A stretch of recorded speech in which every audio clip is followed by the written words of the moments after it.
of the 10th edition of the European Rover Challenge. ERC is one of the biggest robotics and space events in Europe, addressed to the world of science and business, as well as to the general public. So let's welcome participants of the Rover competition, space experts present with us, the audience joining us here, and those who watch the broadcast live. Let's start the Artemis Day, where we focus mostly on the moon. The partner of the Artemis Day is the US Consulate General in Krakow, and the broadcast is supported by the Polish Space Agency. The event's main organizer is the European Space Foundation, and ERC 2024 is co-organized and hosted by the University of Krakow. The event is held under the honorary patronage of the Minister of Education in Poland, the European Space Agency ESA, the International Astronautical Federation IAF, the Mayor of Krakow Aleksander Michalski, the Marshal of the Małopolska region Łukasz Smolka, and the Polish Space Industry Association. The project is financed with government budget funds granted by the Ministry of Education and Science under the Social Responsibility of Science 2 program.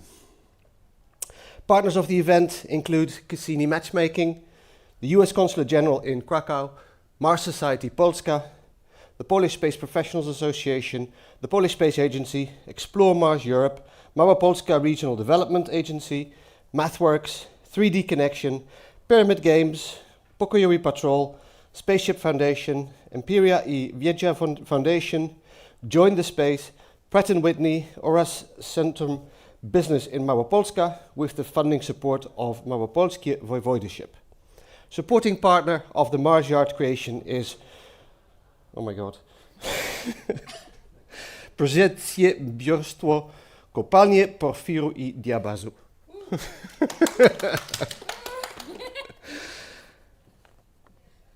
And let's see, yes, let's learn.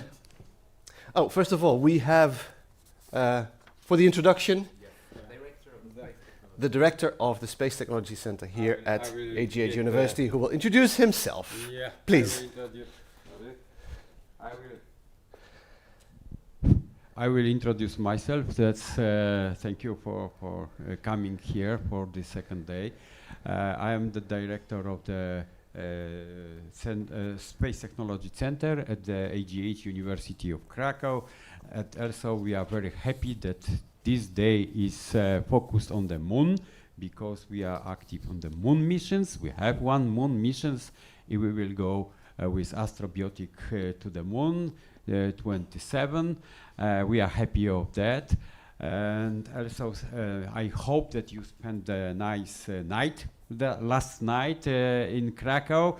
You enjoy Krakow city, that it's amazing atmosphere, but there is no students. In fact, in these days, that it's a little bit empty, but that's normally full of students for the whole night. And I wish you a lot of happiness in this second day, and I cross a finger for the competition, and I hope the students will won competition. They will be the future of the space community, and will sector of space sector will grow immediately. Thank you, organizers also, main organizers, Łukasz, who is also involved to promote our center. And thank you, Rector, who also did a lot of passion for our organization, and also is involved as a founding support of this event. Thank you very much, and wish you all happy for today. Thank you. Thank you very much, and thank you very much for hosting these amazing events here in this historic city. So it's time to move on to what's going to happen here today, and right now it is time to talk about the actual competition, to talk about the competitors zone, the Mars Yard, where everything is happening. It is my great pleasure to welcome on stage the representatives of the jury, who are sitting right in front of me here. So I would ask you to please come up, Marcin Wigaciewicz, the head of the ERC jury, Anna Wosiak, the ERC science team coordinator, and Wojciech Gwazewski, the ERC main juror of the maintenance task. And let me come up here with you. So, we talk about the competition. The competition is the heart of the European Rover Challenge, of course. It's been for 10 years now, pretty amazing achievement, and it's grown bigger and better and more professional, and that is all thanks to the professionalism that you're putting in. So, can you tell us, just to introduce yourself to the people here in the room and the people in the live stream, what your role exactly is? I introduced you, but you can explain much better than this piece of paper, so please. Okay, so my name is Martin Gachiewicz. I'm head of judges here at ERC since a few years. So basically I'm responsible for designing majority of the tasks which are happening on the Mars yard and also outside of the Mars yard. Like for example, the documentation that the teams are delivering in order to qualify to the competition. My name is Ania Łosiak, and I design Mars yard as well as I prepare the scientific task for all the teams, so that they know how to not only build rovers but also how and why to use them. My name is Wojciech. I support Ania in the actual Mars yard building that it requires lots of physical work, and I take care of the maintenance task. So it's a task when teams needs to utilize the robotic arms on the rovers to operate this panel. Okay, well, thank you very much. Definitely the three of the key people, three of the many key people, let's be honest. Yeah, that's we are part of 50 jury team. No, a little bit lower number. It's about 40, I guess. Yeah, so because we have really a lot of judges, for example, in the presentation room, so they are not visible next to the Mars yard, but they are also supporting the teams, giving the mentoring advices and so on. And that is just the judges. Just the judges. Exactly. So this whole event is organized by, I'd say it's fair to say, over 100 people that are involved, maybe even more than that. But again, the heart of the competition is sitting here at the table. And Anya, I would like to start with you, because you are one of the leading Mars builders. Mars, yeah, I was looking for the name. Mars builders on Earth, maybe that's a good name. But yeah, it's a very, very niche specialization, I must admit. But there are a couple of different Mars yards on Earth that are built in, for example, the space agencies or different bases of space agencies at NASA, at ESA.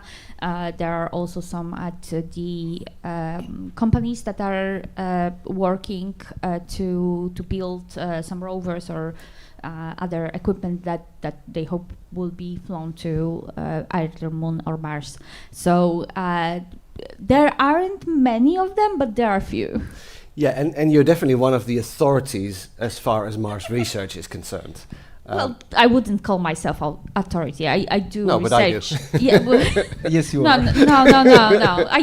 I do some research in Mars. You do some research on Mars, and and I use this knowledge in practice in order to torture our team members Well, with exactly. geology. Yes. And that's what I wanted to talk about, because the Mars yard is not just any Mars yard like the ones that you talk about that allow a rover to have a simulation, but there's actual science built into the Mars yard, and not just any science. The most recent surface of Mars science is built in there to challenge the teams with the latest findings. Can you tell us a little bit about that? Of course. Like most of the other Mars yards, they are built in order to test equipment only. So they are there are some slopes, maybe even there are some different types of surface, so that the wheels can be tested. However, in our competition, we really want to make sure that the it's not only engineering competition, but it's also allows engineers and scientists to work together, because one of the most challenging part of working in space missions, is to make sure that everyone are able to understand themselves, each other, and that the scientists and engineers are speaking the same language. And you can learn that only despite very different backgrounds, and you can learn that only when you are actually speaking to each other. So the sneaky thing in our competition is to force those two groups of people that usually do not contact each other, do not talk with each other, to work together. Without that, they are not able to win the competition. So this is why we are not only having this pile of gravel or something, but we are actually designing the geological history of selected area on Mars within the Mars yard, so that the teams are able to detect and figure out the geological history that we have kind of designed into the area. So every year the Mars yard is showing different locations in different regions within the Mars surface where we are assuming we are going to land. And this year we have landed in Valles Marineris, the largest canyon in the solar system. So we have the different geological features that are included, that are present on this particular region of the surface of Mars, which we know because of the scientific satellite data, but also the newest articles. So, for example, we have included the volcanoes that small volcanoes that have been found there a couple of years ago, and research is suggesting that those volcanoes have been active very shortly, geologically speaking, so a couple tens of millions of years ago. But as for Mars, that's practically yesterday, and they can potentially be even active in the future. So our volcano, I must tell you, is still active. You can see the volcanic gases coming out of it. Not magma yet, but you never know. Just keep your eyes open for those chances. Yes.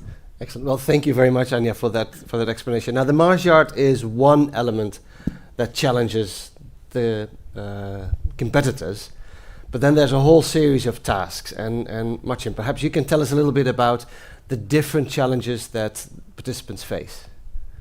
Yeah, so this year, in comparison with the previous years, we have made better the droning task. So as you can see next to the Mars yard, there's a huge drone cage, very professional, in which teams are trying to fly their drones.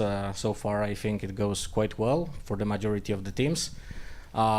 The new task that we will see tomorrow is the probing task. So basically there will be like 5 rovers at the same time on the Mars yard competing to grab probes. So each rover will have to grab 3 probes and then go back to the starting line. So it will be a task on time. So we are doing that a little bit for the audience.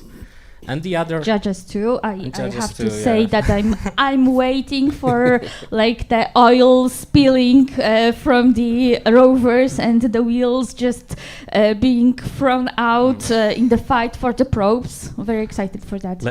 Let's hope we will not see that, honestly. Yes, of course. We Let's have hope not. We have quite expensive rovers on the Mars let's yard. Hope so not. Mm-hmm. So better not happen. Yeah, and the rest of the task is navigation, which is the standard task in the ERC. So basically they need to go through 4 points and then go back to the finish line. They can do that in the full autonomy without any video. So some of the teams are doing that. There is also a task maintenance, about which I guess Wojtek can tell you much more.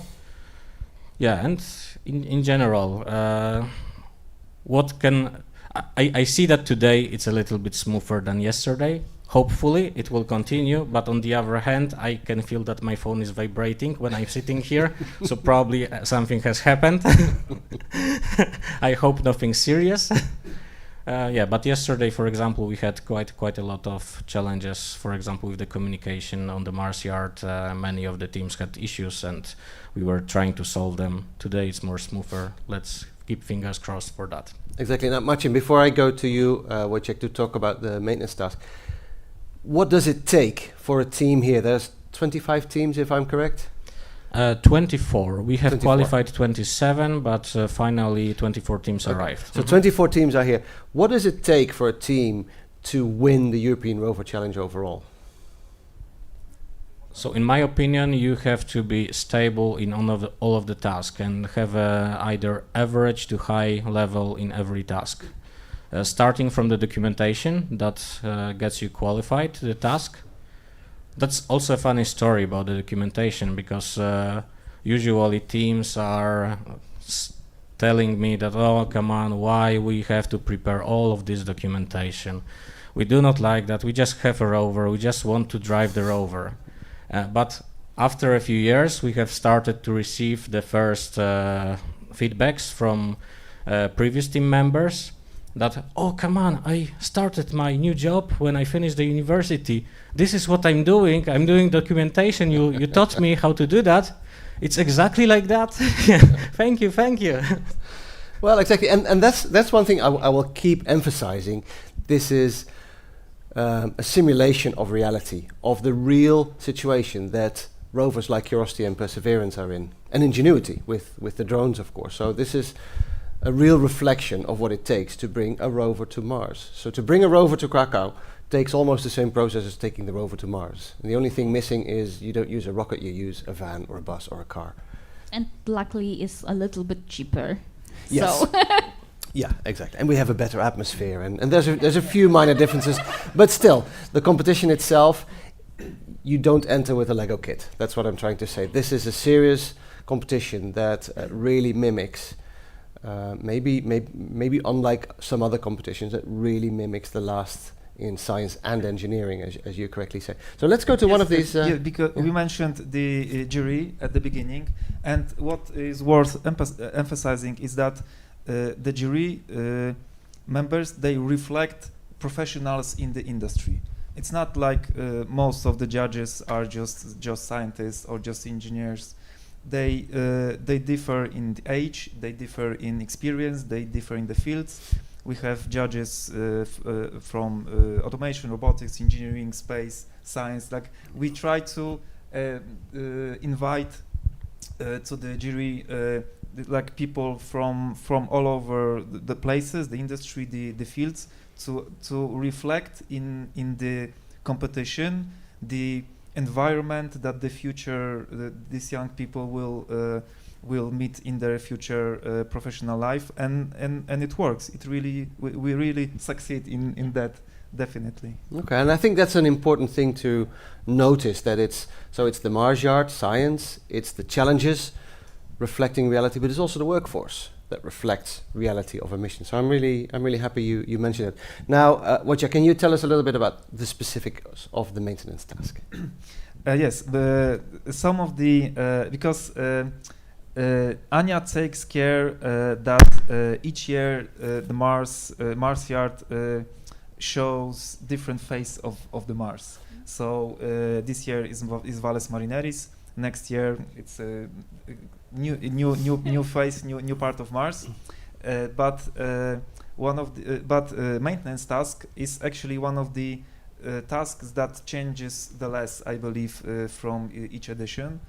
It's kind of like this stable point, very hard, stable thing that teams know that will face, because it's very hard to get points in this, like robotic arm manipulation.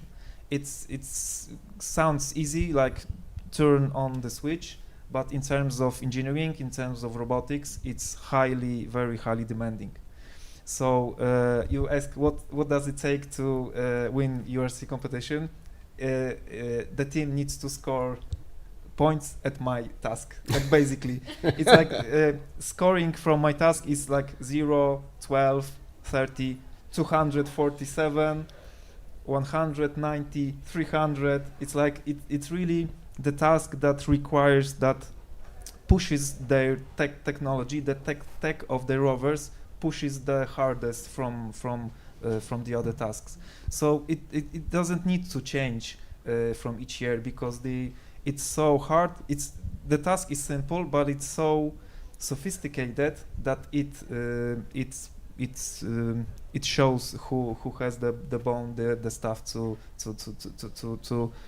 earn the title. Okay.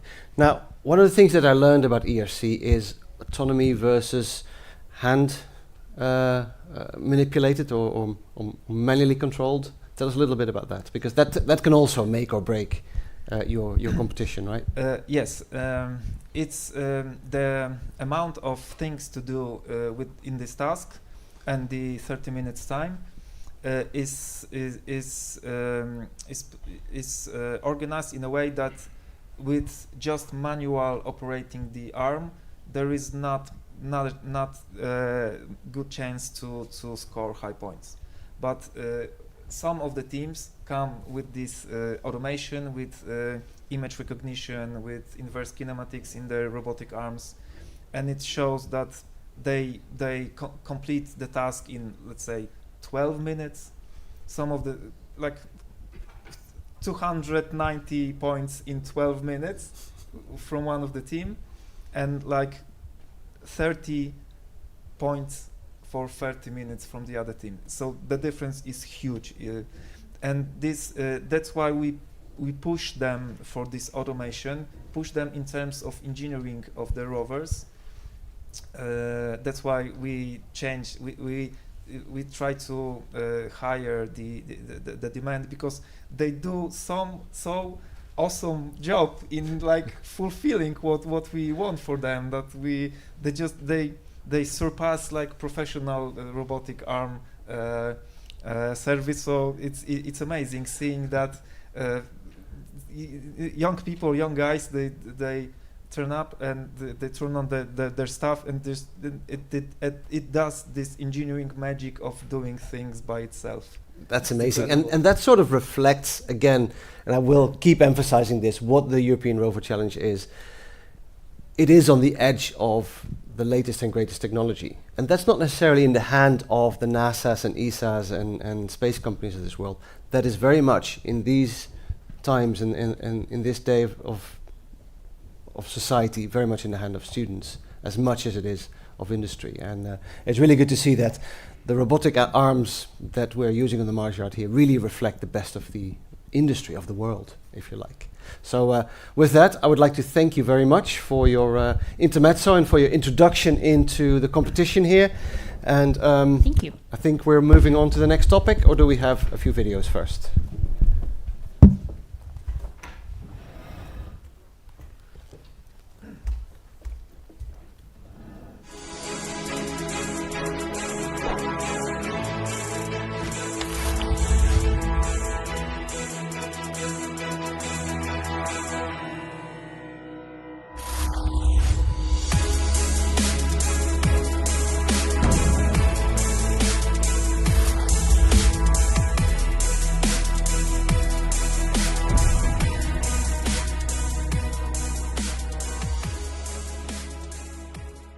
What's happening in the room here, and the script is not 100% complete, so bear with me, but we're moving on to the next topic, and we stay on the topic of the moon, and it's time to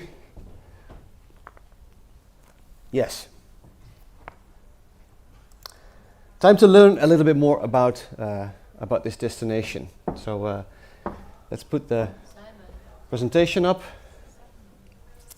Yeah, that's the one. Okay, and thank you, audience, for helping us find the right presentation.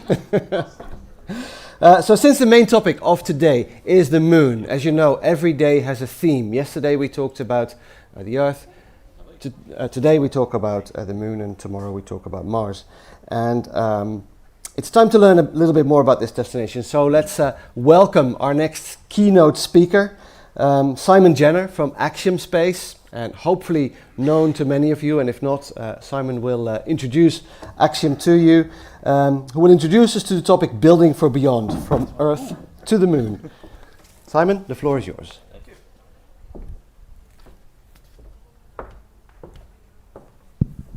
All right, does this work? Fantastic. I will stand over here so I can see my own presentation. So, for those that don't know Axiom, we do three important things. We are building the replacement for the International Space Station, building the world's first commercial space station. We're also sending private astronaut missions to the ISS. We're the only company in the world that is currently doing so. We've sent 3 missions successfully so far. And we're also doing a whole bunch of stuff for the moon. So I'll talk to you today about all 3 of those things, but I'll focus primarily on our lunar activities. So first, some context. As many people in this room and watching at home probably know, the ISS has been operating for over 20 years now. It has been one of humanity's greatest technological and geopolitical feats to create and operate that. And there has been a huge amount of scientific marvels that have come out of there. But it is a machine, and like all machines, it has a limited life. We are nearing the end of the functional life of the ISS, which is why we need to replace it in order to continue to have access to low Earth orbit. This is where Axiom comes in. Our mission is to improve life on Earth and foster possibilities beyond it by building and operating the world's first commercial space station. And we're going to do that with a vision of a thriving home in space that benefits every human everywhere. So I'm going to talk to you about the 3 phases, and then after that I'm going to go into our lunar stuff. So phase 1 is expanding access to low Earth orbit. Phase 2 is building Axiom Station. We're going to be building Axiom Station connected to the ISS. So we are the only company in the world that's being engaged by NASA to grow the ISS, grow the habitable volume of the ISS. We're essentially building out our station alongside it, connected to it. And then when the ISS is ready to retire, we will decouple, and then we'll be a free-flying space station. I'm going to talk very briefly about our 4 missions, 3 which have flown successfully so far and 1 to come. AX-1 mission was launched in 2022. This is the world's first fully private astronaut mission to the ISS. We had crew from multiple countries. Our commander was an Axiom astronaut, former NASA astronaut, Marco Lopez Alegria. He was accompanied by customers which were flying from the countries of Israel, the US, and Canada. Our second mission was also a unique mission. It was the first time that we flew a combination of private astronauts and government astronauts. It was the first Saudi woman in space and the first 2 Saudis to the ISS. Again, that was commanded by Axiom astronaut, Dr. Peggy Whitson. Earlier this year, we launched our 3rd mission, AX-3, to the ISS. This had the first Turkish astronaut ever, and also had the banner of being the world's first all-European mission, with astronauts coming from the US and Spain, Italy, Turkey, and Sweden, flying on behalf of ESA. And then we come to AX-4.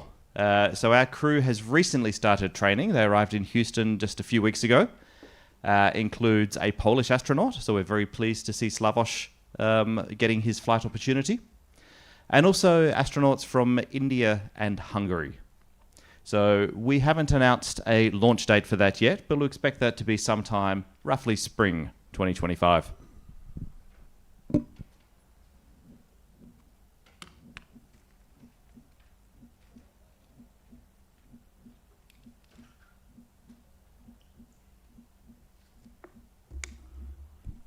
Now, what's important about these missions is that they are scientific missions. Regardless of whether the crew are self-funded, paying their own way to fly to space, or whether they're flying on behalf of their government, each of these missions comes along with a large amount of research partners, and they spend their time on station conducting science. It's very important for us, and it's important for each of the countries that we're involved in, that we maximize the scientific opportunities and the outreach opportunities for these missions. So on our AX-1 mission, we flew over 26 experiments, and each of the crew did numerous outreach activities back down to the ground, often to their home countries. AX-2 was very similar. It was a shorter mission, only 8 days on the ISS. They conducted about 30 experiments from memory, and then 20 outreach events. I think they had the honor of connecting with almost every single Saudi student during this mission with live downlinks, which is an amazing feat for inspiration. And our third mission, again, came back this year, 18 days on the ISS. They had over 50 research activities, and we're actually a little bit lucky. The return home was slightly delayed due to bad weather in Florida, which allowed the crew to stay on board a little bit extra and conduct some more science and outreach activities. And then AX4 crew, next time I present in this room, I'll be able to have another slide up after this one, which talks about the research activities AX4 crew will do. As of yet, they haven't been defined. I'm going to talk a little bit about station now. So as I mentioned earlier, Axiom Station is going to be connected to the ISS initially. So we are currently building our first habitation module. This is going to house 4 astronauts, and that'll be connected to the ISS in 2026. We're launching very, very soon. About a year after that, we'll be launching our second module, another habitation module, again expanding the habitable volume of the ISS and allowing another 4 astronauts to stay on board full-time. Our third module is going to be a dedicated research and manufacturing facility. I'll come back to the manufacturing part later because that's important. And then our fourth module is what we call our power tower. So this is going to have our solar panels, airlock, and thermal controls. At this point in time, we have everything needed for Axiom Station to be self-sufficient.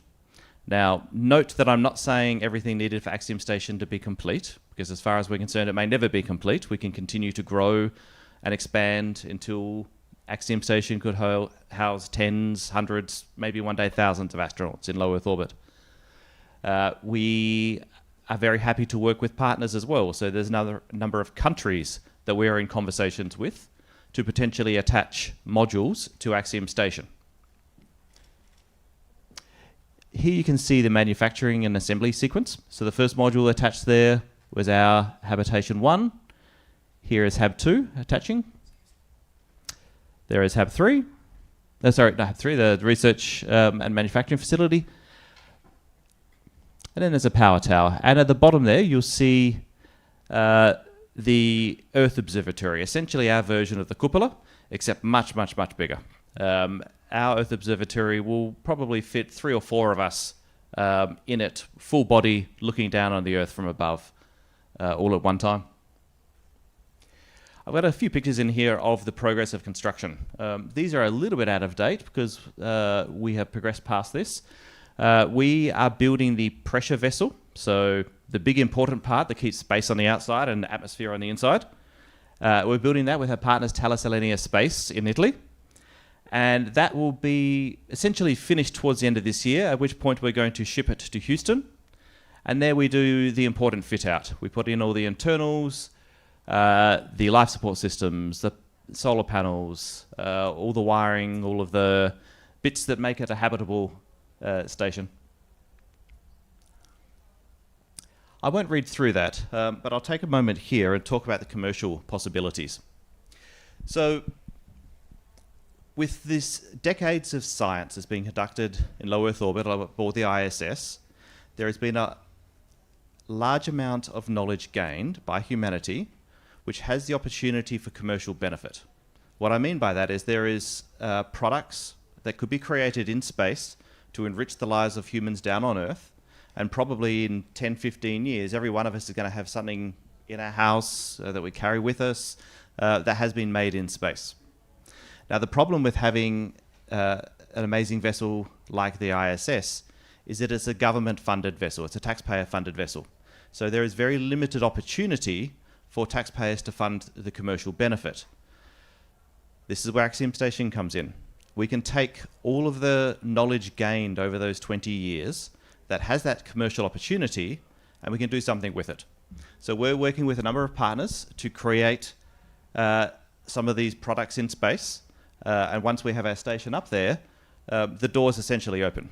So we see this very similar to the dawn of the internet. So the dawn of the internet, there were the universities and the companies that built the original backbone of the internet. And then very intelligent people came in afterwards and built the applications that use the internet and has made it what it is today. Microgravity and the commercialization of that is in the same nascent state. And now the fun part for Moon Day today. Moving on to the lunar surface. So we are touching the moon in a number of different ways. Probably first and foremost, Axiom Space is building the spacesuits for humanity's return to the moon. So in Artemis 3, when we expect to see humans landing on the moon and walking on the moon for the first time in over 50 years, these astronauts will be protected by Axiom Space spacesuits. We are building at the same time similar suits for our own station, for EVAs from our airlock, as well as potentially replacing the aging spacesuits that are currently aboard the ISS. We have built our technology based on some of the good work that NASA had conducted. So NASA had a program going for many years, but there was a point in time where they realized that at their progression pace, they weren't going to make the launch date for Artemis. They then put out the opportunity to the market for commercial companies to come in and finish the work that they did. So we've taken that initial good work and have expanded on it significantly. What you'll see is significantly improved mobility. So many of us have seen somewhat amusing videos of the Apollo astronauts struggling to move around on the lunar surface, falling down and very difficult to get up. We believe that we've fixed many of these problems. One of the other big challenges we know now, which we didn't know when building the Apollo spacesuits, was about the dangers of the lunar regolith. We have had the opportunity to take that knowledge and improve on it. So our spacesuits have essentially solved that problem. We're also taking the unique approach of working with international partners, and some of these partners are those that you may not expect. The first announcement we made was a partnership with Prada. Prada is well known as a big Italian fashion house, but maybe what is not as well known is that they have a huge amount invested into research and development of advanced materials. We are partnering with them for a number of things, including having some of their engineers in our facilities, helping design for astronaut comfort, and also working with constructing spacesuits using advanced materials, using their production techniques.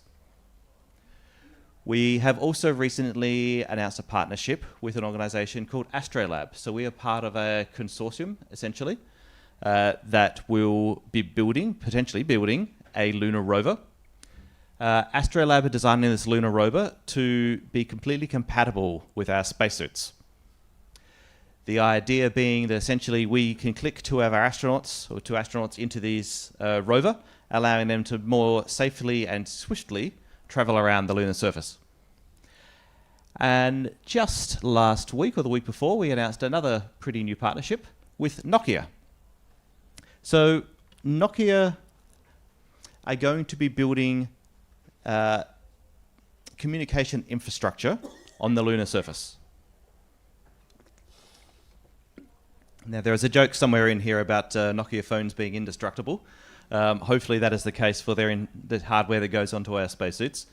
But essentially, we'll be using 4G LTE technology to communicate from the base station to the astronaut spacesuits, and potentially using the same technology to communicate with Starship human lander system, as well as the any other bits and pieces that get dropped on the lunar surface. So Nokia is going to be deploying a base station, all-in-one base station, on the Intuitive Machines second mission, which should be deployed late this year. And then that will be essentially the backbones of the communication network in space, or on the moon. What this enables, of course, is live video, two-way, from the moon back to Earth. It enables potentially the use of head-up display with live instructions for the astronauts. And it enables a whole bunch of live feedback as they're conducting research experiments. I've got a couple of pictures now just showing how the spacesuit mobility has improved over the former Apollo suits. You can see our astronaut here is fully able to bend their limbs, to bend down and pick things up, and use a series of tools to collect samples. I have spoken a bit about this. We've spoken about the spacesuit cover layers. You'll notice the suit here is shown as black. This is essentially an outer layer, which is going to be used as a protective layer for training on the Earth's surface. However, the version of the suit which goes to the lunar surface, by necessity, will be white. It needs to in order to reflect the extreme temperatures. We are currently in process of developing advanced gloves. Unfortunately, I can't make an announcement today, but we might be able to announce very soon some very cool partnerships around that. Similarly around our boots, where we have commercial opportunities to work with international partners there. And probably the most important bit of the suit is the life support system. So this spacesuit is essentially a miniaturized spacecraft. It's a standalone device where astronauts can be completely untethered, and it has all of the life support systems that you would find in a crew capsule or on a space station, all made extremely, extremely tiny to fit on the back of an astronaut.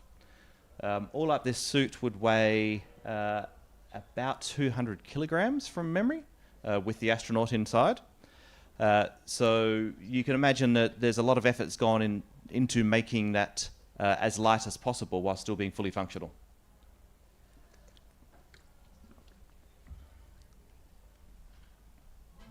And a quick video for you before I finish up.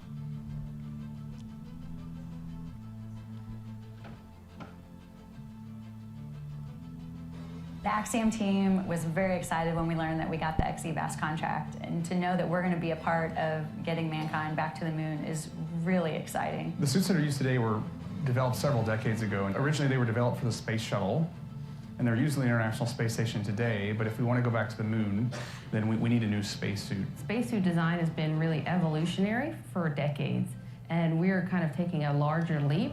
We are changing it so it's dust tolerant, so that you can walk far distances, that you can help if your fellow crew member gets incapacitated, the ability to bring them back with you. So all these updates were more of a revolution than an evolution of the current design. I'm excited by some of the really new developments in technology that have been added in, and I think it's going to be a great suit.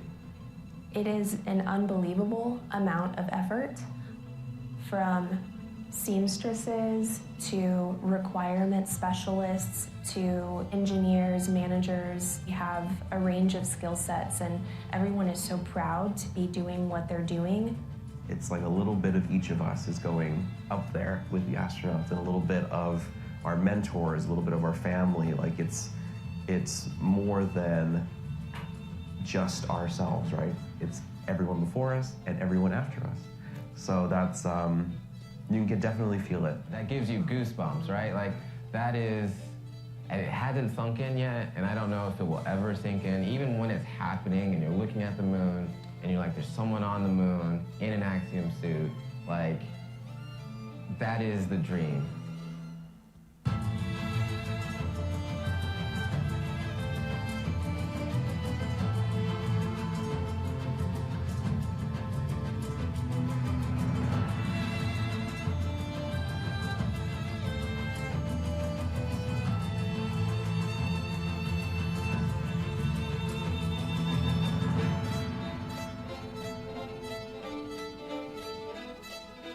Space is changing so fast right now, and it's going to be such a great time to want to get into any aspect of the space program, whether, you know, as an engineer, a designer, an astronaut, somebody, you know, stepping foot on another planet.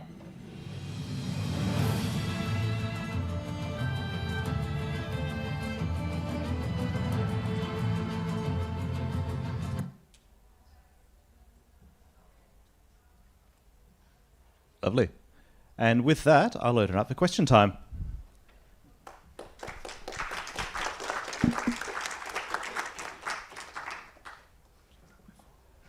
Thank you very much. I'll just stand on this side. So it's actually impressive to see how it's changing and how massive effort is it for design the spacesuit itself. I mean, how many people is working on that? Because it's like very often we are not really thinking about who is designing and sewing the the spacesuit. So yeah, that's a. Oh, I think it works. That's great to see. I have a question about the sizes of the spacesuits. I mean, are there any limitations? Yes, but there are very few limitations. So we have designed our spacesuits to fit the 95th percentile of both male and female astronauts. So if you're outside that, you're probably not going to fit inside the suits, but almost everybody will be able to. They're built as modular pieces.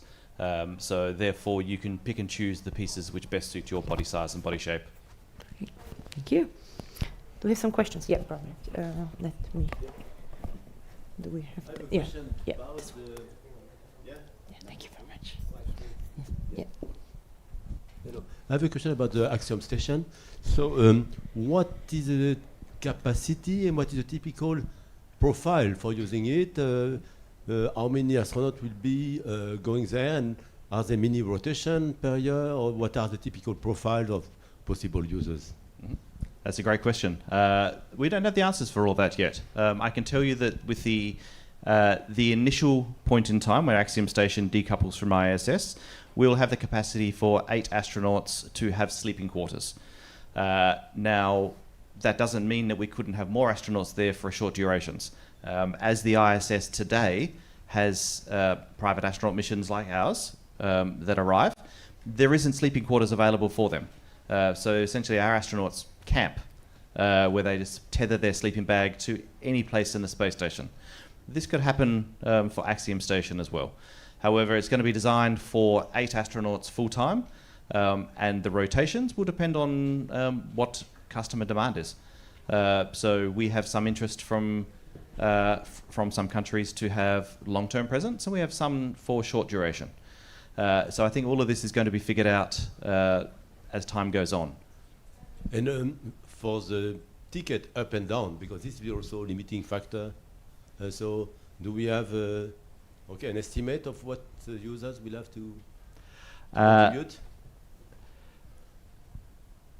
I always get in trouble if I get asked about pricing. Okay. What I can say is that we've seen an evolution and revolution in launch cost over the past years. What we haven't seen is that decrease for human spaceflight yet, so that's still to come. So what I can say is, as competition, as capacity increases for more companies to be able to launch humans, we expect that is going to drive down price. The driving down of price, of course, opens up a lot of market opportunities and opens up access a lot wider than what it currently is today. Does that not answer your question specifically? We see the principle. And for the use of the station, so there will be also different pricing of long-term use, short-term use. So. Yeah, so launch cost is the most expensive part of spaceflight right now. So once they're on station, it makes sense to maximize the stay on station. So we would expect that it would be cost effective for long duration missions. But of course there are some countries that don't have the desire for that. They've got a discrete set of research that they want to conduct, and they can do that in short durations. So we will see as time goes on. Thank you. A pleasure.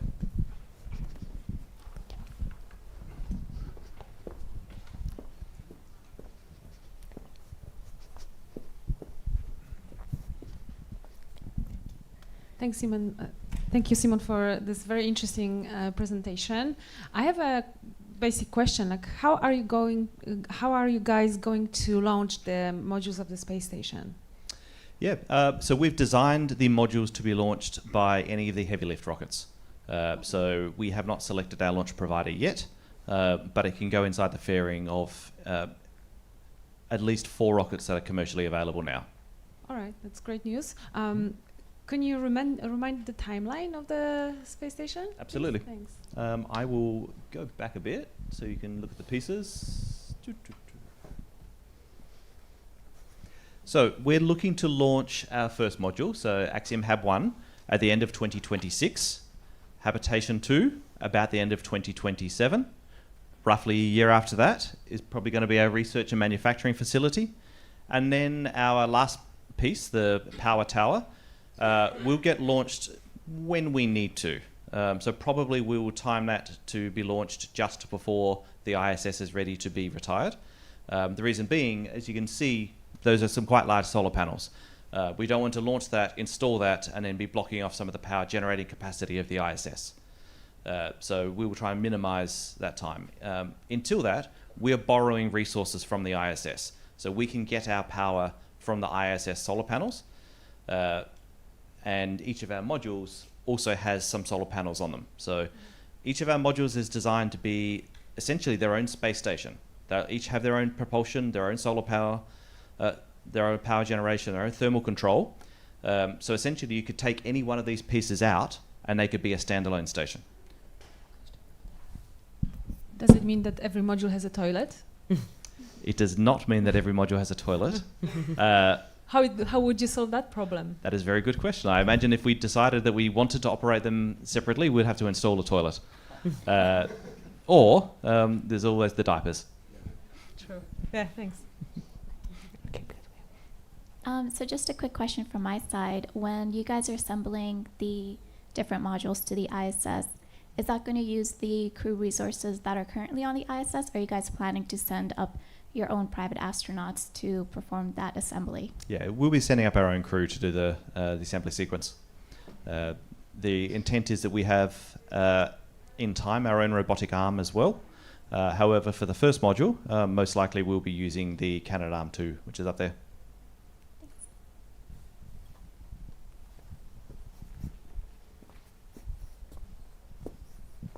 These are great questions. Thank you.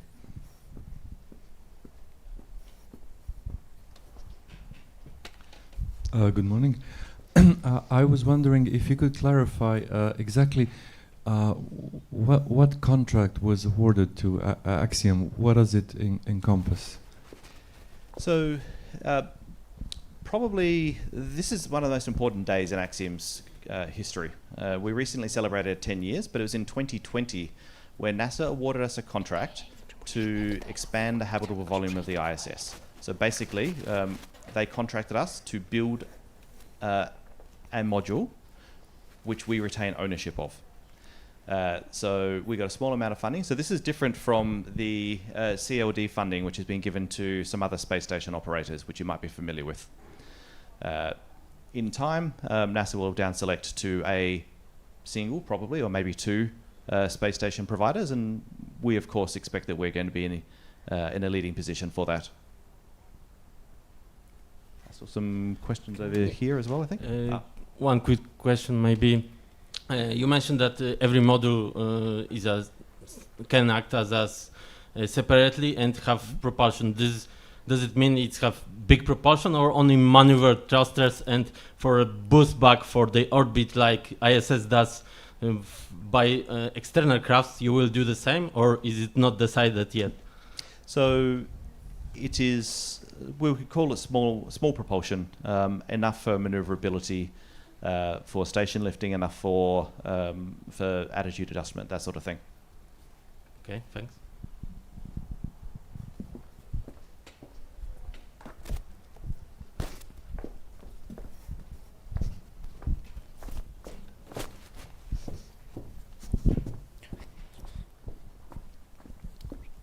Thank you very much.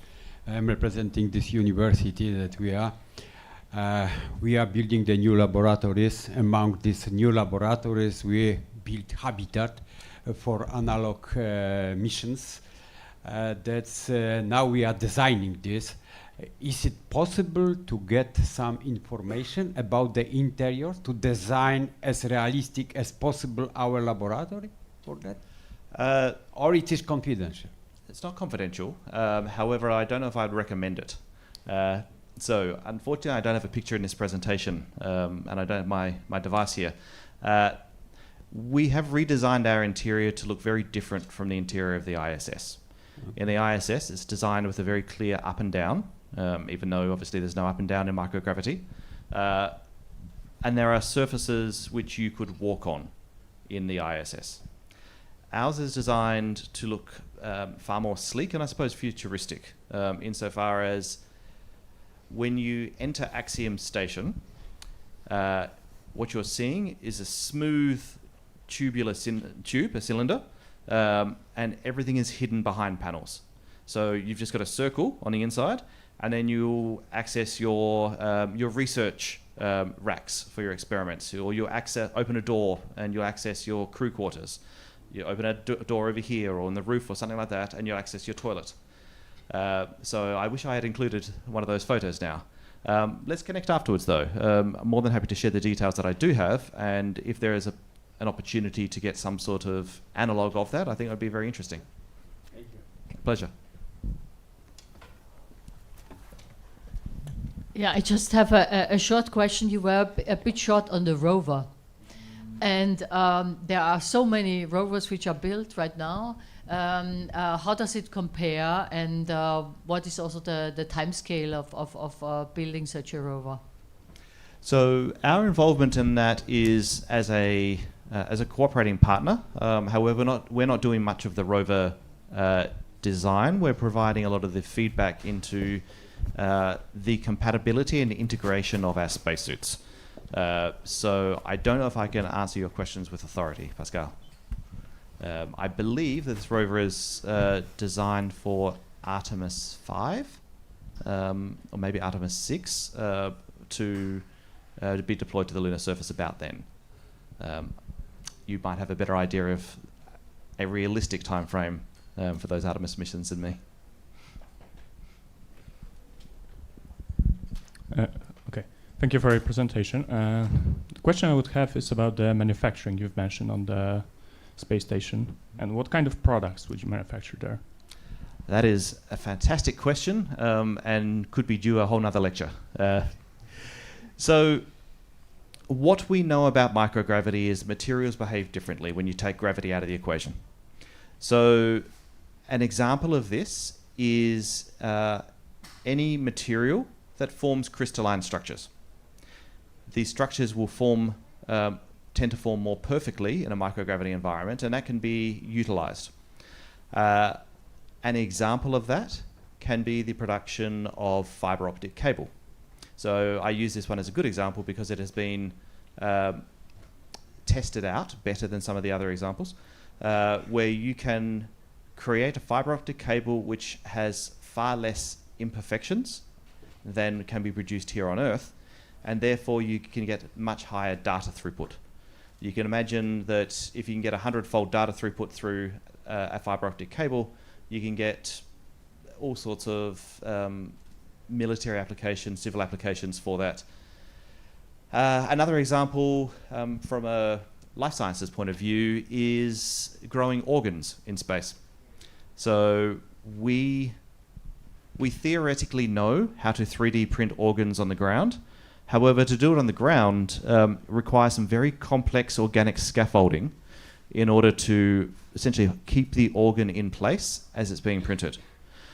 When you take gravity out of that equation, then you can create a more perfect organ, which obviously means there's less chance of rejection. Now, we're very early on in the technology process for that, but this is a real use case. On Axiom missions, we have been growing some organoids as part of the research. So evolution of that research could get to the point where we can 3D print somebody's heart. If you think about how this could function, essentially where you get heart donors right now or organ donors right now who give their organs to other people, then there's a high chance of rejection. Instead, we can take somebody's stem cells, take it to orbit, and then grow their own organ as a replacement, therefore meaning there should be significantly less chance of rejection. I won't go into detail about too many other applications. There are dozens. Probably the smart people in this room could come up with more than what I can. But I also say that for pharmaceutical purposes, microgravity is very useful as well for drug discovery. They can discover a new functioning pharmaceutical product and then mass produce it down here on Earth. Maybe we'll leave it there for now, but we can connect afterwards if you want some more examples. Okay, thank you. A pleasure.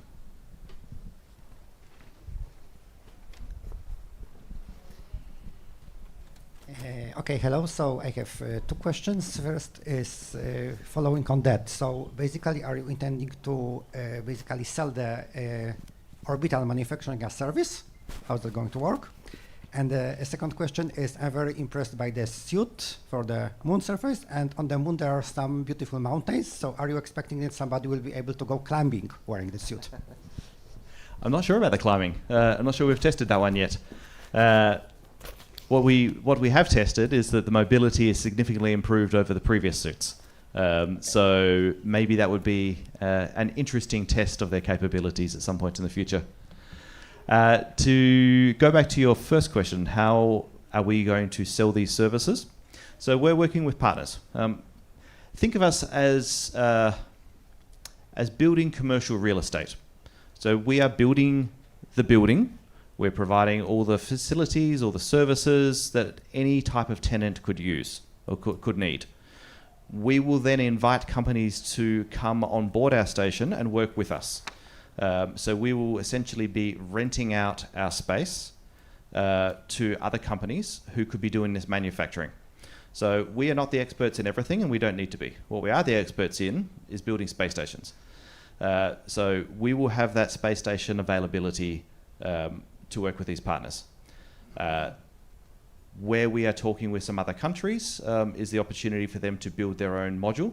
And it could be that a country decides that they want to own manufacturing capability for something which is endemic to their country skill set. But that will play out in time. Okay, so do you intend maybe something like standardized racks that people could send up and get down? For the research, yes. For the manufacturing, it could be that. It could be standardized, or it could be that we design something bespoke for a long-term customer that wants to work with us. We're flexible with that. What we know is that we have all the facilities necessary to do this manufacturing. We have the power, we have the water, we have the thermal control. We can work with that, and that opens up the door for many types of industry. Hello, hi. Given that there is a giant technology leap between ISS and Axiom Station, how are you going to solve, was it challenging to solve the compatibility issues for the time when you are going to be linked to ISS, or you are not, you are minimizing that to like? It opens up some challenges for us, one of which may not be what you think. So right now the life support system on the ISS is very, very good. It's very, very good at, in particular, recycling of water and taking contaminants out of the air. But it can't take all of the contaminants out of the air. It's designed for a certain series of materials. When you send something to the ISS, there is a... how do I describe this? Every material has the opportunity to outgas. So this plastic bottle, if left in an environment, could lose some materials. Now, if the life support system can't extract those materials, that's a problem. That means the astronauts are going to be breathing them in. So where our life support system differs from the ISS is that we have generationally improved it so that we should be able to send up pretty much anything. Right now, to send stuff to the ISS, there's a whole bunch of testing that needs to be conducted in order to make sure that the outgassing is known and that the life support system can handle it. So from an ease of use point of view, This is a challenge for us because we need to work within, even though we have our own life support system on IHAB 1, we still need to work within the fact that the ISS won't be able to handle us sending anything and everything up to Axiom Station. So until the point in time where we decouple, we're going to have to work within the ISS's regulations. As for some of the other connections, yes, short answer is it's a challenge there, but it's a challenge which we have smart people working on. Thank you. Okay, that's the last question then before the discussion. Thank you. Hi, Simon. My name is Daniela, and I'm representing the Cassini program of the European Union supporting startups. You mentioned that you see yourself as a real estate, and I wonder what Axiom is doing in supporting the growth of an ecosystem of potential tenants in terms of startups, in terms of international component to your business from a pure commercial perspective. We are aware that you have done a lot of good commercial deals for astronauts throughout the European countries, and we are a bit jealous about that, I have to admit. But what I'm more interested is in the European startup ecosystem. There is a lot of interest in potential new technology. I mean, you made a deal with one of our highlight startups out of Munich, the exploration company. Wonderful, yes. And there are many others that are relevant also for experiments. So we would really be very interested to talk to you how you see this international component of supporting innovation for your field in order to boost your own business, of course. So I'd love to talk about that. I think you and I should connect and we can have a long conversation about how Axiom can best support the Cassini startup ecosystem and the European startup ecosystem.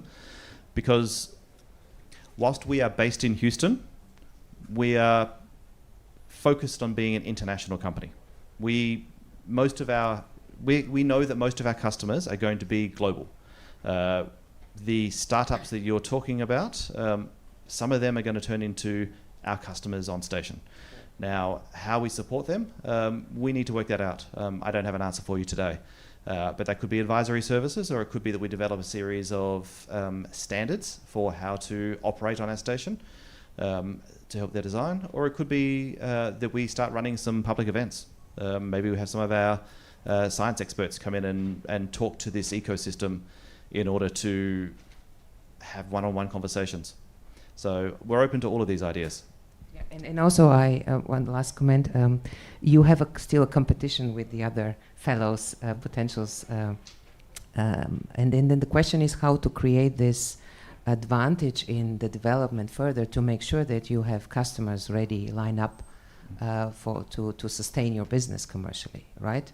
What we can see from our side is that you are a bit ahead of the game compared to the others, and the question is how to build this together.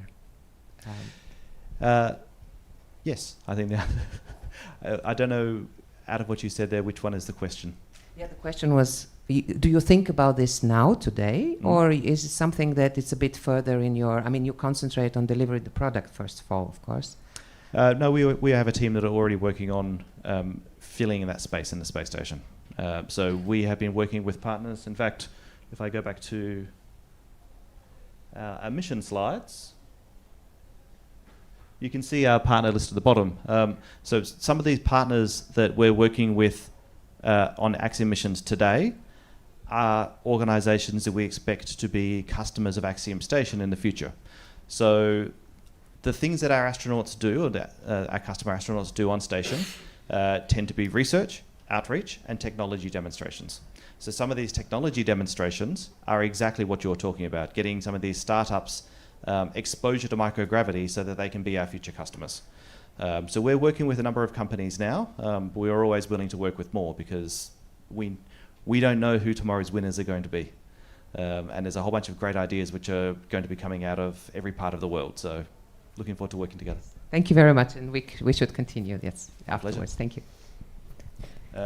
I did put up, if you want to stay in contact with me, I did put up a QR code on my last slide here. Feel free to scan it, or otherwise just come find me afterwards. Thank you very much. My pleasure. And please stay here, Simon, because we are starting the debate, A Dream Voyage to the Moon and Beyond. And Simon Jenner from Axiom Space is one of the panelists. And let me invite the remaining panelists, Professor Grzegorz Wrochna, the president of the Polish Space Agency, Sarah Kahn from European Space Agency, and Anna Vogtman from the European Space Agency as well. So let's clap our hands. Please take your seats. We're gonna try to get some symmetry.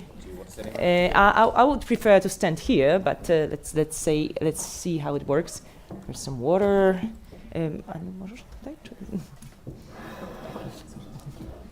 Okay, so I think we have 4 microphones, so it should work fine. Right, some water.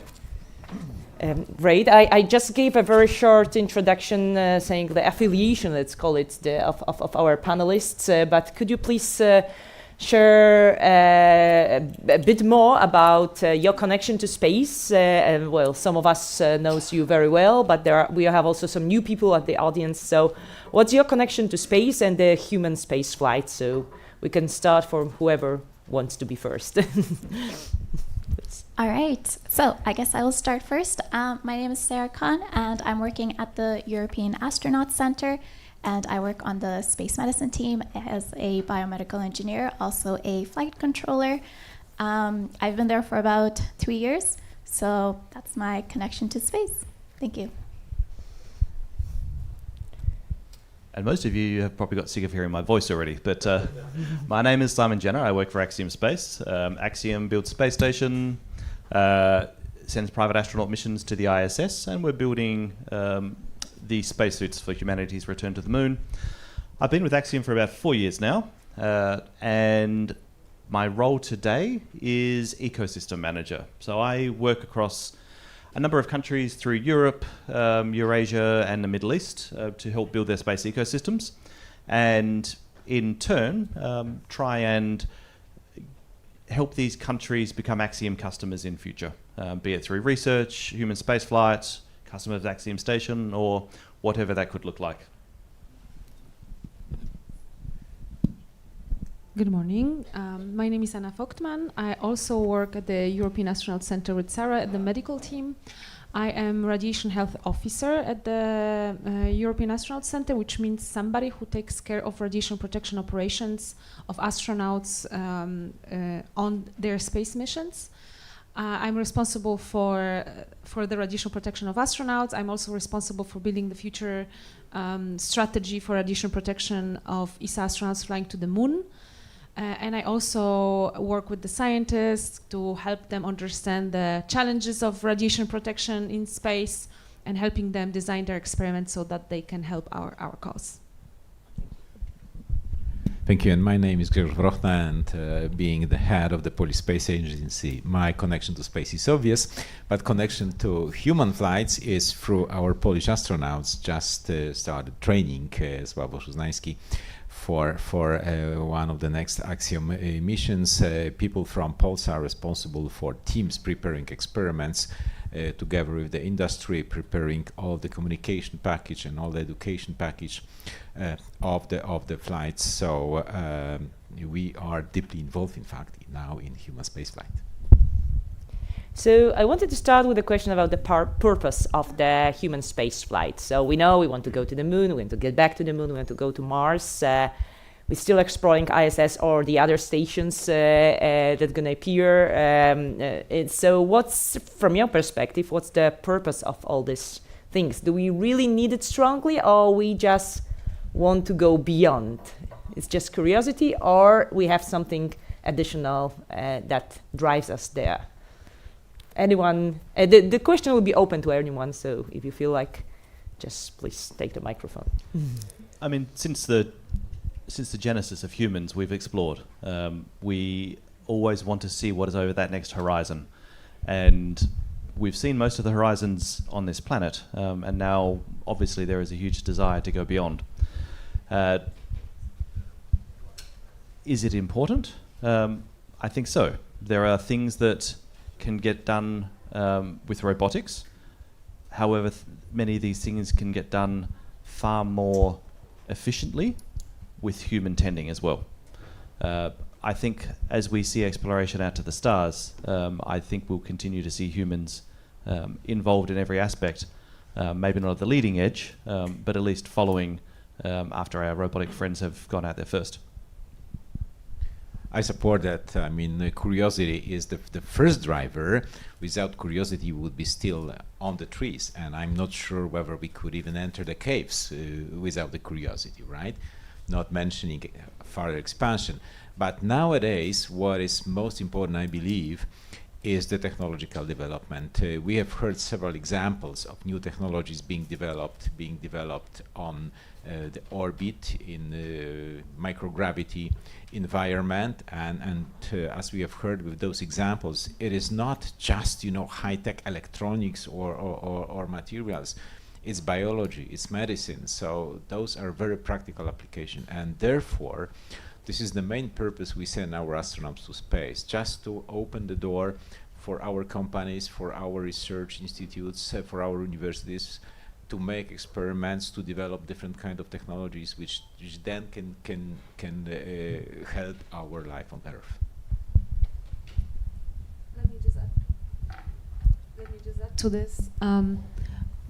Except the curiosity and the discovery and the inspiration, we really need those human operators in space still. Robots cannot do what is all needed to be done. Would AMS be repaired without a human being actually cutting those cords and exchanging the really, really tiny parts of the machine? Probably no, and we wouldn't make those the discoveries that actually bring our knowledge forward. And this would be even more important on the moon and far, far on Mars, where just because one of the landers ended in a terrain that was unexpected, and the lander couldn't do the exploration activities. If there was a human being that would be able to act in a real-time manner and reacting to all those unpredicted circumstances that happened, then probably our machines would work efficiently and would collect the data, the priceless data, to bring our knowledge forward. So yes, we do need humans. And I guess just to add on to that, so obviously the inspiration and the tech development and our curiosity is very important.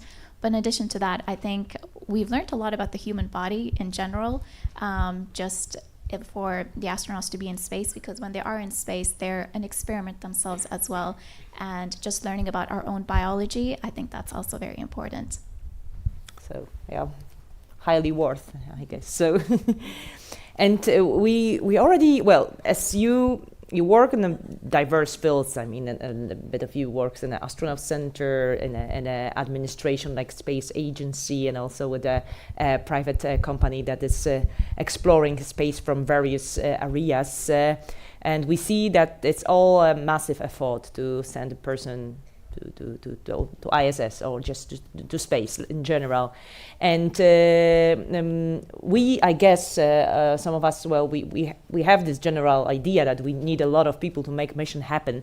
But could you please share your insights from your perspective, from what you do, I mean, actually on everyday life, how massive effort is it to actually send an astronaut to space and make it working and make it safe and make it worth repeating and so on? I think I'll start off on this. So majority of my day-to-day operations is working on mission planning, so preparing our astronauts to go up into space and planning their mission, and also supporting them real time while they're on the ISS, and then also helping with the post-flight activities once they come back down. And usually once we do have a mission assigned and astronauts assigned to that, the planning starts 1 year before their actual flight. And there are hundreds of people involved when it comes to actually getting the astronauts trained and getting all the medical activities performed for the astronaut, also building their timeline of what they're actually going to do in space. And then while they're actually in space, there's a huge group of people that work as flight controllers to support all of the activities in real time as well. So we're talking about probably close to 1,000 number of people that are supporting an astronaut from once they are assigned all the way to going through their mission, and then once they actually come back down. And it's a great effort, and it's actually really amazing to see because it's also an international effort. So you're in constant contact with your international partners of building that timeline, making sure that all the activities are in place and the astronauts that are going there, they're well prepared. And once they're actually up there, they stay healthy and you take care of their well-being and make sure all of the science objectives are met of the mission as well.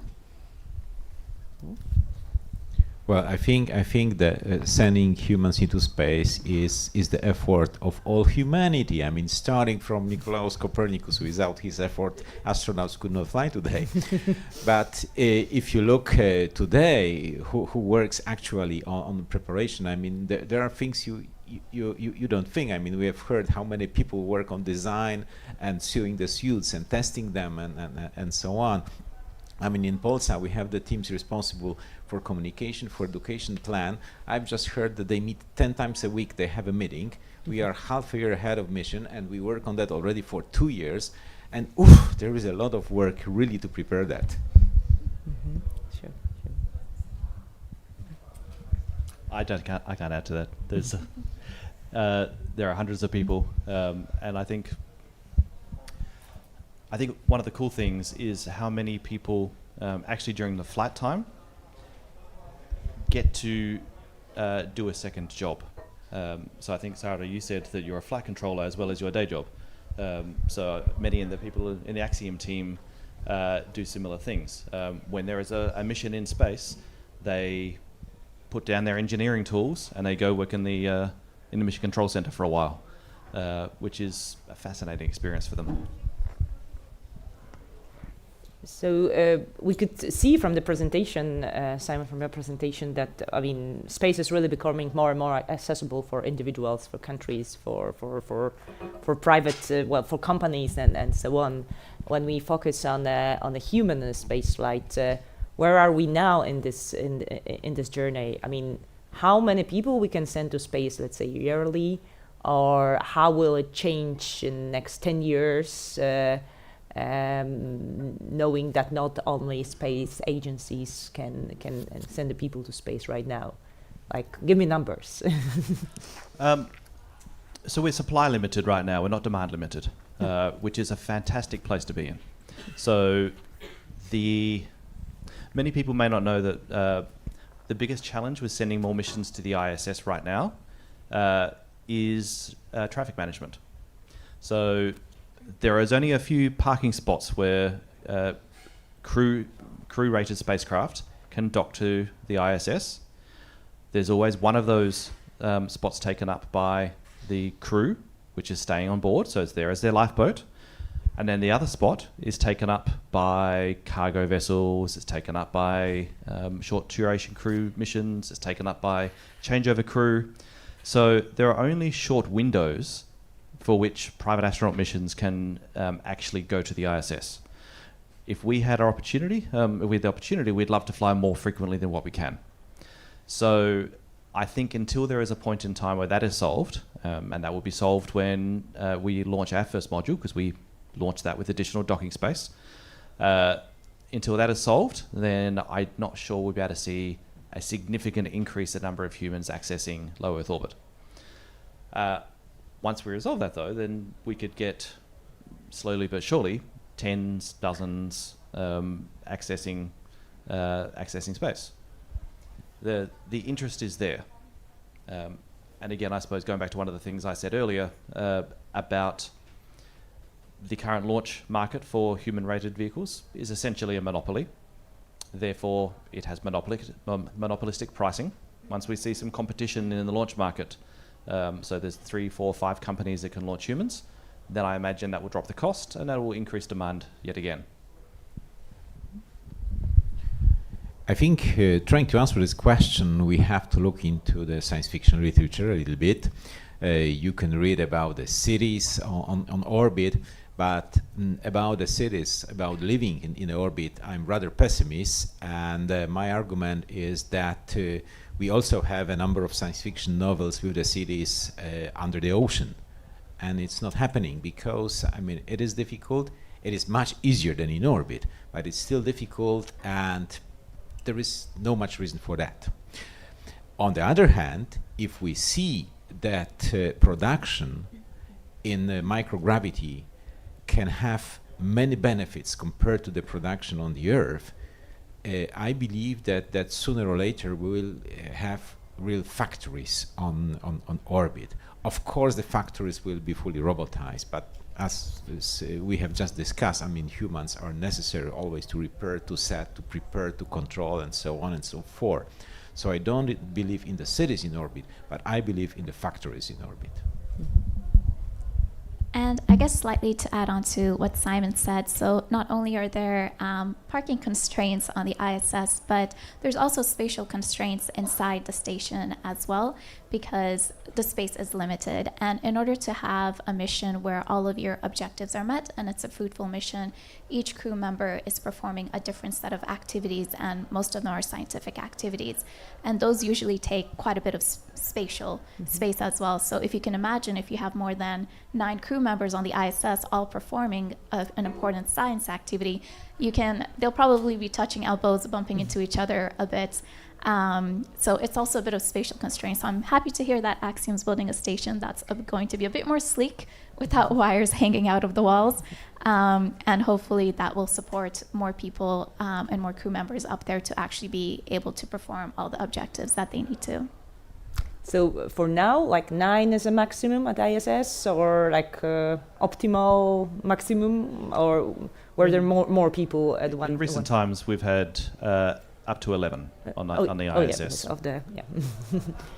Yes, so it's been up to 11, and that's usually over the handover period. So whenever one crew is coming up and they hand over to another crew, and then the other crew comes back down. But on average, it's usually 6, and then with the Axiom missions or with Boeing, then we can go up to 9 or 10. But don't forget the effort of the other countries, especially China. Yeah. So do we know how many people can actually go to the Chinese space station? Yeah, okay. That's what. Okay, so if we're talking about space stations, so let me first ask a question about ISS and then the future. Let's say we had some information also at the presentation before. If something goes wrong at the ISS, from the point of view, let's say, of ESA, it's like okay, and there is ESA, let's say, astronaut there. So how does it work in terms of if we have like a medical an emergency or some kind of emergency? Does it work like every operation center is connecting to ISS and doing and helping? I don't know, or is it like the astronaut is only contacting its own agency? Let's call it this way. How is it solved? Could you please share some? Yeah. All right, so I guess I'll take this one. So we all work as a team, all the international partners. We all have different loops that we can talk on. There's a total of 4 different channels which we can talk to the ISS on. And once an emergency is officially declared by the flight director, and it's usually the NASA flight director that takes that initiative, there can be 3 types of major emergencies, which is a depressurization, a fire, or a toxic release like ammonia. So once that is announced on the flight loop, which everybody around the world, all the flight control centers are listening to, everybody stops what they're doing, whatever activity they're doing, and we have these huge emergency books on every single console, and a page is announced, and we flip to that page and start running through procedures all together. So at that point, there's only one point of contact, and that is Capcom, who sits in Houston, who talks directly to the crew members, and everybody else. So the Russians, Japanese, ESA, NASA, we all just listen in and follow through the procedures and start doing the work individually on our side. And if we see any kind of hazards or anything that needs to be relayed up, we inform the flight director. So usually that's how we run through emergencies. So it's a really, really big team effort. I've ran through them a lot during simulations. Fortunately, knock on wood, wherever it is, I haven't had one in real life. But yeah, it's really a team effort. So the crew members do get a lot of support from ground. There is constant communication. They're running through their procedures. We're running through our procedures on ground until we have declared that the emergency is officially over and the crew members are now in a safe haven or in a safe space and Yeah. Does it happen often? Oh. It does not. Knock on wood. Yeah. So we obviously have to practice for these kind of scenarios, and that's where the simulations come in. So about twice a year, we do run each flight controller to be certified and keep their certification has to run through these simulations with the international partners, where they do mimic pretty much the worst day on board that could possibly happen, and they make sure that you are prepared for the worst case scenario. However, contingency flight rules are triggered quite regularly, right? Either it's a false alarm, or in terms of space radiation, when we have increased sun activity, the flight rules are actually, the contingency flight rules are triggered, so the crew has to follow them. And we, in the background, Sarah is in the first line of operational support. I'm like the second. We are standby, and we are advising the program and the flight surgeon, in my case, or the flight director, what to do, and give our recommendations. But I believe you can feel safe if you send smart Polish astronaut there. I can give an example. Shuttle mission STS-120, led by Paweł Roy, today Deputy Administrator of NASA, with 2 astronauts of Polish origin on board, Paraziński and Zamke. There was an accident, some meteor hit solar panels of the station, and the station was really in danger. NASA has no procedure to repair it. But Poles, you know, they are used to do something out of nothing. They look into the garbage of the space station. They found some pieces of wires, okay? And the Paraziński, being a surgeon by profession, went out into space, and for 8 hours he performed a surgery on the solar panels, repairing them. So that's the solution. But I hope it's not related to the fact that if there is any astronaut of Polish origin at ISS, then something wrong's happen. So I hope not. On the contrary, they can fix everything. Okay, that's a good approach. Thank you. So yeah, let's talk about the future of ISS. So as I understand, by now it's said that it's going to be supported till the next, let's say, the 2030. And then, okay, there are options for commercial space stations. We have a Chinese space station. There is a gateway in a loop, and so on. Could you comment on that? What's the recent, let's say, news? Because this is changing a lot. So yeah. So let me start. Indeed, as Simon earlier mentioned, with the timeline, in early 30s the ISS will be decommissioned, and hopefully we'll have Axiom station growing, as well as maybe other commercial space stations. But the goal of space agencies, so at least NASA, ESA, CSA and JAXA, is to commercialize low Earth orbit. So we gathered by now a lot of expertise to hand it over to industry. And industry would take care of the low Earth orbit and make it an economy, a well-working economy out of it. Manufacturing in space, tourism in space, and our resources. So our unique expertise of space agencies would be absolutely 100% or almost 100% transferred to the exploration class missions. So we are right now developing from scratch, almost from scratch. Of course, we are using the Apollo knowledge. However, if we want to sustain our presence in space beyond low Earth orbit, we need to develop many things from scratch. So we are using our expertise gathered so far, for also what we learned from Apollo times, to build new space stations orbiting the moon. Also, to build sustained presence on the moon itself, and then in the future use that expertise, because moon will be our test bed for exploration, even further exploration of solar system to go to Mars. And this is a realistic goal that hopefully we are still going to see in our careers. So any more comments also on the station's future and so on? Yeah. I think it's just going to be an interesting game to watch. There are many players right now that are interested in building space stations. The Indians have flagged that they are interested in building a space station at some point in time. Of course, China has aspirations to continue to grow their space station, and they want to work with their international partners. Russia has telegraphed that they are looking to go out on their own and build their own space station after the ISS is decommissioned. And then you've got the commercial operators as well. So not all of the commercial operators will succeed, but at least one will succeed. Of course, I expect that's going to be Axiom. I'm invested in that, so. But it may be that there are some other companies that do succeed, and there may be good reasons for more than one commercial station with different purposes and in different orbits. So whatever it is, I look forward to seeing it. So getting back from what you, Professor, said at the beginning of the debate, that there is a Polish space mission, the Polish astronaut of the ESA project astronaut from Poland, Sławomir Uznański, going actually to ISS as a part of Axiom mission in the spring next year. Could you share some insights where we are in that process? I mean, what's going on, what's going to happen, what's already happened? So I know you are busy in the Polish Space Agency with that, and that would be good to know from Polish Space Agency perspective, maybe from ESA perspective, and from Axiom perspective as well. I think that the two streams of work are the most important. One is the actual training of the astronauts. Now we know the whole crew. I mean, it still needs to be approved by the International Committee, but not to lose the time. I mean, the astronauts already start training, and we closely follow that.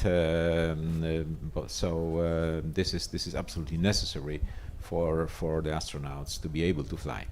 But in parallel, I mean, we work with our industry, with our scientists to develop experiments. And I must say, when we announced the launch of the call for experiments, I mean, we've got 66 proposals, and we were surprised that you know, Polish industry and Polish scientists are ready to make experiments in space. And I was even more surprised that they were just not the technological experiments, even biotechnological, but also medical and even psychological experiments using augmented reality to test also the state of the health of the astronaut, not only physical but also mental, which is very important, having in mind long-term flight to Mars, for example. Unfortunately, we are not able to perform the 66 experiments. Almost all of them are really excellent, because we have very strong limitation. I mean, the space is limited in the space station, energy is limited, the amount of the material astronauts can take with him is limited to 10 kilograms only. Well, we can use cargo beforehand, but still there are strong limitations. And of course, the time of the astronaut is limited, only 2 weeks, and part of the time should be devoted to just general maintenance of the space station. So we actually we are working on 14 of those experiments, but I hope we can extend it by experiments which needs longer time than just one mission. I mean, this is just the beginning, I believe, of that. So the work is going on, and we believe that those 14 experiments, they will be really performed. I cannot stay silent, because Professor mentioned experiments, and I was actually one of the persons that reviewed them internally at ESA, and I have to say that the level of excellence of those experiments, of those proposals, was really surprising for me, because this was the first call for a Polish scientific community, which has proven that actually it's very diverse, and then there is plenty of room for politicians in Poland that decide about the transfer of resources and support for new domains like life sciences. There were really great life science proposals, and it really warmed my heart, because I'm a life scientist, first of all, but second, because there is plenty of room for innovation and a huge potential in Polish space sector here. And this also makes it so obvious that a mission, it's not only an astronaut. So astronaut is an important part of a mission, but we don't fly astronauts to fly astronauts. This is not a mission for Sławomir Uznański. This is a mission where Sławomir Uznański is privileged to support Polish space community and to perform all those experiments. And of course, he will have a lot of fun along the way, and we with him and we cheer him. But the mission is dedicated to actually do science, do development, technological demonstration, and he will be the central part of it. And there is a a huge amount of people working not only on the training and preparation of the crew member to actually support those experiments, but also there is a lot of people integrating the scientific payload. So there is whole division at European Space Agency and in Axiom, I believe as well, to prepare those payloads, because the fact that something, even the simplest experiment works on the ground in a laboratory setting, it doesn't mean that we will be able to perform it in the same technical way in space. So often, I don't know, to just draw a blood sample from a human being, you need a special device designed specifically to work in microgravity. And those payload integrators are doing that together with industry, building those devices to support science in space. So, so it's a huge team effort, and that's why it also takes so much time.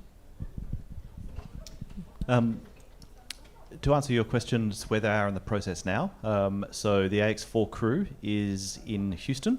They are in training for the mission. The training is broken into 3 or 4 parts. The first is, I suppose we call it space familiarization, where the astronauts get to go on a zero-G flight, test microgravity, they get in a centrifuge, and test the G-force profile of the ascent and descent. I'm not sure if we're putting this crew through survival training, but typically with our crews we do. Then we move on to the spacecraft training. So there are 2 spacecraft which the crew need to be trained on. The ascent and descent vehicle, which is the Crew Dragon for AX4 mission.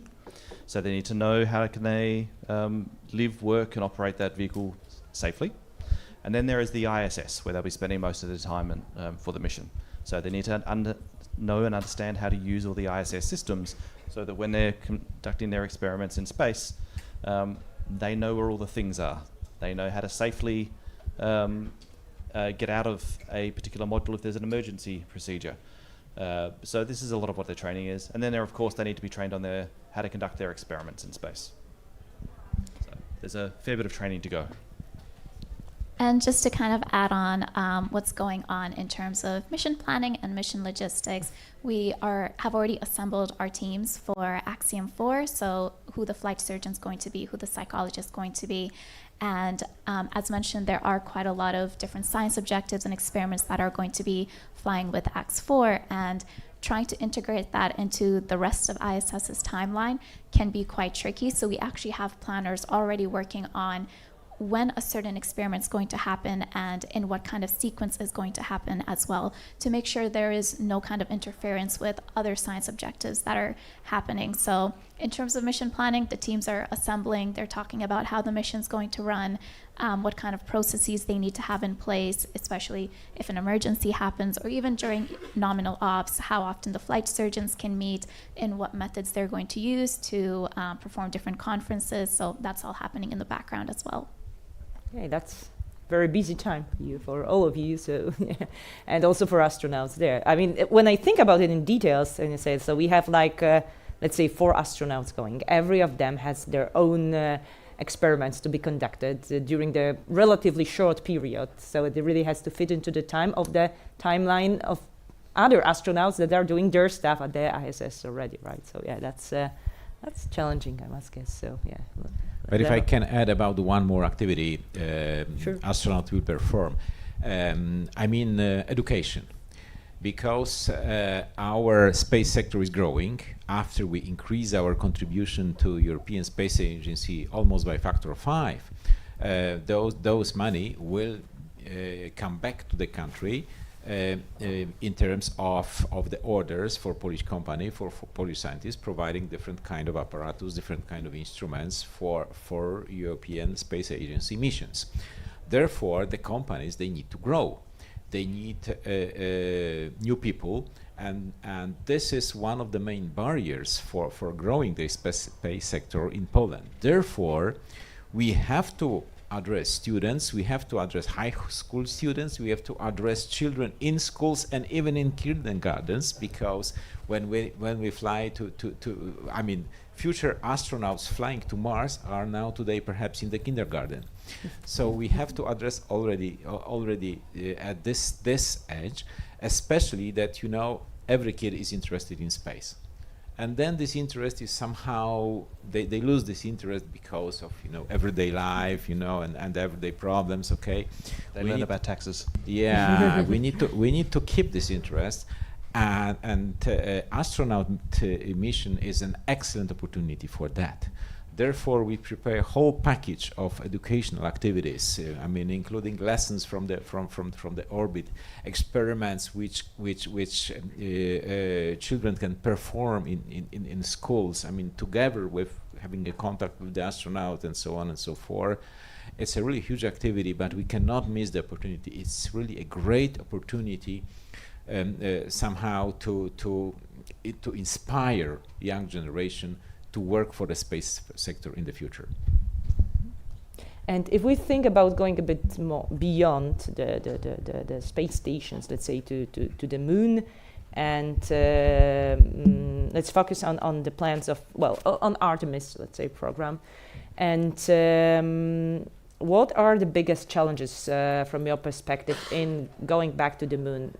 On one side, on the Artemis program itself, where are we in the hardware thing? So taking into account the gateway, SLS, HLS, the spacecraft that goes, and also from the point of view of medicine or psychology, are we ready to get there? And when will we have the next person walking on the moon? Well, hopefully still this decade. The date seems slipping due to other technical challenges with the spacecraft and with the lander.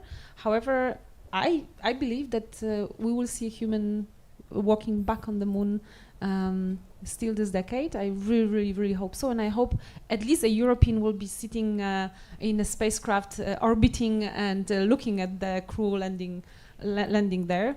I think it's a very realistic goal, and I cannot not say that, of course, radiation is the single limiting factor of the entire exploration endeavor, and it is.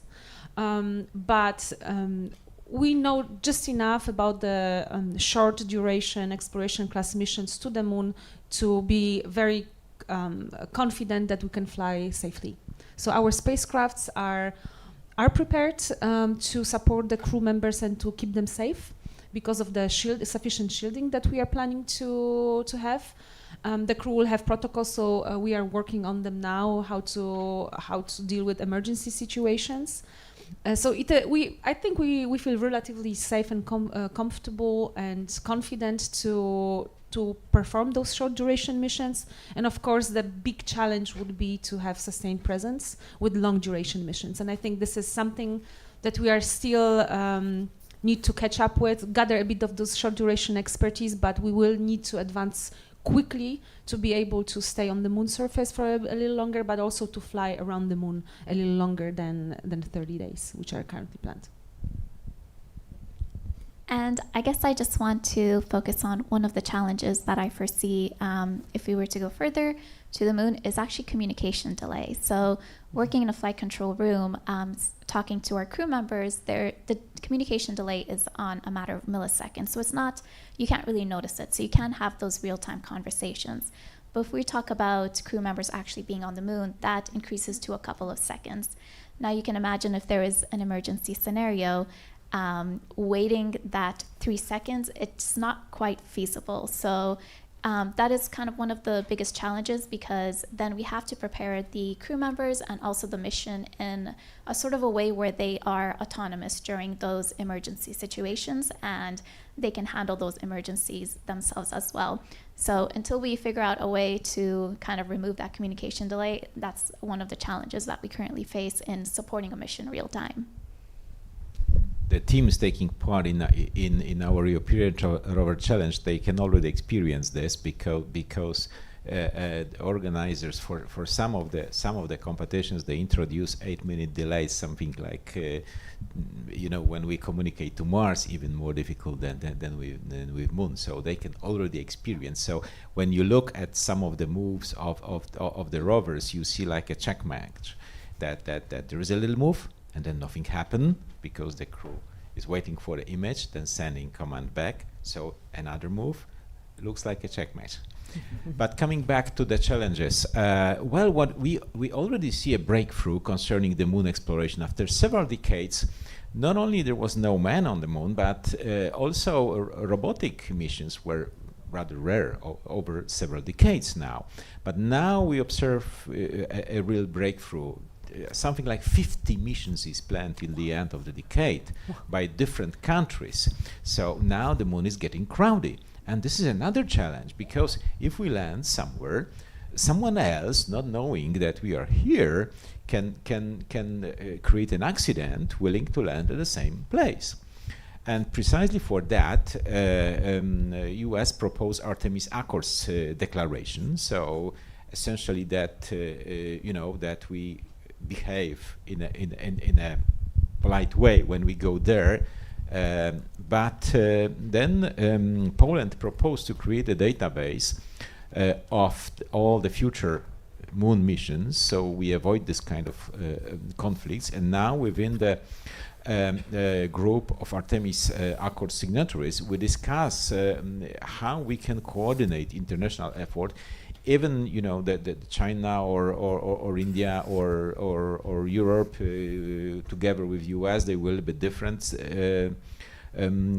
settlings on the moon. We still need to exchange the information to avoid conflicts there. So the moon was somehow abandoned, but now it's getting crowded. And to be frank, I think one of the biggest challenges in the Artemis program is still financial. So many of the critical elements involved in getting humans back to the moon are based off cost-plus contracts, and we have seen cost overrun, significant cost overrun, and time delays. So I would hope that there is a way to try and claw some of the delays back, but financially it is very, very expensive, and it continues to get more expensive to go back. Hopefully next generation of Artemis missions don't have that same problem. Thank you. I think we are running out of time, so it was a very fruitful discussion. Thank you to all of the panelists. Thanks a lot. Thank you for moderating. We appreciate it. I guess some of them are still around, so if there are any questions, you can come to the panelists and ask it directly. And with that, we are actually finishing our broadcast, and we are moving with the broadcast to Mars, to the Mars Yard, to Remco. That's gonna show you what's going on there today. And for those who stay here, we will switch for an event related to the finals of the competitions for students, right? For high school students. So thank you very much. Thanks.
We're wide open for culture, for fun and adventure, and priceless treasure, for the art of masters, bold colours and flavours, to share memories and celebrate life, offering vibrant local culture, history, architecture, and a land that is yours to explore.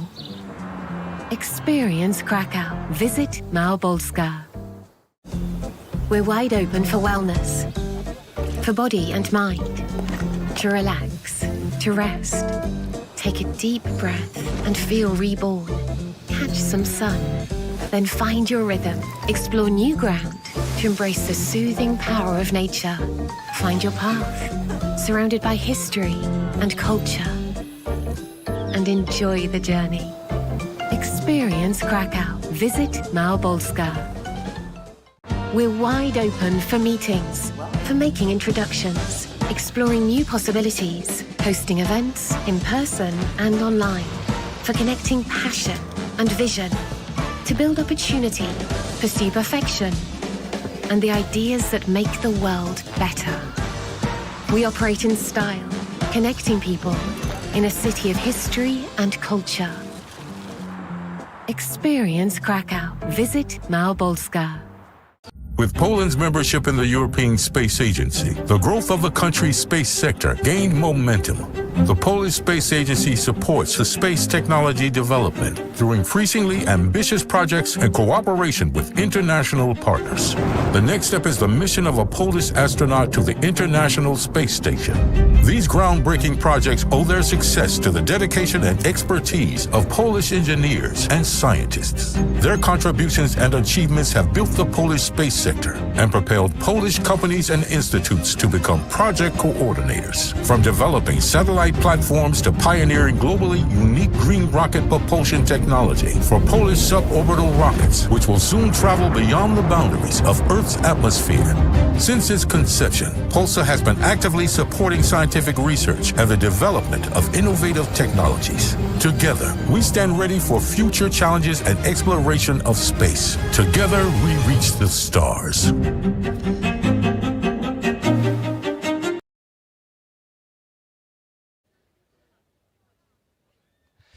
And welcome back everyone to where this whole event is really happening. Welcome to the Mars Yard here in Krakow in Poland. Another splendid day. It is really warm. I'm totally overdressed, as you can see, with all the people around me. But welcome back to the live stream from the Mars Yard. And again today we have a program filled with special guests, people representing the competition, people representing the exhibit, and people representing the industry, because that is what the European Rover Challenge is all about. Now, you've heard not only about the 3 events, also the 3 themes that we're having. Yesterday we started with Earth Day, and of course Earth is where everything in space happens. Today is Moon Day, the first stepping stone of humanity towards Mars. And tomorrow, of course, we will have Mars Day, and tomorrow, much more importantly, we'll see who the overall winners of the European Rover Challenge 2024 are going to be. But before it is there, we have a whole array of guests here on the Mars Yard.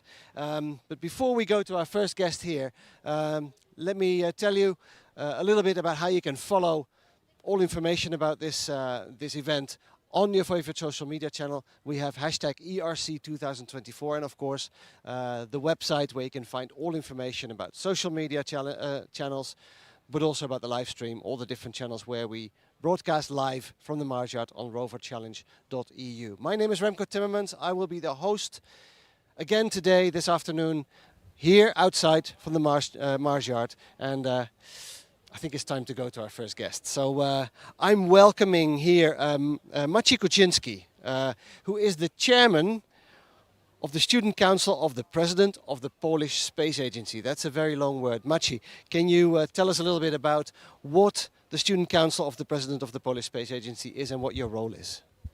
Hello, welcome. We are a newly created body 4 or 5 years ago, which is still pretty young, where the Polish Space Agency recruits students to hear our voice, to learn what we are doing and what our expectations for the development of space industry in Poland, in Europe and in the world should be. We come from the different backgrounds, different universities from all over the country and from different professions. We need managers, lawyers, biologists, doctors, engineers. In fact, all of the professions that could be necessary in the future for development research in the space area. I am the new member of the organization, but I can already see how many opportunities it provides. And in how many fields one can engage. This year, here at the European Rover Challenge, we are responsible for helping the main organization in leading the stand promoting knowledge about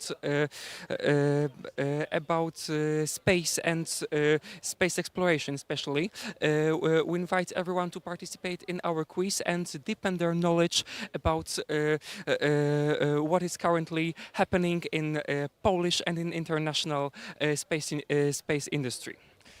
Excellent. Well, thank you for that introduction, Maciej. So, did I get it right? You have a booth here at the exhibit? Yes, and everyone is welcome to visit us, to leave a trace in our social media, and to participate in our quiz, where you can win precious prizes and most of all meet fantastic people and learn more about anything you know about space. Now, this is a students' council, you said. How can students, I'm assuming this is open to Polish students, who is it open to and how can people become part of this council? Anyone can be a part of it, although the competition is strong. You really have to prove that you are interested in the areas of space and you have participated before in any activities related to the space industry. Me, for example, I am currently the leader of the Mars Rover team from the Częstochowa University of Technology. We are called PCZ Rover team, and we participate almost every year in the University Rover Challenge in the US and in previous years also in the ERC. So you have to be passionate. You have to aspirate to be a professional, and you must prove that you have potential to become a professionalist in the future, and then you have very strong chances to get admitted and be part of this elite club, so to say. It's an elite club, yet it is not. I mean, it's open to everyone. Competition is strong. You mentioned a few key words that I would like to emphasize. One is opportunities, because the space industry, at least from my point of view, and I hope you agree here locally in Poland, offers opportunities like never before. The other thing you mentioned is that it's not just engineers. We're not just looking for rocket scientists in the space industry. So, like the industry, I like that you said that this council is open to people from all educational backgrounds. So of course we need aerospace engineers, we need scientists, but we also need space lawyers, space business people, space creative people, anyone. How is this reflected in the council? How many students are a member of this council right now? Currently we have 30 members, as you mentioned, from totally different backgrounds. We have engineers responsible for building rockets, rovers, CubeSats and so on, but not only. We also have, as I said previously, doctors, lawyers, business people, managers, all the professions that could be useful in the upcoming years in building the space industry and anyone that could be necessary in the future. What are the opportunities for us? First of all, it's networking. We meet fantastic people, very influential. Every year we shake our hands with representatives of business, of science, of politics. We talk to them face to face. We meet them in our small conferential groups, and we can share our ideas and suggestions directly. And we know that we are being listened to because we represent Polish Space Agency, the main body responsible for promoting space industry in Poland. At the moment, especially active because Poland is currently preparing for sending our second astronaut in the history to space, Sławosz Uznański. We strongly encourage you to learn something more about him. Excellent. And actually, last year we had Sławosz here. Now we can't have him here because he's in training in Houston. We just learned from our friends from Axiom. Thank you very much, Maciej, for this introduction into, and I'm going to read it, the Student Council of the President of the Polish Space Agency. And as it happens, we have the President of the Polish Space Agency with us here in about 10 minutes. So thank you very much for giving us that introduction. Opportunity is the key word. Opportunity not just for rocket scientists, but opportunities for all Polish students across all different educational backgrounds. So look it up. I'll mention it again. The Student Council of the President of the Polish Space Agency. Thank you very much, Maciej. And we'll move to our next guest now, who should be ready in the sidelines. So thank you very much.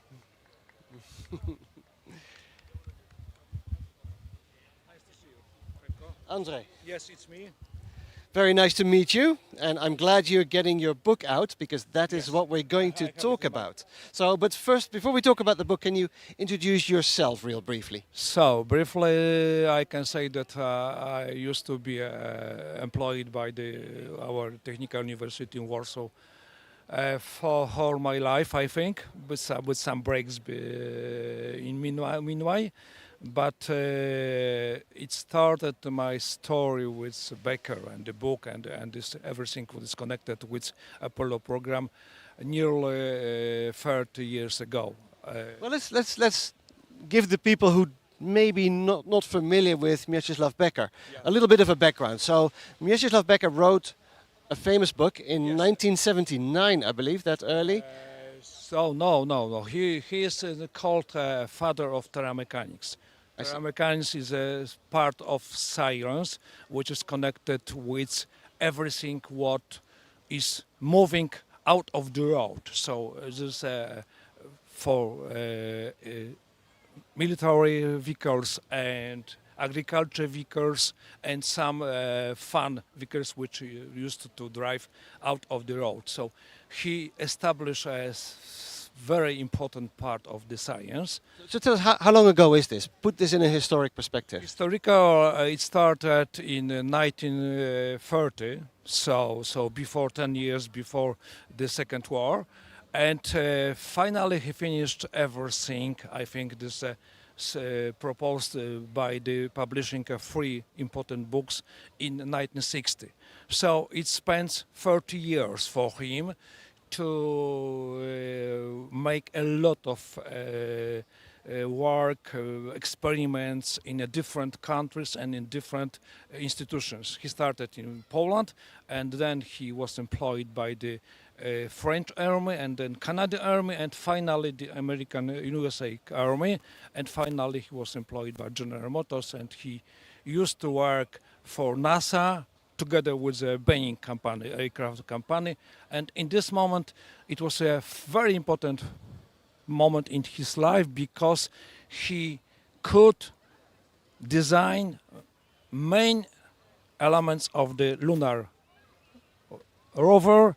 I mean driving systems and the suspension. Between this element, it will be not possible to drive around the moon 3 times, as you know. I see. Okay, so that's the relevance, and there's also the link of Mieczysław Becker to what we're seeing here behind us and to space exploration in general. Absolutely, absolutely. I think that when I came here, when I was invited by the publishing company who published my book, that this is a moment when each rover here has a piece of knowledge given by for our civilization by Becker. And important is the fact that until now, from 1960, nobody published any books, scientific books connected with terra mechanics. And he was the first, he was the father, and he's the last person who done it. And in the moment when you attend the conference connected with terra mechanics, I think that 50% of the publication has a information that knowledge is coming from the books written by the Becker. I see. So now you wrote a book about Mieczysław Becker. About Mieczysław Becker, of course, about his life and about his dream, because the title is Dreaming, when the dreaming became true. So from the young Becker, who was 10, 15 years ago, as you can see, they have a picture. He painted just in 1970, and he put everything what he felt on this picture. A young man, young boy, is walking around the lake in Poland when he used to live with their parents, and he is dreaming about the lunar vehicle and looking for the face of the moon. So this is a simple connection. When he finished his professional life, he told everything what I dream, what I want to realize happened. And fortunately, it was the person who was invited by General Motors and then by NASA and Boeing to be the designer. He was the winner of a very big competition, because this competition was covered the whole United States, and about 60 companies tried to be the designer and to build a lunar vehicle. Fortunately, it happened that the person who was the best person to do it, done it. Excellent. So a lot of the technology, as you say, and as we all say, especially in space exploration, we all stand on the shoulders of giants. And Mieczysław Becker is then one of the maybe lesser known giants that supports the modern space industry in a way. I think that he was covered by the success of the NASA and then by the Boeing and the General Motors. This was important for United States, that he was the person who really was the chief of the laboratory in Santa Barbara, and they made investigation for nearly 10 years. They designed and they produced more than 20, I think that's 30, 50 different rovers which were prepared for exploration. Lunar, moon safers, for one person, for a team, for 1 week, for 2 weeks, and then they produced some prototypes for Mars exploration too. Unfortunately, in 1970, the program Apollo and everything activity was stopped because the budget was coming nearly the null. But I think that the preparation by the team was valid for many years. And the one example is that the main important thing for the vehicles is a caterpillar or the wheels. And he designed a special construction of the wheel with rise, and this construction is valid until now. For example, next year is planned the new exploration of the moon together with NASA and the Musk and the program Artemis, and I can tell you that General Motors with Lockheed design and produce a new second LRV, and still the wheels are the same as 50 years ago. Amazing. So we'll see Mieczysław Becker back on the moon in a way, his heritage at least, back on the moon in the future. Now, tell us a little bit about the process of writing the book. What can people find in the book? What can they learn? I think that the book is something what people don't expect. because it is not a scientific book. It's not about the life. It's just a book about a different area of this Becker life. First of all, I would like to give the writers some my impression, because it happened that in 1991 I was the person appointed by the rector, president of our university, to visit United States after 2 years after Becker was died. And I spent in his house in Santa Barbara 2 weeks, and I met many people who used to work with him, of course with his family, and they give me impression about the Becker. I felt that I was inside the family. This is something more important, that we have a very good relation until now with a granddaughter, because her daughter died this year. And I would like to show how his life was coming to his success step by step. First of all, when he was young, he used to spend time in sugar companies, because his father was employed by the sugar companies. And in this time, the sugar companies have the highest technology companies in the world nearly, because especially in Poland. And he started his interest of the vehicles and the techniques by this impression given by the sugar companies. And then his education and something what happened, especially in Poland, it was 10 years before the Second War, the Polish government decided to introduce a special big program to improve a different part of our industry in Poland. Between them was the military vehicles, which have to be changed from the vehicles moving by the horses to the vehicles just make like a vehicle, you know. And fortunately, the Becker was employed by the army, by the military companies, and he started. So I would like to first of all tell the writers how it happened in the beginning, and then I follow his life step by step by different companies in United States and in Canada. And everywhere he was invited to, again, to improve the military industry in both countries. So it was a good time. This end of the Second War and the Cold War, which were just in where the world. Okay, so before you tell us the story of the entire book, people should buy the book, of course. Again, show us in the camera what the book looks like. Is it only available in Polish at the moment? At the moment, yes, it's available in Polish, but we are looking for an English edition.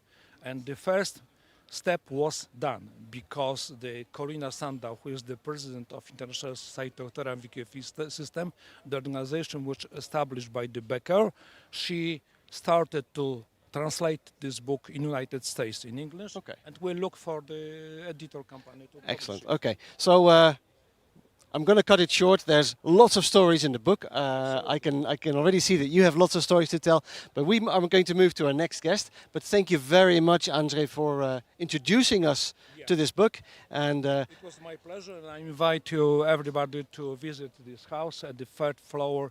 In 10 p.m., 1 p.m. I will have a presentation of the book at the Becker. Excellent. 1 o'clock here in Krakow today. Excellent. Well, good luck with that, Andrzej. And I would like to invite our next guest onto stage. Thank you very much. Thank you very much. And we have our first very VIP guest here, and you are totally overdressed for this weather, Professor Rohna, but I appreciate the effort. Welcome to the 10th edition of the European Rover Challenge, and I think you have an anniversary to celebrate as well, don't you? Yes, indeed. Polish Space Agency also celebrates 10 years anniversary. I mean, just 10 years ago, Polish Space Agency was created, and nowadays, I mean, we are proud that the Polish space sector has grown significantly over those 10 years. We have more than 450 companies registered in European Space Agency database. So we really have a space sector. We have a branch of Polish economy, space branch of Polish economy today. So tell us a little bit about the history. I mean, we're celebrating an anniversary, so maybe this is a moment to reflect on how the Polish Space Agency has influenced in a very positive way the way that Poland is a player in the global space sector. Where did you start from? Well, I think we have to go back to the time of Nicolaus Copernicus. Without him, we would not be able to fly to space. But then famous Polish scientists and engineers like Łukasiewicz, who invented, in fact, the fuel. And then in space, to burn the fuel, you need liquid oxygen. And now Wróblewski and Olszewski, Polish scientists, were the first two who were able to make oxygen liquid. So over the years, Polish engineers, Polish scientists contributed to the development of space technologies. Polish apparatus went to space half a century ago with Intersputnik program. We had the first astronaut more than 45 years ago. We call him cosmonaut today, General Hermaszewski. But the real modern era of Polish space is dated perhaps 12 years ago, when in 2012 Poland joined European Space Agency, and at the same year the first two Polish satellites went to orbit. Till today, we have submitted 16 satellites into orbit. Several of them are still orbiting the Earth, and we have ambitious plans to have more. Excellent. And not only satellites, we talk about human spaceflight today, and Poland plays an important role there. You said the first Polish cosmonaut was launched several decades ago, but we have... well, we had our Polish astronaut here last year. He's not here for a very good reason. Because he started training, and we hope that in several months he will be in orbit in International Space Station. This is really a breakthrough for the Polish space sector and for Polish economy in general, because space station is in fact a big laboratory when experiments are performed, ranging from studying basic physics laws through technological experiments, through biological experiments, up to medical and psychological experiments, preparing astronauts for long duration flights. If we think of Mars, for example, well, here in the Mars yard. So impossible not to mention our ambitions to go to Mars. When we announced the call for proposals for experiments performed on the International Space Station, we received 66 proposals, very advanced, very mature. Everything was surprised that in Poland our scientists and engineers are ready to create such experiments. Unfortunately, on the space station, the space is limited, the energy is limited, the amount of kilograms astronaut can take with him is limited, and the time of the astronaut is limited.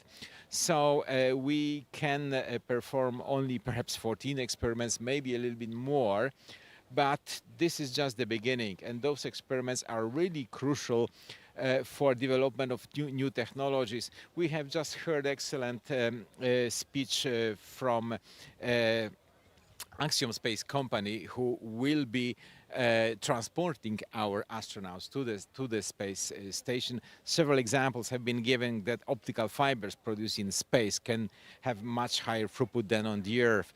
Several medical pharmaceuticals are produced in the zero gravity environment in a much better way, and many other examples can be given. So in the future, we can expect factories on orbit, but now we are going to perform experiments. But those experiments will certainly bring profit to us, to our everyday lives in the future. Okay, that's a roller coaster ride through history and a little bit of the future. Now, the Polish Space Agency has been in existence for 10 years. We talked about the past 10 years. Can you tell us what opportunities Polish students, entrepreneurs, companies, Polish society has in the next 10 years? The opportunities are really great, and this is because of the breakthrough which was made last year, namely Polish contribution to European Space Agency has grown by a factor 5. The Ministry of Technological Development and Economy sign additional agreements with European Space Agency concerning building satellites to observe the Earth. This is because we still continue to work for exploratory missions. Still, our companies, our scientists produce apparatus to go to distant planet and to study the universe. This was our first specialty, in fact. But now the center of activity moves towards the practical use of space. So we are going to build what I call satellite infrastructure, satellites in orbit providing images, both optical and radar images, radar can see in the night and through the clouds, providing telecommunication capabilities. This is very much needed for everyday use. I mean, satellite images are now used in agriculture, in forestry, in building, planning, development of the cities. And I can spend half an hour telling what are the applications. I think that it is quite similar to the internet in the 90s. I mean, in the 90s you can ask, what do we need internet for? Today, this question is simply stupid. I mean, the internet is everywhere, right? Still today, when I'm asked what is the practical application of the satellites we are going to build of space technologies, I can give many examples. But in a couple of years, those questions will be equally stupid. Technology, satellite technology, space technology will be everywhere.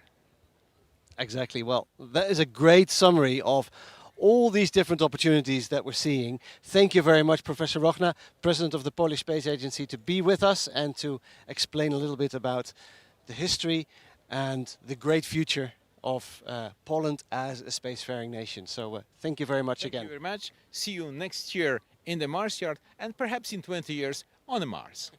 That would be something. Thank you, Professor Rochna. Okay, so that's it for the Mars yard now, but don't go, because we are now going to move to the exhibition area, which is right in front of me and right behind you in your room. And we're going to have a look at a few of the exhibitors that are here that represent some of the latest and greatest of the space industry. And then we're also going to have a look at the drone zone. You heard it this morning in the interview with the judges, if you were tuning in as early as 10 o'clock this morning. But we talked to the judges of this competition about the different challenges. And one of the challenges is reflecting what has happened on Mars in the last 2 years, where the Perseverance rover brought a drone called Ingenuity that did several missions on Mars. And because of that success, the organization decided last year already, but this year in a much bigger scale, to integrate drone tasks into this challenge. So not only do teams have to build a rover that can deal with this terrain here behind me, but also fly a drone to perform other types of tasks. But without further ado, I think we're going to move to the exhibitor zone to have a look at some of these exhibitors. So bear with me, we're going to walk over there right now.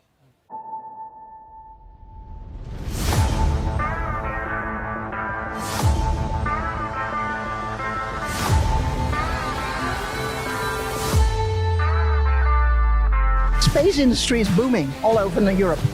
And so whether you're Luxembourg or Portugal or Spain or Italy, you know, whether you're big or small, you try to be part of this. I cannot imagine a better way of preparing people for our future projects than, you know, competitions like this. And all these jobs are there to be had.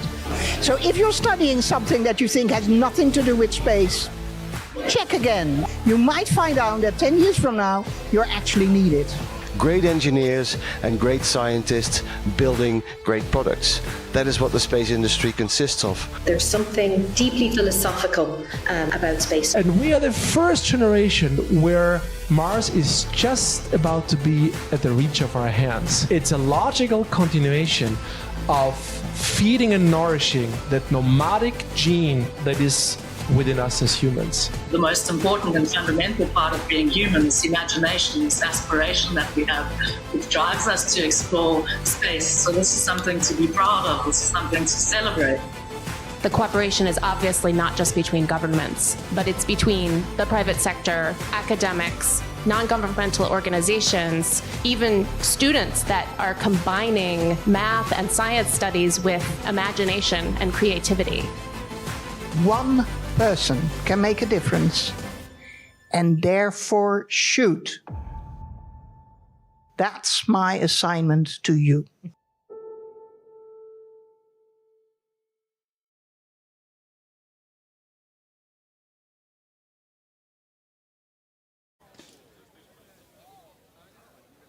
And welcome back. Here we are at the exhibitor zone. And before we start to talk about some of the exhibitors here, let me invite you once again. It's a beautiful sunny day. We're in the center of Krakow in Poland. I know there's thousands of people out there. Come here to the AGH University and have a look at what's going on here. So I'm honored to talk to Arthur here about LibreCube. Can you tell us about what LibreCube is and why you are represented here at the exhibit? Okay, so LibreCube is an open source initiative. We are a non-profit organization, and we want to promote open source for space technology because we are convinced that somehow everyone has a kind of interest for space, right? Everyone has an interest for space. But most people feel that space is kind of remote, very far away for them. So we want to make space available to basically everyone who's interested. And that's why we founded this initiative. And we publish everything as open source. So all the hardware and all the software that we produce is open source. All the tools that we use to create this open source is also open source, because it doesn't make sense if we publish something that people would need to buy expensive software to work on. So everyone can basically join and contribute at no cost. Yeah. Okay, let's start at the basics real quick, because LibreCube at CubeSats, aren't we? We're at CubeSats, aren't we? We should probably talk a little bit about CubeSats and what CubeSats are and what LibreCube is doing, because we see these cubes here. Tell us a little bit about the application of these cubes. Okay, so the origin is really these small satellites. So these were a standard that's actually already 20 years old, and the idea was that that universities can build satellites quick and relatively cheap. So they decided to make it a cubic of 10 centimeter kilogram size. Meanwhile, you can also build larger ones. But the idea is, you have a larger one right here. That would be a double unit. Okay. And the idea is that you send this into space relatively easy. And a lot of universities worldwide they do this. I think there's more than 1,000 of those CubeSats already in space. 2 of them I worked on, so I have 2 satellites in space already. But at some point I realized that there's a CubeSat community, but they don't really openly share so much of the information. So we decided to go completely open source, and idea of applying open source to the hardware design and the software design. And then satellites is a bit remote to most of the people. So we decided to build Rovers. Yeah. So we take a satellite and attach. Let's have a look, because you have them right there. Can we move over there? Because here we see CubeSat rovers, and this is. You go a little bit closer.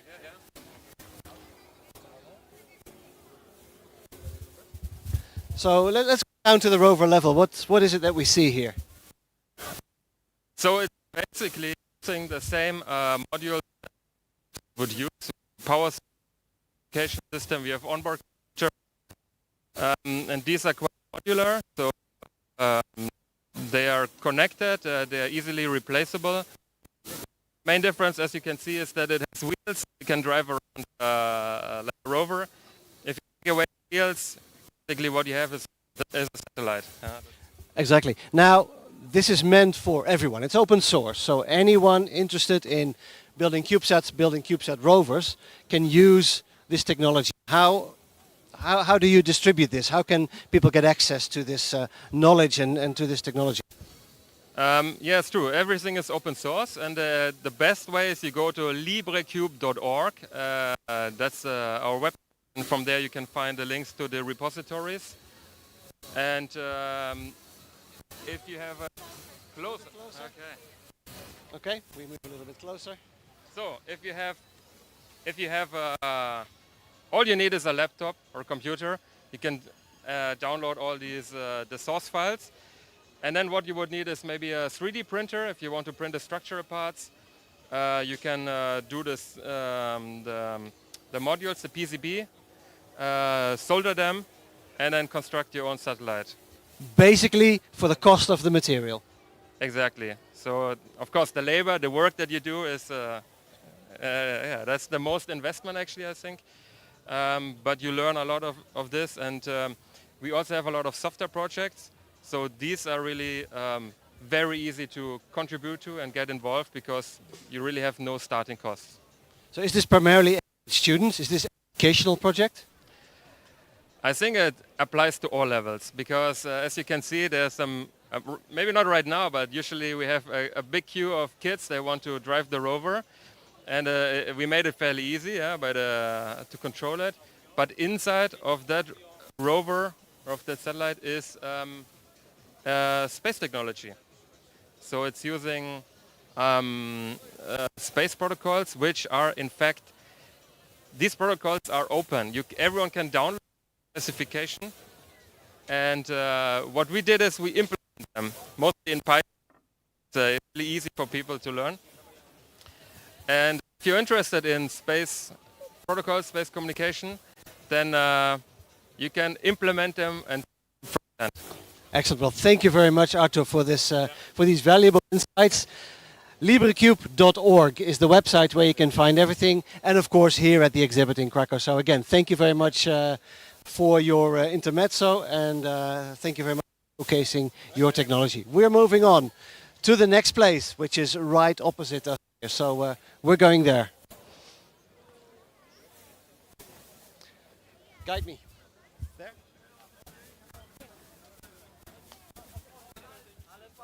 Satlab. Okay, we are at the next booth, all the way at the end of the exhibit, and you can see how popular this is. So there's room for many more people, but we have quite a crowd here already. So let's try to move in and talk about what Satlab is all about. So who is our representative here? Right here. So you are the representatives of Satlab. Yes. Can you introduce yourself and tell us a little bit about what Satlab is? I'm Jakub Chalowski. Satlab is a students' organization that is responsible for our smallest satellite in Poland. We are developing it all by ourselves. We are actually waiting for a launch on a SpaceX Transporter 12 mission. We hope that everything will be all right. We are quite young association. We've made it in only 2 years. Yes, and this is our first satellite, so it's quite quick, so quite fast. That's amazing. So is this connected to a particular university, or is this accessible to all young people? We are association in AGH University. So this one, so we're yeah, here, yeah, right exactly. here. But we've worked with some people who want to work with us. For example, some younger people who got the skills to develop satellite with our organization. So tell us a little bit about what Satlab does. What is its function? You're saying it's going to be launched on Transporter 12, but launch is never the mission goal. What is the mission goal for Satlab? So the current mission that we're developing is more like a test mission. We want to test the systems, want to test the process of development, and to be better prepared for future missions that cost more money, and we don't want to waste that money on our first mission that may fail after 2 days. That makes sense. Is there anything you can show us? Yeah, of course. Can you grab it? We'll stay here, but can you grab it, please? Because we were talking about CubeSats earlier, and we were told this is a 10 by 10 by 10 centimeter. Yes. This one is much smaller. Tell us about what this is. This is 5 by 5 by 5 10 centimeters pocket cube standard satellite. This is one unit, and what can I say? As we can see, we've got a camera on a stick with a LCD display. We are hoping that we'll be the first mission to capture photos displayed on display from space. I see a little display Yeah. in the camera. So this is basically a very small selfie camera. Of course, first working space selfie satellite. We hope. We hope. Of course, there is a scientific payload. For example, here we see small hole for a single pixel spectrometer. That is so small that I can barely see it. That we can determine atmospheric dust content, for example, or catch wildfires. This will be our scientific main goal. And, well, there will be some research about detumbling our satellite from the launch. And right now, we've got satellites waiting for launch, but when we got all data, we can manage to find some application for that data maybe later. Because when we got data, we can do everything with it. So you're saying that all the subsystems, and we're going to talk a little bit about space systems engineering, all those subsystems, scientific payload, an outreach payload, your power, your attitude control, everything is in this very small pocket cube. Yes, and everything was built in our laboratories on AGH. Of course, boards were made externally, or some components were made. For example, not display is made by company, but everything else that we can make here, we did it by ourselves to gain as much experience as we can. Yeah, this is the goal of this mission, to learn as much as we can before we actually make bigger satellites. Like the future one, the next one will be 2U CubeSats, so 10 by 10 by 20 centimeters. So, so much bigger than this one. Much But how many million euros is your budget? I'm not qualified to talk about money. Well, we don't really know because we are not in the management of that, but it's a few million euros. For your CubeSat projects? Yeah, for project, because we are making this as a test. The next is the main goal of our association, and then if we got some leftover money, we can, for example, develop next missions that got some parts from our previous. Excellent, and my point really is, you don't need a multi-million euro budget to build satellites nowadays. This is quite cheap. This one is actually quite cheap. The most expensive element in the next satellite is the camera, the multispectral camera that we have to buy. But this one, how much was this one? A few thousand euros? Yeah, a few thousand euros for the hardware, and another few. Like 16,000 euros was the launch, so it's not a lot of money. So any university can afford it to build such a satellite. Exactly. And that is the amazing thing that is possible now, that students like yourselves and your team members can actually build satellites, and not just build them for educational purposes, but actually shoot them into space. So again, an amazing example, and this is the new standard. We thought CubeSats were small. Look at this one. Pocket cubes, you can fit 8 of these in a CubeSat, so amazing. Thank you very much for introducing us to SatLab, which is much smaller than I thought, and showing to our audience really what space technology is about in 2024. Thank you very much. Thank you very much, guys. All right, we're moving on to the drones. So we're going to walk around here and we're going to have a look at the drone cage, because as I explained earlier, the European Rover Challenge consists of several tasks that the teams have to go through. And one of the important tasks now, that was introduced in the competition last year, is drones. Last year it was a small part of the competition. This year it is a major part of the competition. And what we see in front of us here is a professional drone cage where all teams follow a certain pattern that they have to fly, certain tasks that they have to perform. And we're going to talk to some of the people that are working on this drone task. So let me look around where these people are. They are testing their drone at the moment. So let's just walk around and see if we can find one of the team members to talk about this.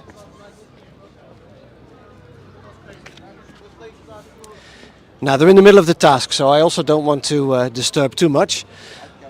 But hopefully we have a spokesperson here who can help us a little bit. So let me put that away, and let's maybe move a little bit closer. Is that okay? I don't want to disturb. No problem. So here we are at the drone cage. Doruk, can you introduce yourself, your team, and what's going on here? You're from the Turkish Rover team? Rover team is Rover team. I'm from Özyeğin University, Turkey, Istanbul. We are currently in the drone cage and operating the droning task. We are trying to firstly do autonomous navigation with droning.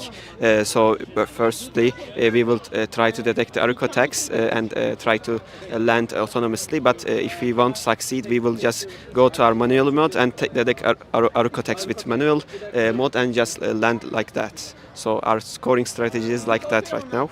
And is there any questions I can help like that? Well, yes, there is, because you talk about autonomous control versus manual control. Of course, a fully autonomous drone, like an Ingenuity on Mars, it has to be fully autonomous. Here you have a choice, but it's a choice that will cost you points in the competition. So you said the autonomous strategy is your initial strategy. How do you practice for this? So in autonomous mode, drones firstly select a waypoint that is in a map basically. When you mark that point and mark all points you will basically navigate, there will be an automation code in the back side, and it will basically land autonomously, fly autonomously, turn autonomously, and basically do your own things by just autonomously. But in manually, we just control it by hand, assuming that we are in a Mars yard and we are operating from a maybe in a shuttle or maybe in a Mars basically cage like that. So that our initial strategy is autonomous, but if that doesn't work, we will just try manually to get some points. And that really reflects reality on Mars right now. Everything on Mars has to operate as autonomously as possible. But in the future, we will have people in orbit around Mars, on Mars stations, that can also manipulate these rovers manually from a little distance. Tell us a little bit about the tasks. I mean, what is the task that we see behind us? We see the drone taking off right now from a certain point. What is happening? So drone will take off, go to Crossway and go there to take a photo. Emergency land here, sideways. Then it will take off again and land, basically take a photo of here and land in the same starting point. That is the main task. Okay, there's no grabbing of anything. It's just flying a certain pattern, taking photos. So this task is basically new in the ERC rulebook, just new. So they are trying to make it harder every year by challenging us, and I think it's perfect for student competitions, and I think it will be improving in the years. Now I see you use a commercial drone. Yes. You have adjusted it to this specific challenge? So, yes, there is a software assumptions and software technicalities, and I think in the next years I will be going to try to do a new drone with just do it yourself and not a commercial off-the-shelf drone, and that actually gives you more points with the technical excellence category, and I think that will help us, and that will get some more points too. Excellent. So tell us a little bit more about the team. You represent the OU Rover team. We talked about the drone, but how big is your team? So our team is currently 30 members, and we are 13 members here. But gradually over there, we might decrease in size, we might increase in size with new interviews, with new members. But currently our core team is 30 members, and we are currently operating here in 13 members. And we have so many different engineers. We have computer science engineers, we are mechanical engineers, and we have electronics engineers. And we try to do it with this team actually right now. And we have a background team in Istanbul that helps us with some designs and etc. in the background. You talk about engineers. Is it 100% engineers on your team?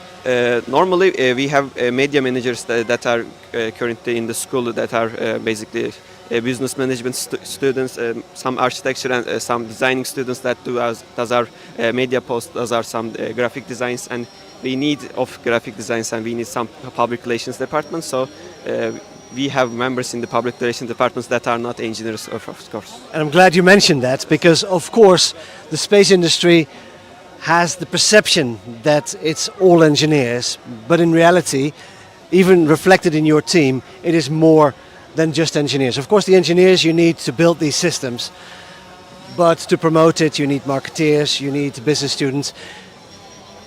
What is the reason and what is the spin-off of this team participating in the Rover Challenge? What is the biggest, how do you say that, payback of this competition, whether you win it or not? So we get valuable insights from the fields itself, we get valuable insights from the task itself, because currently there are so many challenges and there are so many basically videos and reports we will do in the currently throughout the year. And when we come here, we take a chance to test ourselves, and we take a chance to test our rovers too. So that will actually make us better in R&D too, because we get a feedback from here, and we get throughout that feedback we can improve our designs throughout the next year or throughout this year, and I think that helps us without developing a new rover and without developing a new better rover basically. Well, we just heard the feedback in the background. That sounded positive. Yeah, positive. We completed the mission. You completed the drone mission. Yeah, we completed the drone mission. So how did it go? Actually, we didn't fly it manually. We couldn't fly it autonomously because the case was small and our GPS signal or drone's GPS signal weren't good enough. So the waypoints are too close. So it kinda doesn't register it. So I decided that we shouldn't risk the points and don't do the autonomy and fly it manually. But flying manually works great. Excellent. Well, I can see that. I heard the feedback in the applause. So lessons learned for next year. Lessons learned. A better GPS system, maybe practice in a smaller cage, but who knows what the cage next year will look like. Probably going to get a more expensive drone. Well, that's Money solves everything. Money solves everything, but that's not true. You cannot buy winning the ERC. Yeah. we can't. Even if we had lost some money, we couldn't win the ERC. Yeah. Well, you can still win the ERC. What are your chances? I mean, we've heard nothing about the results, nor will we share anything. But what's your gut feel? Top 15, we think. I like your optimism. Top 15. That's a very good estimation. We are not the best 5 team, but I think we could manage top 15 or top 12. So is this the first time you participate in the ERC as a team from OU? This is the first time for me. Our team was participating at ERC from the beginning. Okay, yeah, and we've seen Turkish teams being really strong. We are the first Turkish team. Good to know, but you're not the last. So we see strong participation of Turkey in this competition. So again, congratulations on finishing this task. You have more tasks to go. And we have 2 more tasks. One of them is traversing. This is the drone of traversal and rover traversal. And we have the probing task. Okay, yeah, and the probing task is the exciting bit that is new that we learned about. That's going to happen tomorrow. Thank you very much for your time and for showcasing us while the drone was doing its thing. So with that, we're going to conclude our transmission on the Mars Yard for about an hour. So we will see you back in the main room with my colleague Milena doing the transmission from the main room. We're going for lunch. We'll be back in a couple of hours here on the Mars Yard. So for now, hashtag ERC 2024 to follow everything going on here on social media, and of course roverchallenge.eu for all information. Signing off, I'll see you back in a few hours. Bye-bye. We're wide open for culture, for fun and adventure, and priceless treasure, for the art of masters, bold colours and flavours, to share memories and celebrate life, offering vibrant local culture, history, architecture, and a land that is yours to explore. Experience Krakow. Visit Małopolska.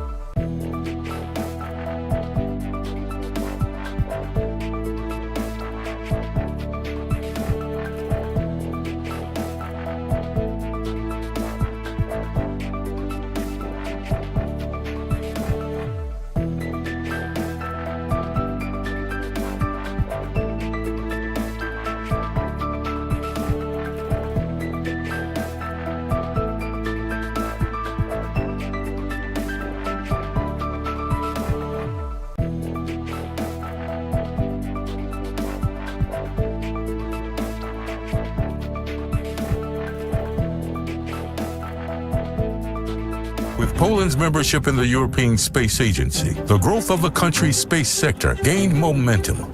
The Polish Space Agency supports the space technology development through increasingly ambitious projects and cooperation with international partners. The next step is the mission of a Polish astronaut to the International Space Station.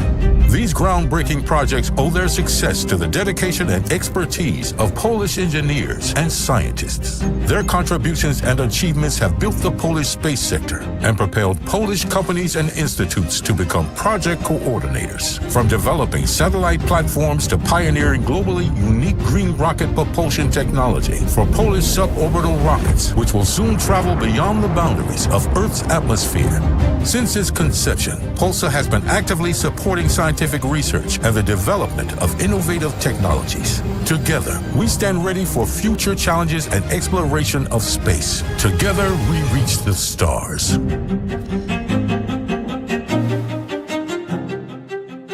Hello everyone, welcome to the video submission of DJS Antariksh.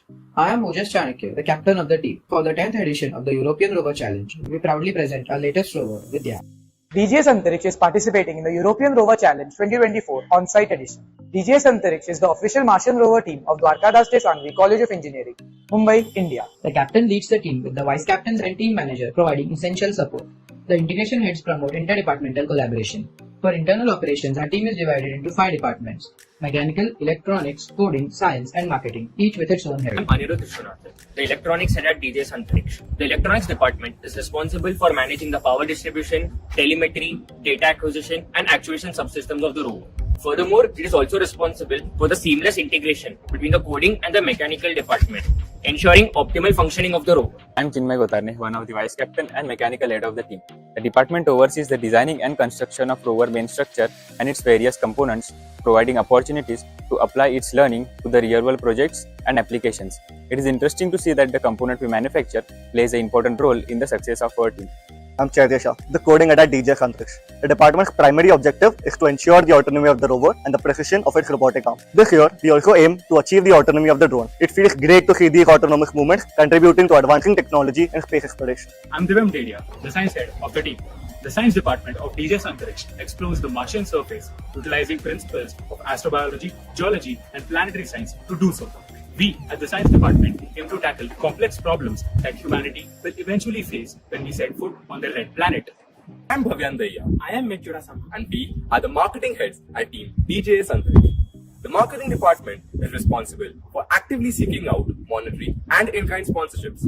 From designing the team merchandise to actively maintain our social media presence, it's all encompassing in marketing. Not only that, the department also works on the official team documentation and expand its horizon by networking and outreaching with industry experts. We experienced the excitement of on-site competition for the first time, witnessing the cutting-edge technology. This year, we are even more prepared to showcase our capabilities and push the boundaries of innovation in space exploration, fueled by our passion and determination to explore the wonders of the universe. Participating in the European Rover Challenge, organized by European Space Foundation, is an exceptional opportunity for Team DJS Antariksh. It's not just a competition, it's a special chance for us to showcase our creative and technical prowess, pushing the boundaries of space exploration. Our mechanical department has engineered a 4-wheel independent steering system which utilizes double rocker mechanism, which when coupled with a chassis made of aluminium extrusion profiles facilitates smooth traversal over varied terrains. For independent motion of each wheel, we have integrated split ring planetary gearbox which helps achieve high reduction ratio. Also, the differential bar placed under the chassis helps maintain the structural stability of the rover. To ensure optimal traction, 3D printed TPU wheels with thunderstrip patterns are used. As compared to last year, the wheels have low infill for better deformation and shock absorption. The robotic arm with 6 degrees of freedom is equipped with cyclonic gears at its initial 3 joints to reduce backlash and give precise motion. Moreover, the end effector mounted on the robotic arm is equipped with interchangeable fingers to perform versatile tasks. It can easily grip objects up to a length of 18 centimeters. Perhaps the most unique feature is a deep sampling mechanism, seemingly integrating two mechanisms which are the drilling and a collection into one. It incorporates a lead-screw mechanism with track rollers to reduce friction while performing vertical prismatic motion.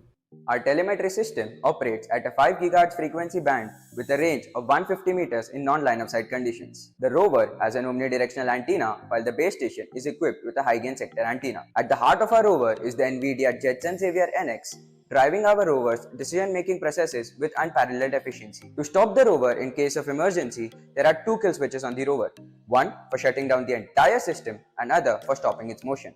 The acrylic electronics box houses batteries and various other subsystems. And it does not stop here.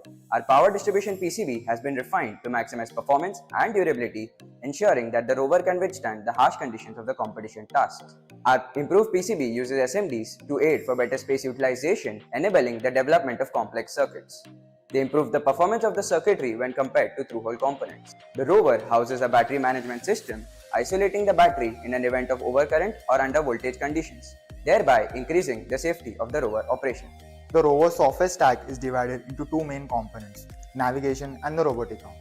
For autonomous navigation, a 3D point cloud is created using stereo camera, which is further used to create cost map of the terrain. Localization is achieved using external Kalman filters to fuse visual odometry data and data from the IMU and VNL modes. Ruko markers detected using robust computer vision algorithms are used as anchor points to aid in localization. Global and local path planners in the navigation stack utilize ASHAL algorithm with dynamic windowed approach to move around obstacle and reach the desired goal. For robotic arm, its URF representation paired with encoder values is used to model simulation environment, taking in the depth data from Intel ESN V435 depth camera.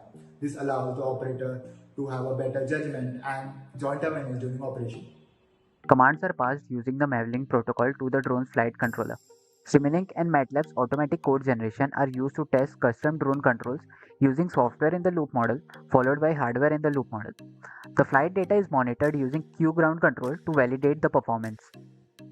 The science task consists of 3 subtasks, each simulating the scientific activities performed by the rover on Mars.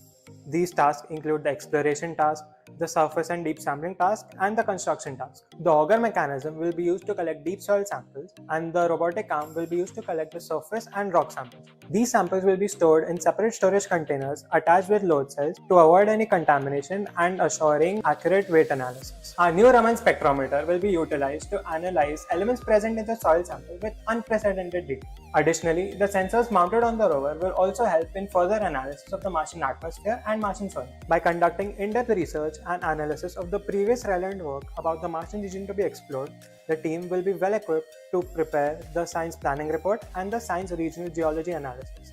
As Valles Marineris is a major Martian landform, it needs to be studied in great detail. Therefore, we utilize software like JMARS and Google Earth Pro, as well as the 3D models which the team has obtained to understand the intricacies of the red planet and also conduct all-round research about the Martian terrain. DJS Antariksh is grateful for the support from our college and our sponsors. Taking part in the European Rover Challenge is an amazing experience for us because it helps us enhance our technical and management skills. We took our rover to various exhibitions and conducted workshops to spread awareness about space exploration. Along this journey, we met amazing people from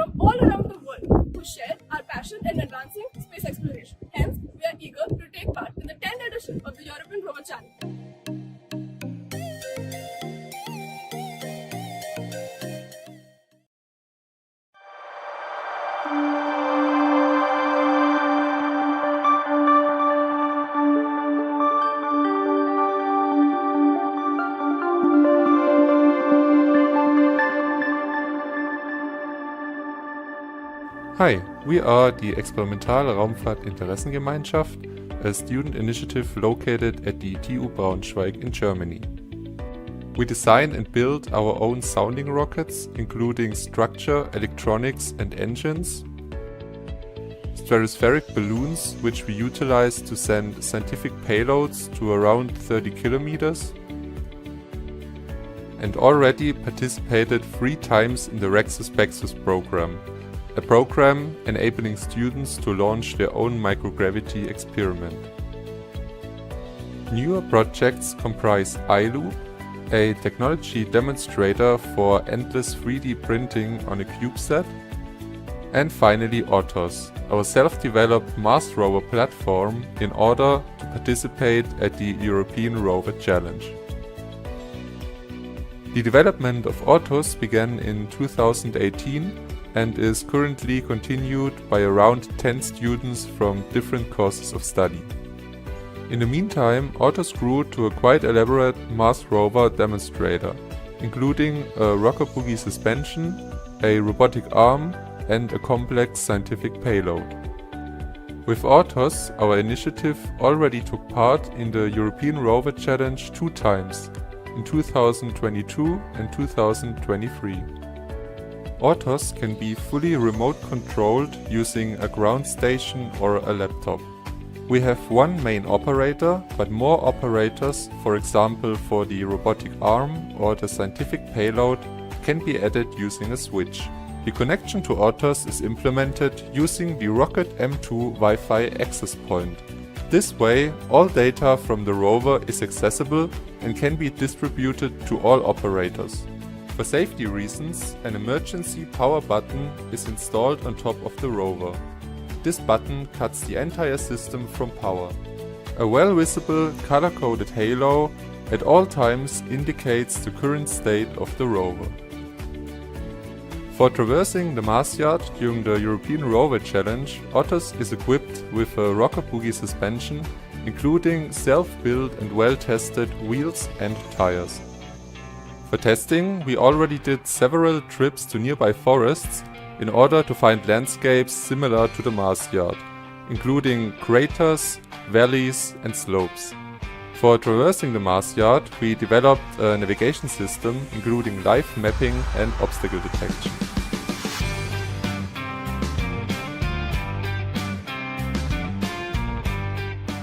Mars exploration is all about science, especially searching for traces of life.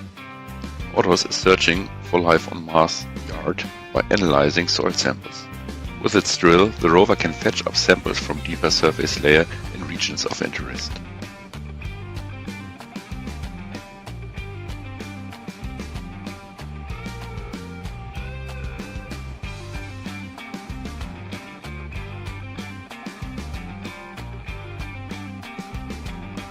Brought up material or further samples from the surface can be picked up with a robotic arm equipped with a shovel and effector. The samples are fed to our science payload, a biochemical analysis unit that aims to detect adenosine triphosphate or ATP in the samples. As every known life form on Earth is based on ATP, it is assumed that if ATP is detected on Mars, there is a high probability that this indicates traces of life. The analysis unit can separate a small amount of the sample which is filled into a sample tube. The sample is treated with different chemical agents that break up potential cells and set ATP free, as well as react with the ATP and emit photons in the bioluminescence reaction. It is the same principle how fireflies generate their glowing. The emitted photons can be detected with a very sensitive photometer based on an avalanche photodiode that can count single photons. The payload can be controlled remotely by a graphical user interface. Up to 6 samples can be analyzed, including a reference and a blank sample. In order to tackle the maintenance task, we have constructed a 6-axis serial robotic manipulator that can be firmly attached to the front right of our chassis. It is made out of robust and light carbon fiber tubes connected by aluminium parts. Our anti-factor is easily interchangeable depending on its use case. Either we use soft TPU grippers that allow for precise interaction with our environment, or our PLA shovels that can pick up a good amount of probing material. After a bit of trial and error, we have decided that we would use the powerful BOIK algorithm to solve our inverse kinematic problems, an algorithm based on reinforced learning and particle swarm optimization. It can easily provide intuitive motions to reach goal positions or poses. Our motion planner works especially well used together with the depth cloud generated by a stereo camera. With this setup, we want to compete in the European Rover Challenge 2024. With the development of Autos and the participation in the European Rover Challenge, we want to achieve both, enabling students at our university to gain practical knowledge in robotics and engineering, but also we aim to contribute to the international research and development in the fields of robotic and rover technology, and also meet up and connect to other like-minded student teams, which in the last years became already friends of us.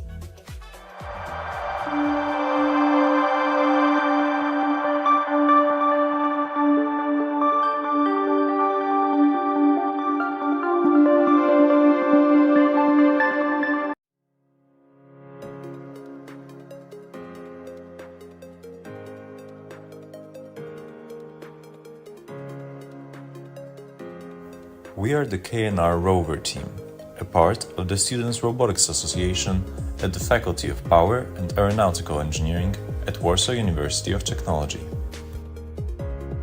Since 2005, KNR's story has been a testament to human creativity and technical mastery. With a unified goal to pioneer cutting-edge robotics and international championships, our journey began. From humanoid robots to autonomous underwater vehicles, our ambition knew no bounds, culminating with the creation of our rover, the HAL 062, in 2018. Throughout the evolution of our rover designs, we faced numerous challenges, from the demanding tests of the University Rover Challenge to the rigorous competitions of the European Rover Challenge. Each contest has served a crucible, shaping both our rover's capabilities and our team resilience. Yet our mission extended far beyond championships and triumphs. With each iteration of our rover, we embraced the opportunity to inspire new generations. Throughout numerous science fairs and school visits, we aim to ignite the spark of curiosity in the young minds of the future. At the heart of it all is our ever-expanding team, currently composed of 23 members. The rover section is divided into 5 main departments: electronics, software, mechanics, science, and autonomy. The first, electronics section, is led by Adam Shaigin and consists of 4 members from different faculties. The coordinator of the software section is Christian Czechowicz, who leads the group of 3 people. Currently, our biggest section, mechanics, includes 7 members under the leadership of Mikołaj Stasiak. The science section, which currently consists of 1 member, Michał Trawczyński. However, this section is supported by a lot of people responsible for engineering matters. Last but not least, autonomy is conducted by Marcel Zawadzki, who is also the coordinator of the entire project. This section brings together 5 members. Once more this year, we set our sights on showcasing our excellence and innovations as we gear up to compete in the upcoming European Rover Challenge. Every component of the rover, from mechanical parts to electronics and software, was meticulously crafted by our team members, showcasing our dedication to craftsmanship and innovation. With stability and modularity at the forefront of our design, our rover features a universal rail at the front, enabling swift mounting of task-specific modules. Additionally, each component, from the suspension system to the manipulator, is crafted to handle the challenges of rough terrain and complex tasks. The rover features a 6-wheel drive system with a rocker bogie suspension, allowing it to traverse through difficult terrain effortlessly. The drive modules are powered by BLDC motors, ensuring high torque and reliability. Even on steep inclines, the rover maintains stability and control, thanks to its advanced suspension system. Our safety systems include an emergency stop button that halts the rover instantly. Additionally, if communication is lost, the rover will automatically stop to prevent accidents. Our rover runs on lithium-ion batteries, offering over an hour of continuous operation and minimizing the need for frequent recharges. A meticulous battery management system optimizes power usage for efficiency and longevity.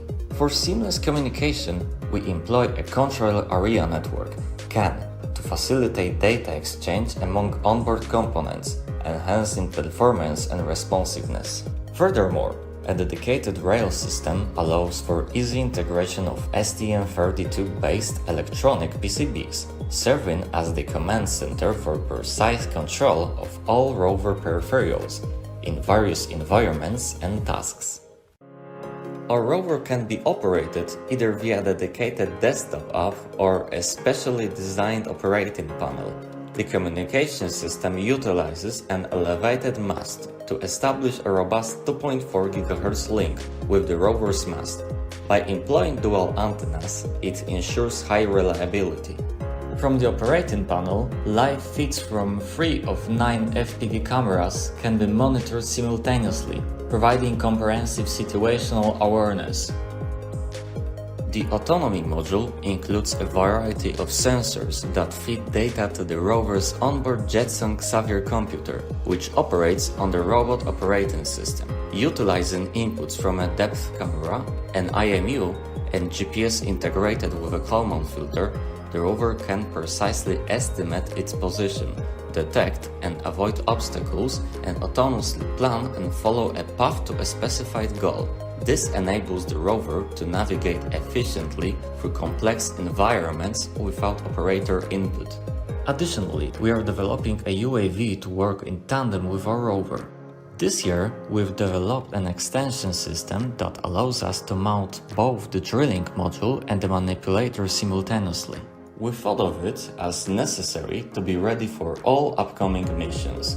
Our rover is now capable of acquiring both rock and loose surface samples, as well as extracting material from deep underground. All taken samples are stored in onboard containers. Our drilling module is able to drill up to 30 centimeters below the surface. Its main design goal is to allow the rover to capture multiple samples from different sites and safely carry them back to base. The manipulator, with its 6 degrees of freedom, allows us to perform precise operations. Equipped with BLDC motors and absolute encoders, it can lift objects up to 6 kilograms and execute complex tasks with ease.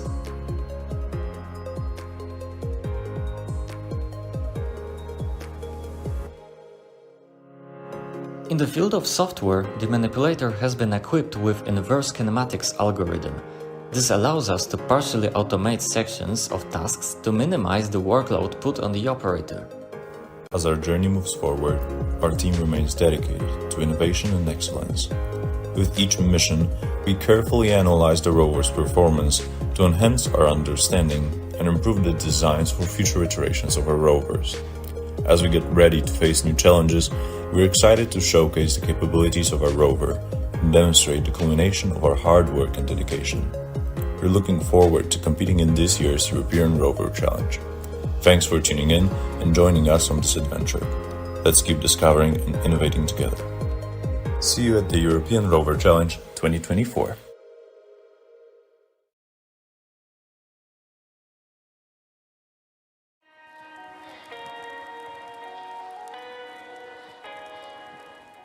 Hi, we are SCA Robotics, a division of Student Space Association from Warsaw University of Technology. We are a team consisting mostly of undergraduate students coming from various faculties. This year, we present to you a Sirius 2 rover.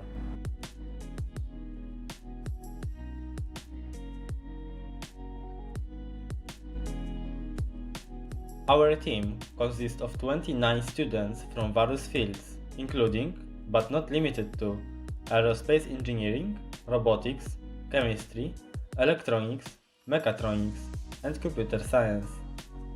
During the last years, we have been testing different team structures. Lately, we created a division of work between 3 subteams: mechanics, electronics, and software, where each task is split up to the most basic assignments. This system allows us to facilitate the division of labor by helping coordinators oversee the progress and solve any problems at the levels they occur. Such division has proven itself as an efficient way to achieve fast and reliable results. The main goal of the Student Space Association is gaining and exchanging knowledge. The best way to achieve this is taking part in various challenges, such as the European Rover Challenge. Our Sirius rover is the second rover in our newest program and has been in active development over the last 4 years as a successor of the first iteration. We have implemented and are working on many new solutions that result in constant improvement of the rover and allow us to gain new, valuable experience in engineering and science. In addition, by participating in ERC, we can promote our university, our association, and the space industry overall. This in turn will help us increase the number of engineers in future generations. Thanks to a camera backend which uses WebRTC, we are able to simultaneously stream video from multiple cameras with automatic compression quality selection. Our control interface is a website built with Vue.js, hosted on the main computer of the rover. It is centered around a modular drag-and-drop window system, which allows for great flexibility and expandability. This solution gives us a very robust control over the rover and allows us to visualize its state.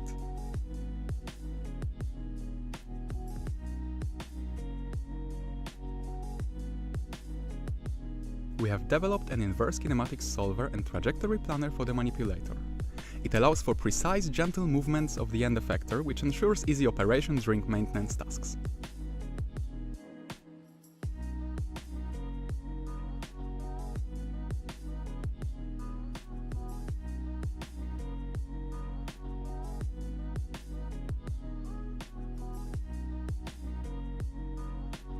The closed-loop control, along with the redesigned gripper, allows for the effective manipulation of various tools or lifting objects weighing up to 5 kilograms. The arm can pick items from the ground in front of the rover, as well as reach heights over 1.5 meters.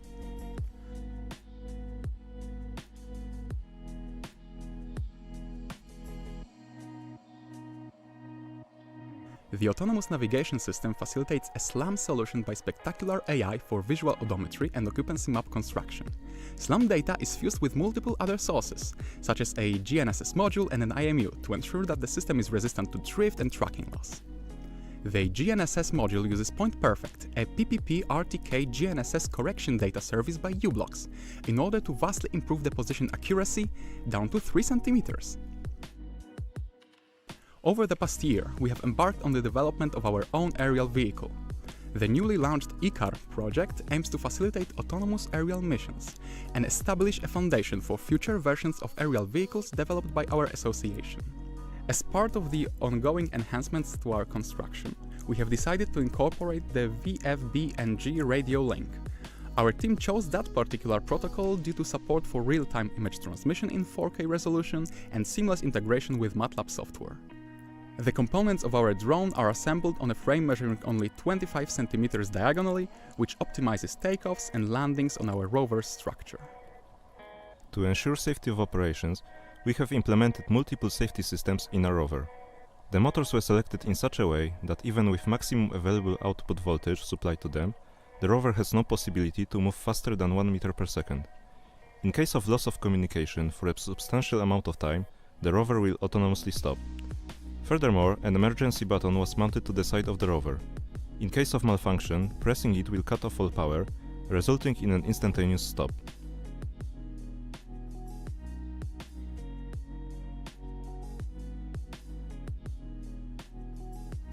As for the drone, we have also prioritized the highest safety standards by implementing redundancy key sensors and preparing a control system for sudden disconnection and signal loss. By those actions, we ensure readiness to manage unforeseen circumstances during flight. We are continuously redesigning and improving our science module. In the past years, we have successfully developed methods of collecting and analyzing ground samples.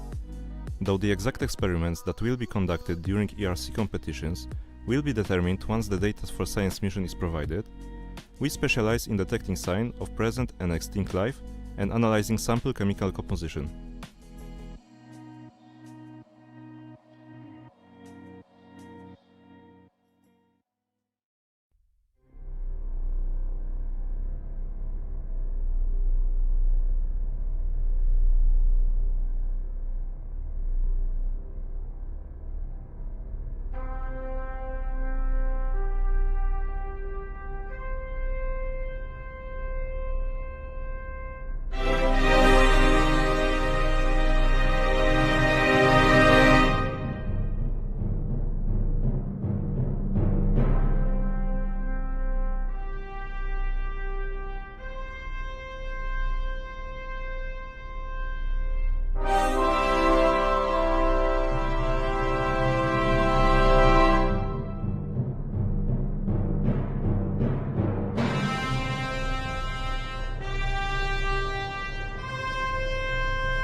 Welcome to Sapienza University of Rome, Italy. Since 2022, Sapienza Technology has been advancing the development of the CC8 rover, aiming to participate in the European Rover Challenge 2024 with its latest version. This prototype is the result of the work of 40 students, united by their passion for engineering and space exploration systems, and is led by Davide, Angelica, and Stefano, the current project coordinators. Thanks to the experience gained from the previous editions, we have swiftly optimized our prototype, achieving superior performance compared to earlier versions. Participating in the European Rover Challenge provides a unique opportunity for our team to demonstrate the robustness of our systems through the undertaking of an analog mission, which would foster team growth and the consolidation of soft skills. In addition to the leadership, the team is divided into various divisions that collaborate to select the most appropriate technical and logistical solutions. The software division is responsible for designing the software to control the prototype by employing computer vision and artificial intelligence algorithms. The hardware division focuses on the mechanical design of the onboard systems and the selection and creation of components that impact the prototype's performance. The electronics division develops control schematics for the subsystems and integrates the sensors needed for scientific research activities. The science division plans the mission based on set objectives and analyzes the data collected from the scientific payload. Finally, the management division handles the logistical aspects of the project, such as risk analysis and sponsorships, to ensure high-quality standards.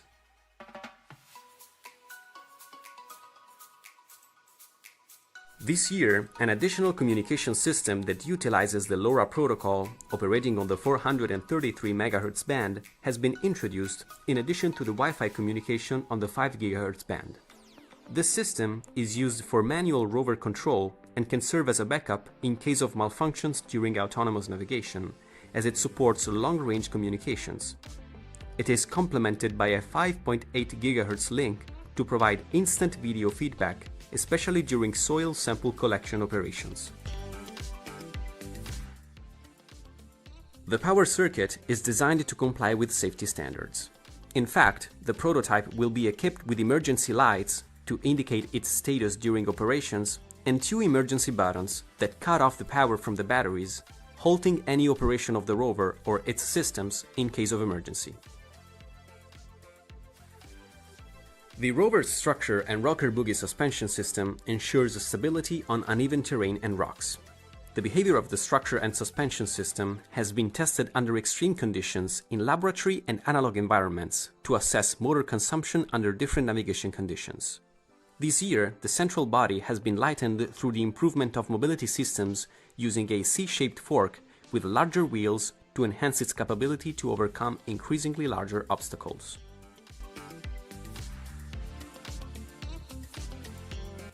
For an effective approach to the navigation task, a localization and mapping algorithm has been developed based on visual odometry provided by the stereo camera and data from the onboard IMU. A robust computer vision algorithm is used for the detection and reconstruction of Aruco tags, ensuring high accuracy over long periods. After extensive testing, the ROS packages have been adapted to the rover's dynamics and environmental conditions in a similar operational scenario. For the development of the 6 degrees of freedom manipulator currently in progress, a structure entirely made of carbon fiber was chosen, allowing the manipulator to be lighter and improving its mobility. The spherical wrist has been modified, replacing the Kevlar cable system with a differential using bevel gears driven by 2 belts from motors positioned at the elbow. Additionally, this year the team aimed to enhance its design skills by introducing cycloidal reducers, fully designed and manufactured in-house, to improve robotic arms' performance in terms of torque and precision. This robotic arm represents a significant advancement over last year's solution due to numerous innovations in the sensors and software domains. The primary goal of these enhancements is to achieve full autonomy in task completion. We've added encoders at each joint, complementing the existing motor-level encoders, enabling a dual control loop for precise management at both motor and joint levels. Furthermore, we've optimized essential components for the maintenance task, enhancing on-device, digit and object recognition, while minimizing workstation communication for a more robust connection. Lastly, we've improved the ARM's manual control interface to ensure task completion under any circumstance. The chosen site for the mission is Valles Marineris, an area of significant scientific interest for our team of geologists. They aim to investigate the combined effects of tectonic and erosive factors, likely caused by water and ice, that have shaped its current morphology. Using satellite imagery, they have identified points of interest for further study, particularly focusing on fault lines and drainage areas. By programming a route for the rover to collect samples with systems designed in collaboration with the Hardware Structure Division, they also intend to assess the impact of past water presence in regions showing significant erosion.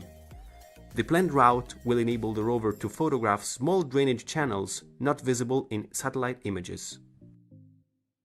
The rover's scientific payload includes a deep sampling system, currently under development, capable of collecting samples from depths exceeding 20 centimeters, ensuring stratification for scientific studies.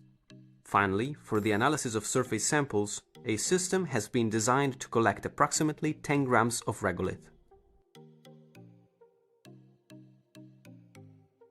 For the droning task, we decided to design and develop a custom solution.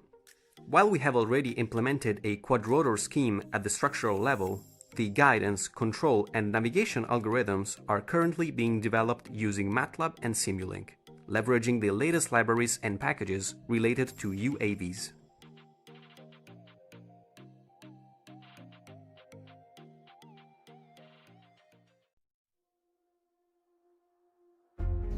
Einstein ermutigt uns, über das Bekannte hinauszudenken und kreativ zu sein. Nur wenn wir bereit sind, das Bestehende zu hinterfragen und uns einzulassen auf den Blick über den Tellerrand hinaus, können wir neue Ideen entwickeln und die Welt verändern.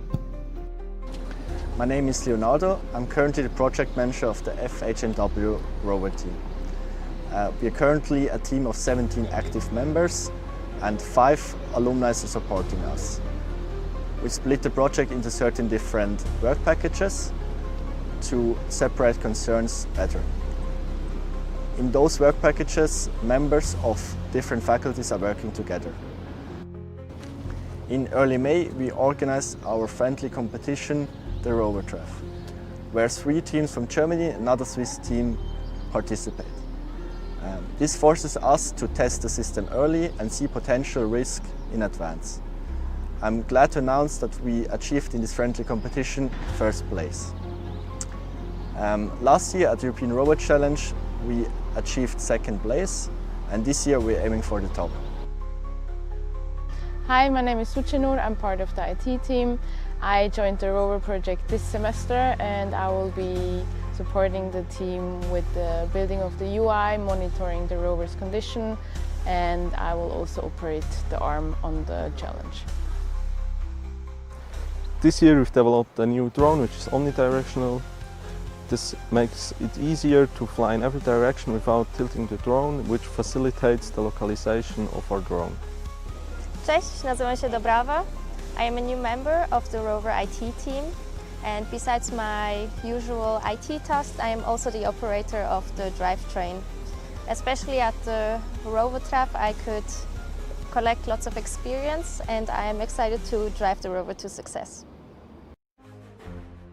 Compared to last year, this year we are implementing an omnidirectional drivetrain.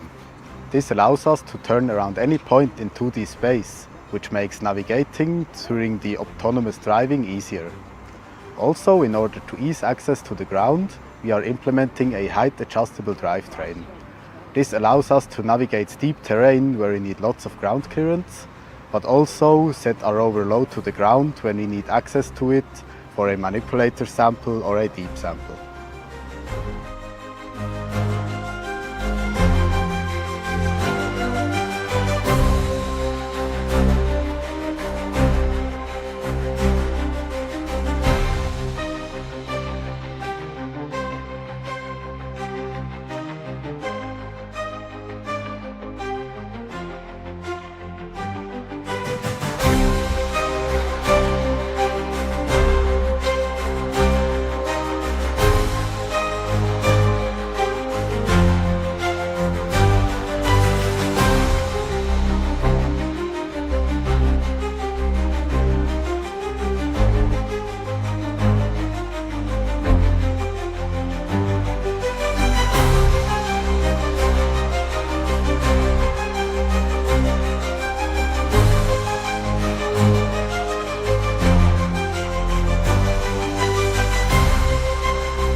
Welcome to FROST, the Frankfurt Robotics Science Team. We are a student team based at the Frankfurt University of Applied Sciences. Our aim is to build a mobile robot platform to compete at international challenges and enhance our practical engineering skills.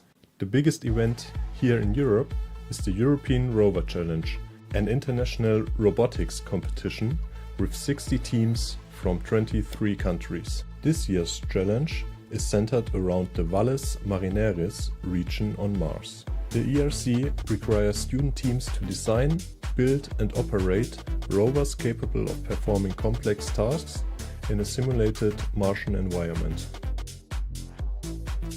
FROST is divided into two departments of engineering and operations. The main lead is Jens, who represents the team to the public. The engineering team is led by the head of software Lukas, the head of hardware Jonas, and the head of electronics Jens. The operations team is focusing on long-term development and organization. The following shows our capabilities of traversing difficult terrain for the ERC.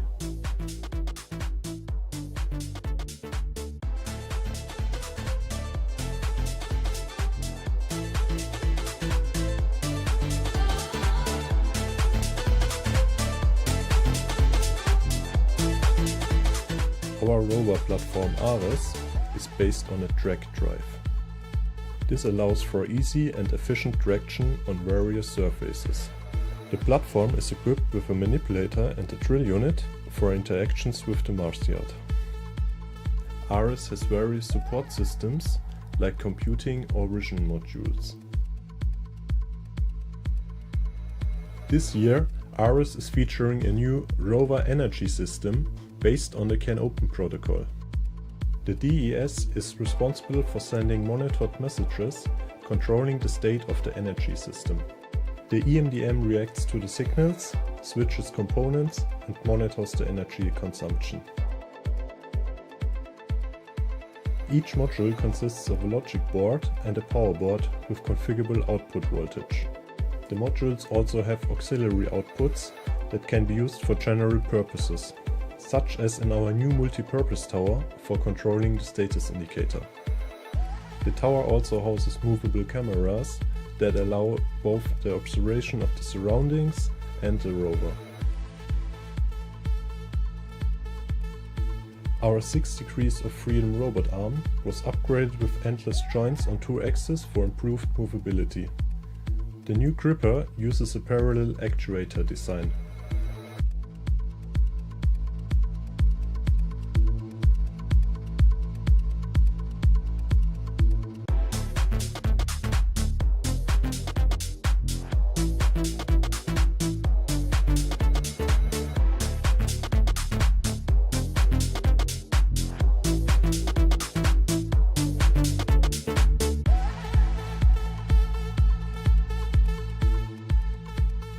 To improve the feedback for the operator, a visualization for the ground station has been added.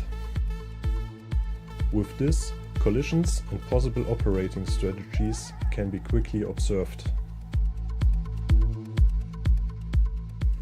Our drill unit from last year has been improved for loose soil samples.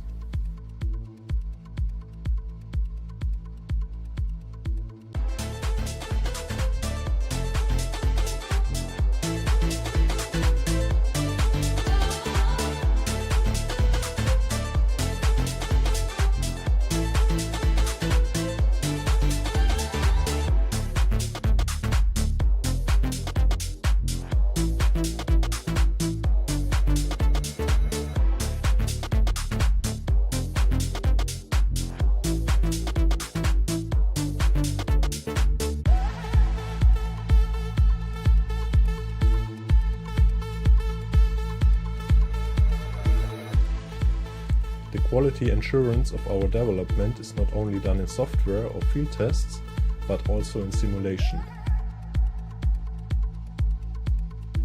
This method is both used for training the operator and validating our navigation software. Ares is almost ready, and we look forward to the challenge.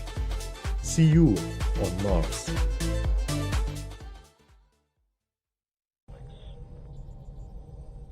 Hi, and welcome to Imperial College London. My name is Philip, and I'm the founder of Imperial Planetary Robotics Lab, a place where we give students a space to gain experience in the exciting field of planetary exploration. We do this by running projects in which students can take part in, the flagship being the Hub Budget project, with which we are competing again in ERC 2024. So, let us walk you through it. First though, let us walk you through what we are founded upon. IPRL operates on a few core principles that help us cope with the tight timelines and the competition challenges. The first one being optimize for requirements and simplify. Every design decision must have a reason for it. We also want to use the simplest possible solution that satisfies those requirements, so we can avoid over-engineering the rover. The second one being fail fast and iterate. We prefer to have simpler, even more crude solutions ready earlier than potentially better solutions delivered very late in the design process. The final being flat and open team structure. We strive to keep the team as close together as possible by flattening the team and assigning each team member a clear set of responsibilities. We also give each one the trust and freedom to implement their own ideas. However, this year, IPRL is only half of the story. For our second year of competing in the ERC, we've teamed up with Team Argo from the University of Belgrade. Thank you, Philip. My name is Nicola, and I'm the team administrator of the Argo Student Robotics team. We are a student organization of the School of Electrical Engineering. Founded in 2022, we've specialized in creating autonomous mobile systems and are currently the first planetary and currently the largest robotics team here in Serbia. Even though we're based at the School of Electrical Engineering, our members come from all major faculties in Belgrade. And I'll give you a short intro to what Argo is doing to contribute to this project. We are working on Compass, the component-based autonomous software suite that aims to allow a rover to explore unknown terrain all by itself. The Zephyr UAV, which is manufactured at the electronics lab of the Faculty of Computing, and a web-based telemetry display system that will allow our operators to monitor the rover's health during operations. Today, we brought our team leads that are working on Rover to tell you what our amazing engineers have designed and developed over the past months. And now, I'll hand the stage to them. Hello, and welcome to our revamped and refurbished lab. I'm Ryusei. I'm Jimmy, and we're managing this year's team. We are proud to introduce this year's rover, Rover. After our unexpected success last year, IPRL has doubled in size and increased our capabilities to compete in this year's tournament. Our team now consists of science, mechanical, and electronics teams. Mechanical team divides into chassis and steering, drilling and payload, and the arm. All the components are designed taking the manufacturing feasibility into consideration, and self-manufactured by students at either Hackspace or student teaching workshop. Now let's show you our new designs behind Rover, starting with Phyllis, who will introduce the development of chassis and steering. The main chassis is composed of aluminium box sections constrained by mounting plates for enhanced structural integrity, whilst minimizing weight. The bearings connected to the aluminium box sections at the center enables the chassis on each side of the rover to rotate around the central shaft. And this allows for differential steering necessary for travel on Martian terrain. Connected to each corner of the chassis is a steering motor controlled by an encoder. This allows for 360-degree rotation of the wheel and for more precise motion of the rover. All four wheels are driven by an additional driving motor with sufficient power to be able to push the rover over steep slopes. The wheels are inspired by a honeycomb structure with a deep tread depth, for better grip and to enable the rover to travel over harsh Martian terrain. Last year, being only just able to reach the ground left little space to reach for our perfect rock sample. So this year, we've increased the workspace of the arm to be able to reach between the maintenance panel and the ground with a bit of spare room to reach for probes, polystyrene bricks or rock samples. We've maintained a two-finger gripper able to interact with samples, cables and switches. We've modified the design to a linear grip to be able to increase the finger spacing for the large polystyrene bricks for the construction task. We're maintaining a fixed Euro plug perpendicular to the gripper as a simple voltage reading solution. And finally, we've introduced a 4-bar linkage mechanism, allowing us to move the wrist pitch motor to the base and add another motor controlling wrist roll to be able to place bricks in our preferred orientation or rotate the RJ45 cable if picked up upside down, maintaining a maximum lifting capacity of 2 kilos despite the addition of a new motor and the extension of the arm. This year, we have a brand new modular drilling subsystem to collect both surface and deep samples for the science task. Here's how it works. The linear actuated motor drives the ball nut and drill mount into the ground, while a high torque motor rotates the auger to collect the samples. When the ball nut reaches the bottom limit switch, the drill motor stops and the direction of the linear actuated motor is reversed to raise the auger and sleeve. When the ball nut actuates the upper limit switch, the linear actuated motor stops and the payload system moves into place via a rack and pinion mechanism. When the container is in place, the drill motor runs in reverse to unload the sample into the container where it is weighed. A similar process takes place when obtaining surface samples, but the stop point is far earlier and controlled by an inductive sensor. The electronic subsystem contains a number of microcontrollers organized in a hierarchical multi-input, multi-output architecture. Each subsystem, drive, arm, sensors, and master drill have their own dedicated microcontroller. Each one of them listens for commands from telemetry and autonomy.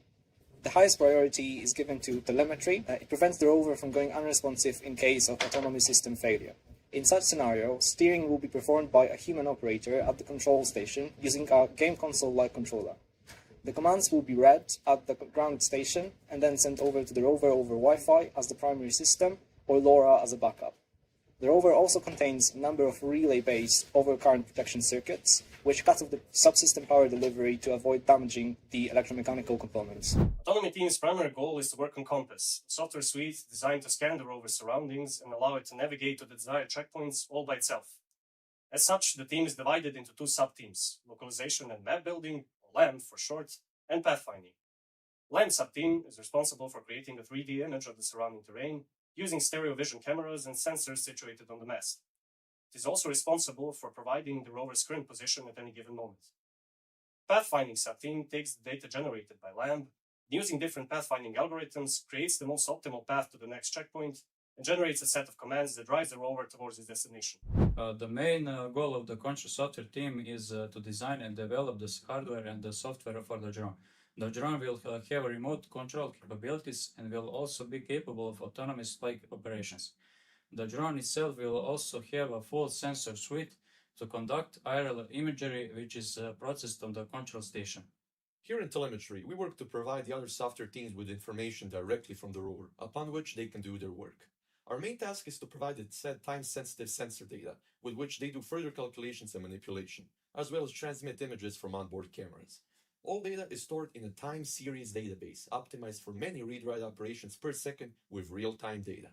With that, we ensure that our crew and software always has the latest information upon which they can make mission-critical decisions and make better calls in day-to-day operations. This is everything about our rover, Rover. We hope you enjoyed our new improvements and hope to see you in action in Krakow, Poland. See you!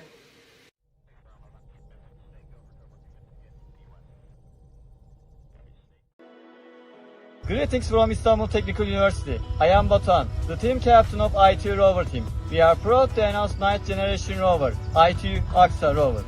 We are ready for European Rover Challenge 2024. Established in 2016, the ITU Rover team focused on space robotics with a specialization in rover science. For the past 9 years, the team has operated within a multidisciplinary environment, incorporating expertise from every faculty at our university, including engineering, science, management, and architecture. We have 5 sub-teams. The mechanical sub-team is responsible for designing and manufacturing the mechanical components. The electroware sub-team is responsible for developing embedded software, designing printed circuit boards, creating algorithms, and building software architecture needed for the test execution, ensuring seamless integration with the rover's hardware. The science team is tasked with conducting geological studies of Mars.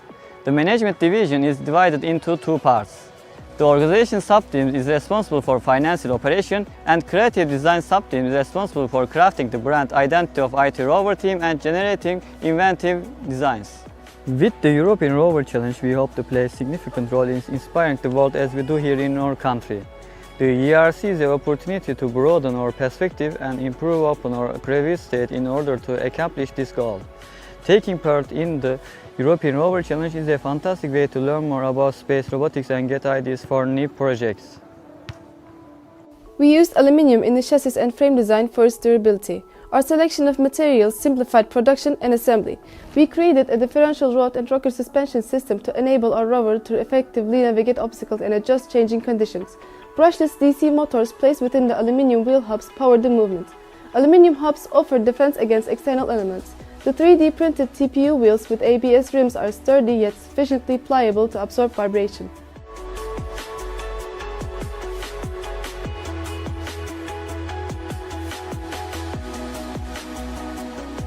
The rover powered by 42-volt lithium-ion battery. Our power distribution board regulates the battery voltage for different voltage levels required by peripheral components. Also, the emergency button that will disconnect the battery and completely disable the rover is located at an easily accessible point. The driving system of the rover is controlled by ARM-based microcontrollers on the vehicle control unit. This custom PCB allows for the management of the rover's status LED. PID-controlled brushless motor drivers were utilized to control the rover's BLDC motors. It uses the CAN bus protocol to communicate with the vehicle control unit. The base station and rover communicates via Wi-Fi modules, operating at 2.4 and 5.8 GHz frequencies. Our driving system ensures localization using SLAM algorithm, which uses point cloud data gathered by LiDAR and IMU sensors. Localization information used for path planning and obstacle avoiding. The rover autonomously navigates from one goal to another by recognizing AR tags scattered through the environment. Behavior tree is implemented for decision making in navigation tasks. Also, rover can be controlled via our web browser-based interface utilizing cameras. Web interface can also be used for executing commands and displaying scientific graphs. This year, we built a robotic arm powered by brushless DC motors with 6 degrees of freedom. The required torque was provided and backlash was reduced with cycloidal gearboxes and belt drive system. Belt drives help to solve weight balance problem of the robotic arm caused by the motor. We develop a smaller cycloidal reducer to reduce weight while carbon fiber tubes support increased durability. With the advanced multifunctional design of the manipulators, we can make it suitable for different tasks. In the robotic arm, brushless DC motors are controlled by STM32-based microcontrollers and communication is ensured through the CAN bus protocol. For position feedback, 14-bit Hall effect magnetic encoders with input filters are used for precise position control. Additionally, a custom-made PCB for the gripper provides a wide range of capabilities to achieve complex maintenance tasks, such as switching a high-power electromagnet and measuring voltages up to 24 volts. With remarkable accuracy and adaptability, our robotic arm is able to perform a wide variety of jobs. It makes use of inverse kinematic solution in well-established industry frameworks with ROS, allowing control in joint and Cartesian spaces. This makes it easier for the arm to handle tools, turn knobs, push buttons and pull things out of drawers. We tested our manipulator in a variety of real-world scenarios and in simulation systems such as Gazebo to guarantee optimal functionality. With the USB camera, we can detect the architects on the panel, determine the position of the architects and perform the relevant tasks. Our deep sample collection system utilizes a core drill that penetrates through soil.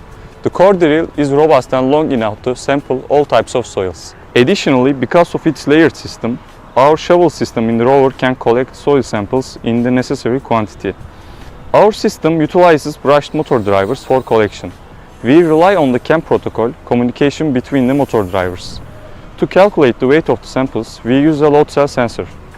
In the bricklaying task required in the missions, thanks to the special designed tip of the gripper end of the robotic arm, the required materials such as bricks and rocks can be held firmly and at the desired angle and placed in the desired place. Our drone features high-performance brushless motors and 10.45 carbon propellers for optimal flight efficiency. It is made with glass fiber mainframe and polyamide nylon arms. The PIXAV control system offers precise and dependable control, while the integrated GPS ensures accurate positioning and navigation.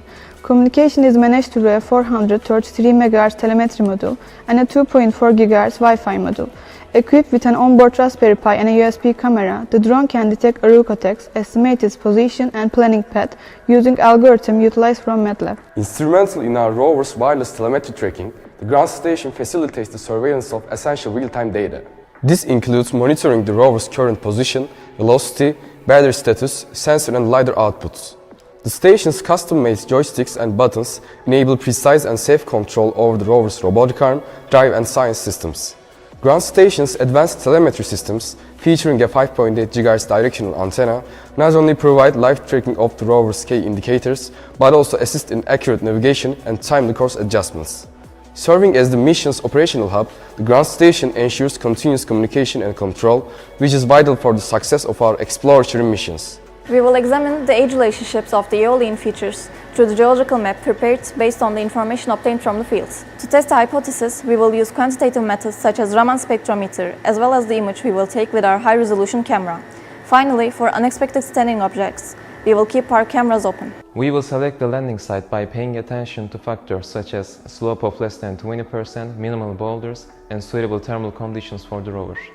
In addition, when choosing this landing site, we will determine a suitable landing ellipse, 3 regions of interest, and a suitable 30-kilometer path for the rover to complete the exploration comfortably.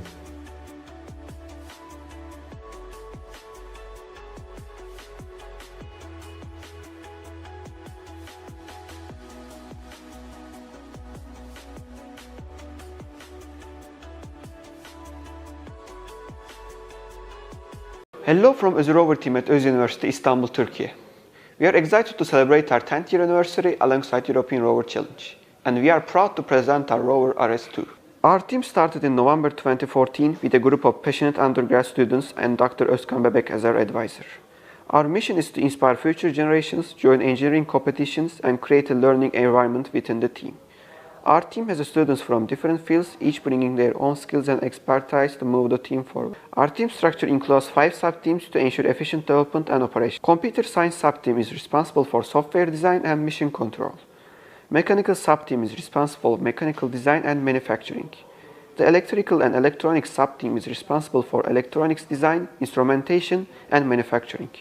The science sub-team is responsible for concentrating on scientific design and instrumentation. And lastly, the PR team manages sponsorships and public relations. The team has weekly meeting routines where they handle tasks and monitor their progress. This routine ensures tasks are on track and goals are met. We've been competing in the European Rover Challenge since 2015, gaining valuable insights and improving our performance every year. Participating in the ERC allows us to apply our knowledge, test our skills in a competitive environment, and continue our journey of continuous improvement. Additionally, we have competed in the University Rover Challenge, Technofest, and this year we are set to compete in the Anatolian Rover Challenge. Rover's mobility system utilizes a base chassis with a frontal mount to place at different robotic platforms. This feature is leveraged for versatility between mission tasks that require various specialized equipment such as robotic manipulator, spectrometry module, or more advanced systems for tasks such as probing and drone landing. The chassis connects to a rocker shaft suspension on its rear for lower ground clearance and enhanced turning capacities. This design ensures that all wheels maintain contact with the ground, providing maximum traction. The wheels are made from a combination of aluminum and steel. Each wheel has an outer core with steel threads for maximum traction and optimum sinkage, while the inner core is aluminum with cavity-shaped inner parts to balance flexibility and stiffness. We are also working on a topology of new TPU-printed wheels, which should improve traction in rigid surface while decreasing the overall weight of the Rover. The Rover is powered by AK-70 actuators, explicitly chosen for their high torque and RPM, which significantly enhance its ability to traverse obstacles, maneuver in various terrains, and climb slopes up to 45 degrees. This system was chosen after carefully considering mission requirements and different scenarios we might encounter. Retrofitting was also done with the ERC-24 mission objectives in mind, ensuring that the Rover is well equipped to handle the challenge of the competition. The mobility system weighs 32 kilograms, and with the addition of modules, it is expected not to exceed 42 kilograms, and RS has a clearance of 28 centimeters from the ground. The robot incorporates an autonomous navigation system that accepts the delegation of target position, coupled with mutual marker. The goal points are stored in a local queue accommodated by a central state machine, which manages controllers, and lists various utilities and listens for detected goal objects. Localization and mapping are delegated to a stereo camera present on the chassis to achieve reliable odometry. A trajectory controller locomotes the robot by following a segmented path. Obstacles are detected with a slope filter imposed on the global point cloud. The communications are done with a sectoral antenna mounted on the base station that tracks the rover using the RSSI values obtained from the network interface. The available bandwidth is expected to fluctuate during the mission. To compensate for this, an adaptive streaming pipeline exists to accommodate a live feed that will not congest the network. Low density data such as joint angles and collective sensor measurement are serialized and relayed using a RAS network over Wi-Fi. As the electrical and electronic sub-team, we complete the overhaul or electrical design this year. We significantly increased the data collection capability of our science board, which now includes a custom developed brush motor controller for seamless system integration. We enhanced our custom-made power distribution card, Perfidia, featuring adjustable daughter boards with synchronous buck converters. Our design philosophy prioritizes ease of replacement to improve redundancy and adjust the voltage levels. All of our power electronic designs undergo extreme simulations to compliance with IPC standards, guaranteeing reliability and safety. We developed STM32 boards with CAN bus for seamless integration with the essential Rover systems. In response to changing power requirements from modifications to the robotic arm, we transitioned our batteries from the 7S8P to a 6S8P configuration. Our Rover features advanced safety measures to ensure reliability in diverse environments. The robotic arm includes torque, current, and acceleration protection with real-time sensor monitoring for quick issue detection. In case of critical failures, the system can initiate an emergency shutdown, and an operator emergency stop button halts all movement instantly. Redundant sensors and control mechanisms maintain the functionality even if parts fail. Our battery management system prevents overcharging, undervoltage and overheating, ensuring the battery safety and longevity. This year, a new 5-top robotic arm was designed. Brushless DC motors are used in first 4 degrees of freedom. Psychological gearboxes are designed to achieve required torque without back drivability and backdash. Connectors and joints are 3D printed utilizing carbon fiber-based filaments with high strength-to-weight ratio. Carbon fiber 3K tubes is used as links to achieve low weight. The end effector implements a parallel gripping system. TPU fingers are used to increase the gripping force area. The end effector has a slip ring mechanism allowing for infinite rotation. This allows rotational dexterity, improving maneuverability. The total weight of the manipulator is 10 kilograms and it can hold a 6 kilogram load. Thanks to the precision, the manipulator is able to flip and rotate switches, press buttons and pull cart without any challenge.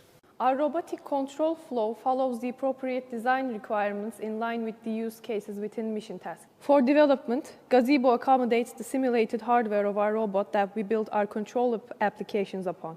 RAS control is used to create a hand-tuned trajectory control interface for higher level control. Appropriate hardware interfaces were developed for utilizing CAN bus to control all joints. Our science module features a drill capable of digging 20 centimeters into Martian soil, transporting the samples through a flexible pipe system to the analysis compartment. We use the Bradford assay to measure protein concentration, offering insight into potential biological activity. Our CCD spectrometer, operating in the 200 and 1000 nanometer range, provides detailed compound analysis. RS also has measures air quality, detecting gases like ozone, carbon monoxide, carbon dioxide, methane, and formaldehyde at very low concentrations to understand atmospheric conditions. For surface sampling, a robotic arm with 3D printed fingers and a shovel collects and handles materials efficiently. We measure the weight of regolith, surface, and rock samples using a load cell to determine their physical properties.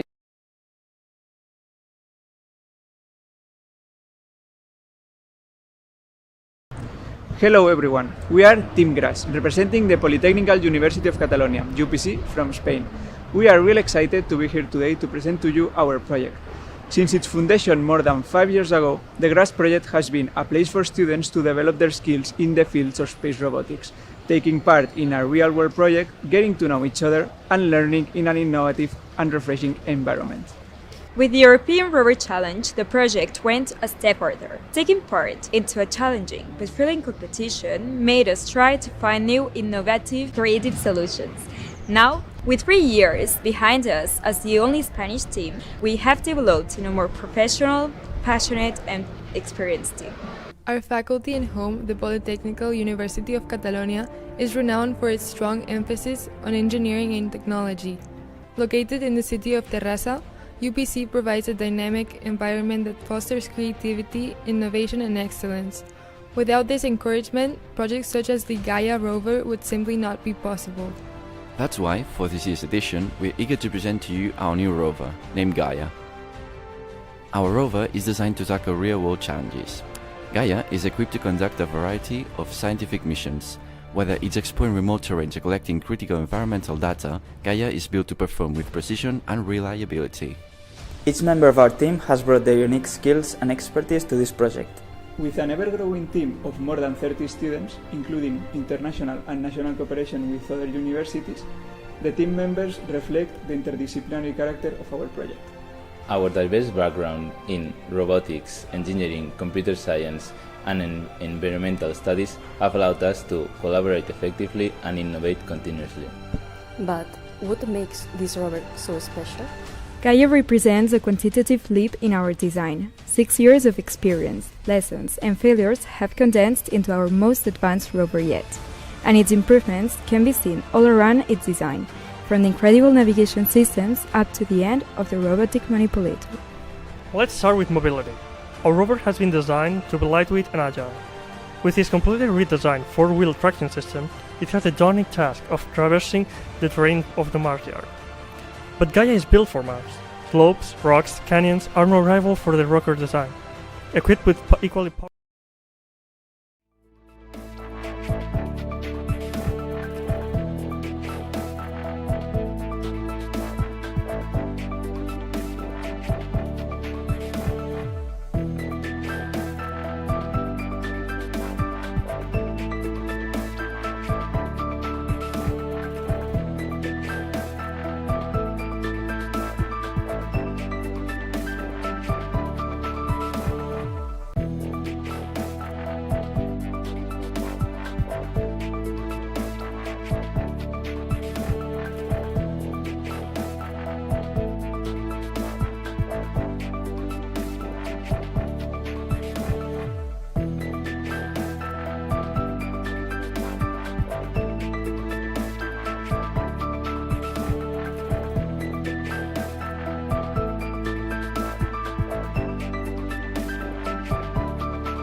Welcome back after the break during the second day, the Artemis Day of European Rover Challenge 2024.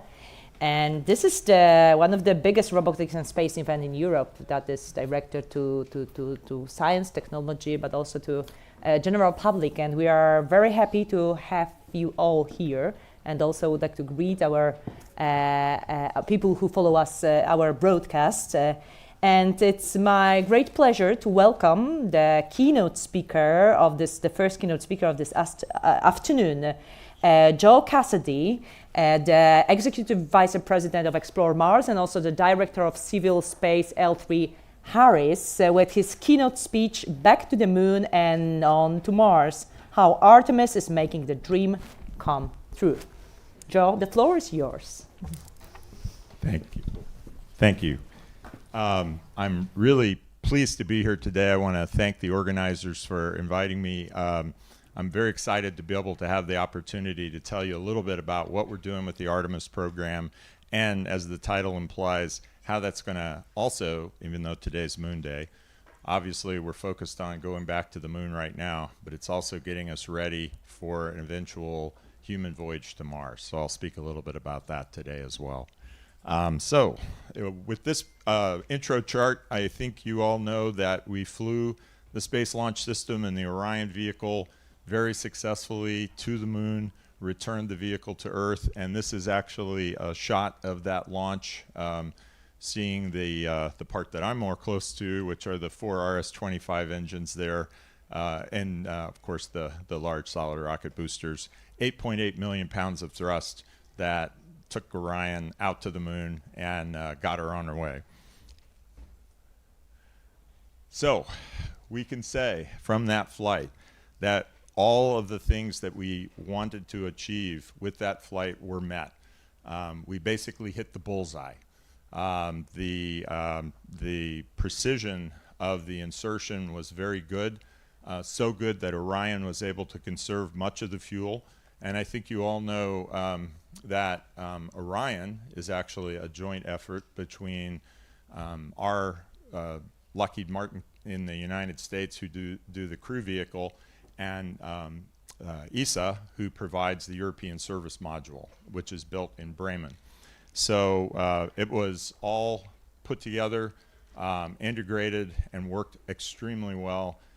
So we now feel very confident that we're ready to take that next step with the coming missions, and I'll speak a little bit about each one of those missions now. First, I wanted to show you this video, and I'll tell you a little bit about it as it's playing. The one thing that I really like to tell people is we're not just building one rocket at a time. We're not just getting ready for Artemis 2 right now. We have hardware in flow for missions out through Artemis 5, and you can see that in here. In fact, the European Service Module for Artemis 3 just arrived at Kennedy Space Center the other day. So it's already built and down there ready to go. We've got engines that are built and ready through Artemis 4. We're working on all these different pieces of hardware, and I love to show this because all across the United States and here in Europe, there are people working as we speak to prepare this hardware to get those next missions ready to go. And you can just see the activity. It's really, really exciting to go and visit these plants and see the people involved and how enthusiastic they are to have a role in this program. And the other thing I always like to say from that video is, you'll notice it's not just all engineers, it's not just all scientists, it's people that weld, it's the technicians that are responsible for checking out those pieces of hardware. So there's roles all across. There's communicators, like we heard yesterday.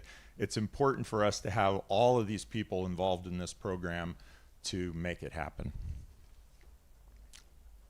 Oh, and this is a little one. I'll have to go over here, I think, to show this one.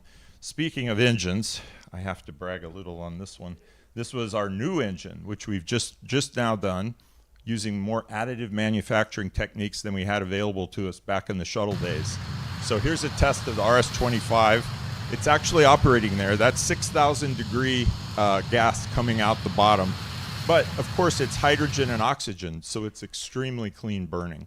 If you want a very green propulsion technology. You can't get any greener than hydrogen and oxygen. But that's down in our test facility at Stennis Space Center in Mississippi, where we ran that test. And you may have noticed the nozzle wiggling. That was on purpose. That's testing the gimbal, because those 4 engines on the base actually steer the rocket as it climbs to orbit. And we need to be able to gimbal those engines back and forth to accommodate whatever disturbances the rocket feels.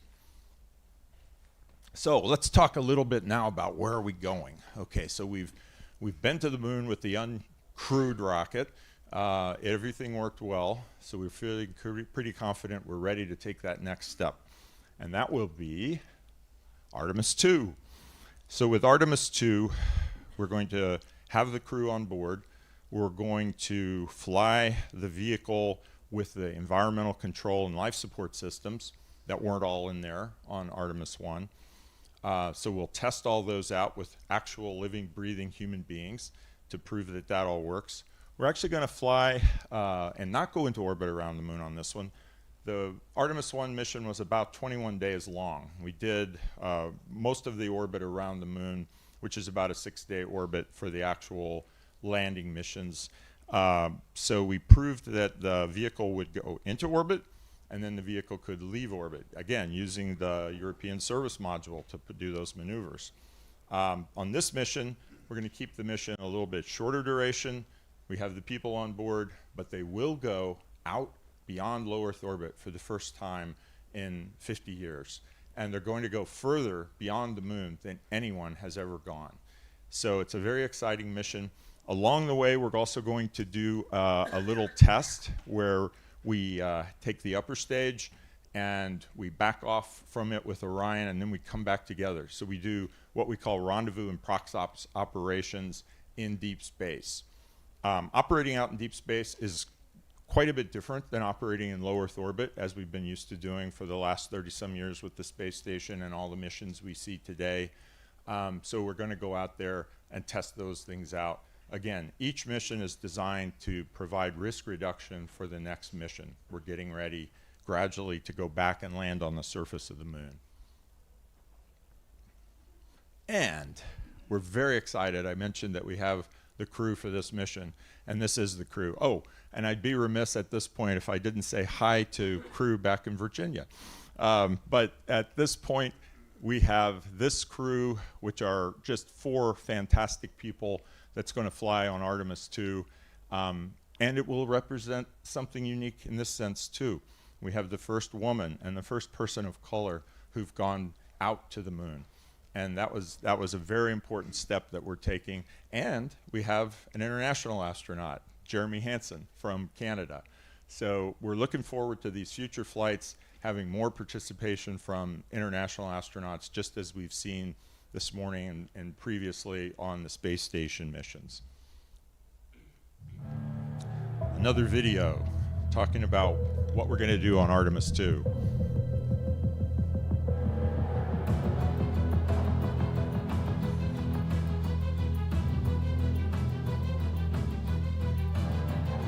And these are actual footage from the Artemis 1 flight.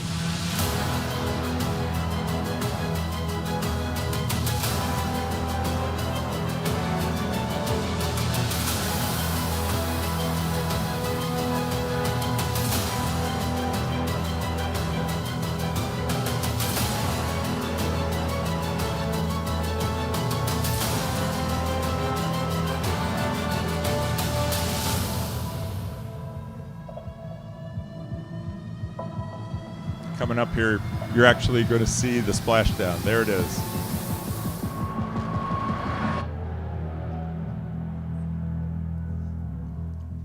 So obviously that's a more challenging problem than just coming home from low Earth orbit. And that's one of the reasons that we did that first mission, to prove out that the landing system would work the way we expected. It turns out on Artemis 2, because we're doing just a flyby around the moon and coming home, and we're not going to use the same reentry technique that we used on Artemis 1, it will actually be a less stressful mission on the vehicle than Artemis 1 was. So we have a lot of confidence. So Now we've got Artemis 1 complete. We're getting ready for Artemis 2. We're going to have the humans go out. Beyond that, what are we looking at? Well, we're looking at Artemis 3, which is slated to be the first landing mission. And in that, we're bringing new elements in. We're bringing in an HLS, Human Landing System lander. And we have to get that element ready. We have the surface EVA suits. And then Artemis 4, things get really exciting because we're actually going to change the rocket up a little bit. The Artemis 1 through 3 vehicles use an upper stage, which has a single RL-10 engine. And for Artemis 4 and beyond, we're adding 3 more engines and a much bigger, more capable upper stage called the Exploration Upper Stage, which gives us the ability to not only launch Orion out to the moon, but also an additional 10 metric tons of cargo. Super important because, as I'm going to talk about in a minute here, one of the other things we're going to accomplish with these missions is we're going to build another space station in orbit around the moon.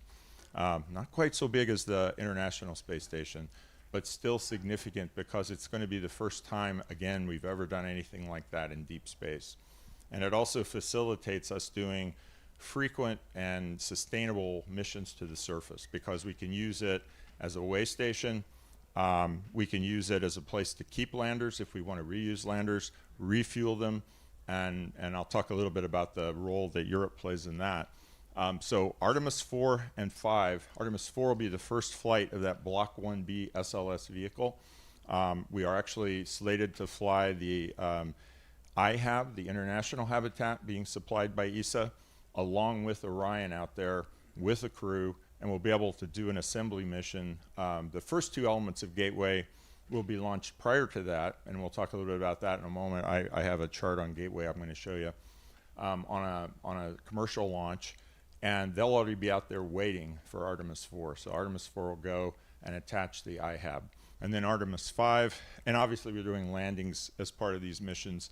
Artemis 5 will take out the Lunar Transporter Vehicle, the LTV, unpressurized rover, as well as I think still slated to take out the Esprit refueling module to Gateway. So you can see how this is going to work. We're going to be building up capability with each of these missions, and these are going to happen over the latter half of the decade and into the early 2030s.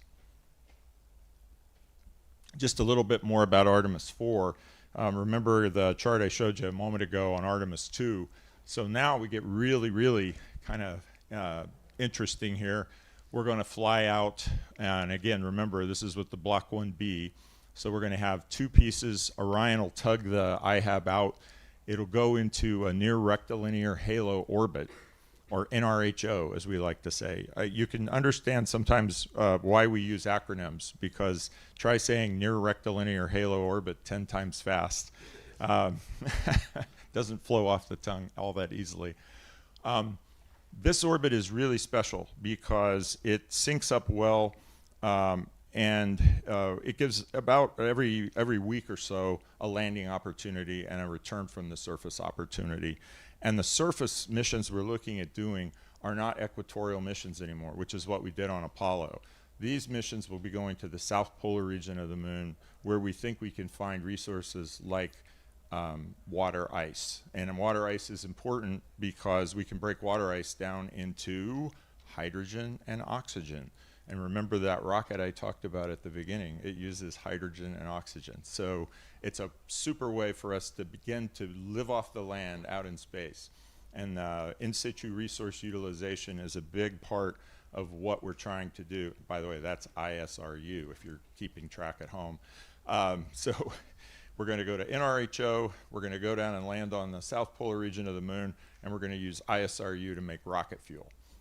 And breathable air, by the way. So lots of things get pulled into this mission, and each of the subsequent missions will be going to the Gateway in that NRHO orbit and building up the capability on the Gateway to, again, assist us in doing these more sustainable lunar missions. So a little bit, oh yeah, this one I got to play too. I just want to show you a cool video of the Gateway and what it's going to look like when it's all built out.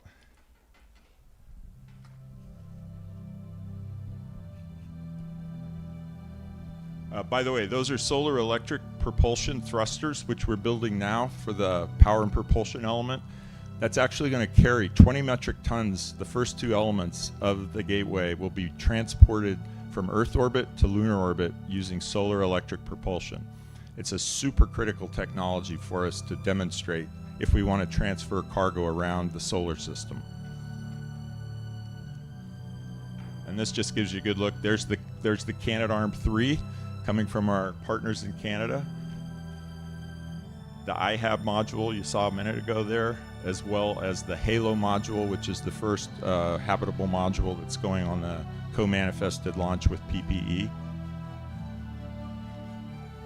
60 kilowatt ROSA solar arrays are used in conjunction to make the power for that solar electric propulsion system. It'll also be the most powerful solar electric propulsion system ever flown.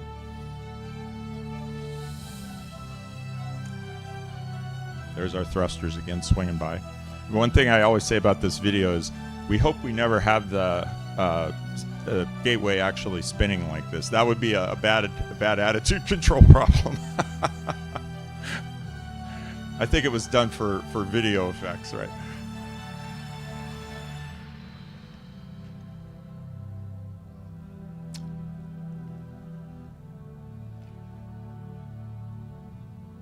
So it's really quite an impressive thing. And now if I could switch to that other presentation just for a moment. So the other thing I like about Gateway, if you look at that and what you just saw, it's going to be assembly of a spacecraft in deep space that uses solar electric propulsion to transfer itself out of one planet's orbit into another planet's orbit. And I can envision that this is possibly the way that we'll do future Mars missions. I doubt that we'll do a single launch like Apollo, where we take everything we need for that Mars mission up from Earth. So we'll probably be launching these pieces. We heard this morning about building international building commercial space stations and how we can assemble those in orbit. And I think we're going to do that with spacecraft to go to Mars as well. So Gateway, yes, I can do that. Gateway will take us to that and show us how to do that in lunar orbit. So here you go. I mentioned earlier, it's not as big a space station. A little bit more like a condo than a 6-bedroom house. It's designed to only have people there about a month every year right now with the current plans for Artemis missions. That could be extended to 60 or 90 days as we get more comfortable. It's designed to have a 15-year life right now, but as this chart also shows, space station was originally thought to be a 15-year life as well, and it was extended to 30. So potentially Gateway could go on for decades. And it gives us the ability, as I said before, to use it as a way station. We're going to be able to transfer fuel out there, and that's what the Esprit module built here in Europe is going to do for us.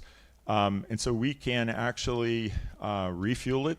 We can refuel other vehicles there. And that gives us the ability to, again, have a sustainable system where we're using maybe the same lander to go up and down to the surface of the moon and it never comes back to Earth. So as we do these missions and send more hardware out there, more things are located in the lunar vicinity where we need them, and we're not having to launch things up from Earth every time. This is a little bit about the solar electric propulsion system. It's being built today too. These are actual pictures. That's the thruster in test at the vacuum chamber at NASA's Glenn Research Center. That's the other thing. It's very exciting now because we have engines being tested all over the place, and it's fun to go and see them. The solar array, the ROSA solar array being tested there. And that's the actual PPE central cylinder that's being built out at Maxar in Palo Alto, California.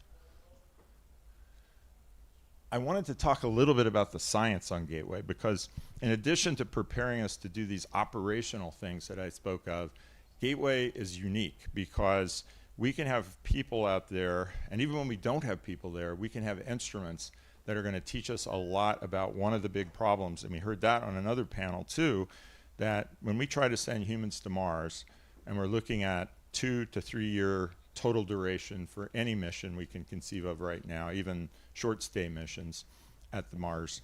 We're going to expose them to long durations in not just microgravity, but also deep space radiation environment. Gateway gives us the opportunity to really study that. And as I say, whether the people are there or not, we're going to have these instruments on board. And so it's going to give us a lot of data that's critical for informing our decisions about Mars missions.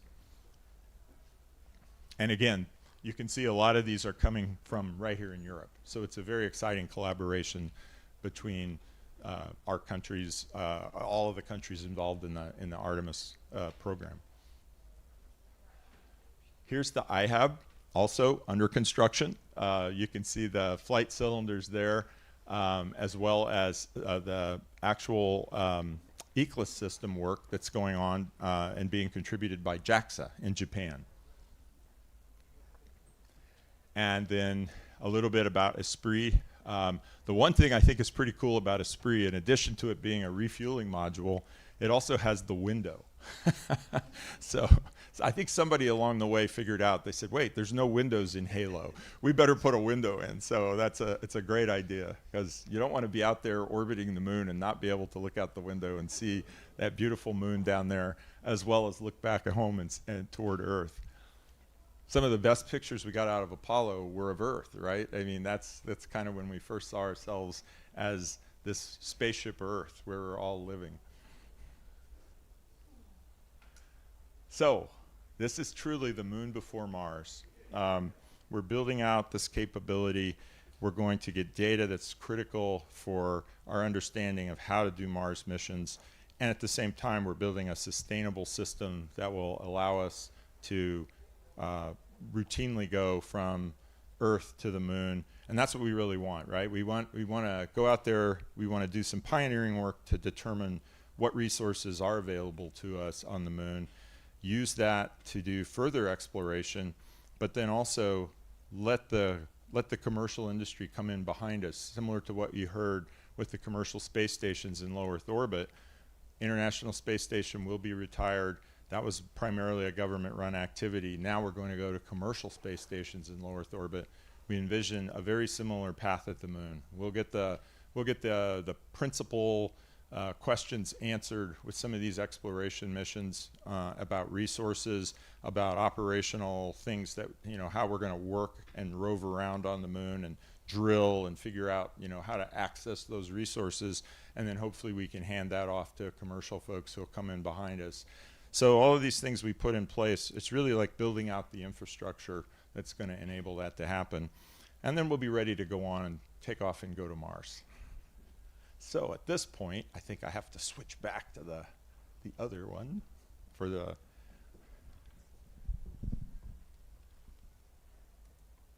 Thank you. All right, so with that, I leave you with a little advertisement, but also encourage you, if you have any questions, I'd be happy to answer them. Thank you very much.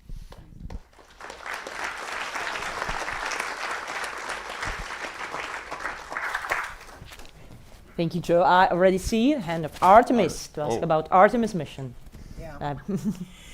Well, it has nothing to do with the name, but Joe, every time I hear we're going to only live in that space house near the moon for 30 days, knowing what I know about the tinkering we do with the ISS every day to keep it running, I always think, I'm not sure I would want to be that astronaut that, after 335 days returns to that house that has been sitting there empty.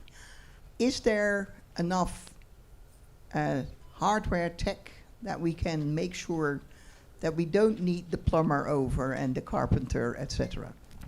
Yeah, good question. I think obviously that's part of what we're trying to learn with this system. It is designed with a lot more autonomy than the systems that we began the space station development with, and that's going to be part in reality of our going to Mars as well. We heard about the control and the fact that we won't be able to rely so much on mission control for, hey, the toilet doesn't seem to want to work this morning, so can you give us the procedure for how to do this? So yeah, the design requirements for Gateway are building in some of that, and then I think obviously along the way they'll be learning. But the good thing is for those crews, I mentioned the NRHO, and the one other thing about NRHO I meant to say was it's also in continuous communication with Earth. So we're going to be getting telemetry 100% of the time coming back from Gateway. So it's not like the crew arrives and finds out that one of the critical systems is malfunctioning, and they'll be ready to prepare for that on that flight, and take whatever hardware might be needed along. But yeah, that's another really important aspect, because it also will serve as a critical communications relay for the surface, which isn't always in view of Earth down on the South Polar region. That's one of the really challenges of going to that region, in addition to permanently shadowed regions and lots of other, it's a lot harder place to go than the equatorial regions on the moon in many ways. But Gateway will act as a real help in giving us constant communication. Thank you. Thank you. You can see some questions from the other side. They're making you work there. Thank you. Hello, my name is Victor, and I have a question, because as I know, Artemis 4 is going to land with a SpaceX lander, right? It's the HLS system, yes. Yes, but we only saw a few Starship launches. So aren't they a bit delayed? It's a good question. Probably not one that I should completely answer, but I would just say your observations are very much correct. There will be some challenges probably in meeting the dates that are on the calendar right now for that mission. However, I also like to point out that because of the Gateway, maybe we have some opportunities to do other kinds of missions. Even if we don't do a landing on the third mission, there may be some other opportunities to go do orbital missions. That I think the most important thing for us all to remember is we're not just flying these missions. Somebody said this morning on the panel, it was the head of the Polish Space Agency, whose name I'm blanking on, but his comment was, we're not flying this mission for our astronaut. We're flying this mission to do things, and he's going to do things, important things for science and understanding.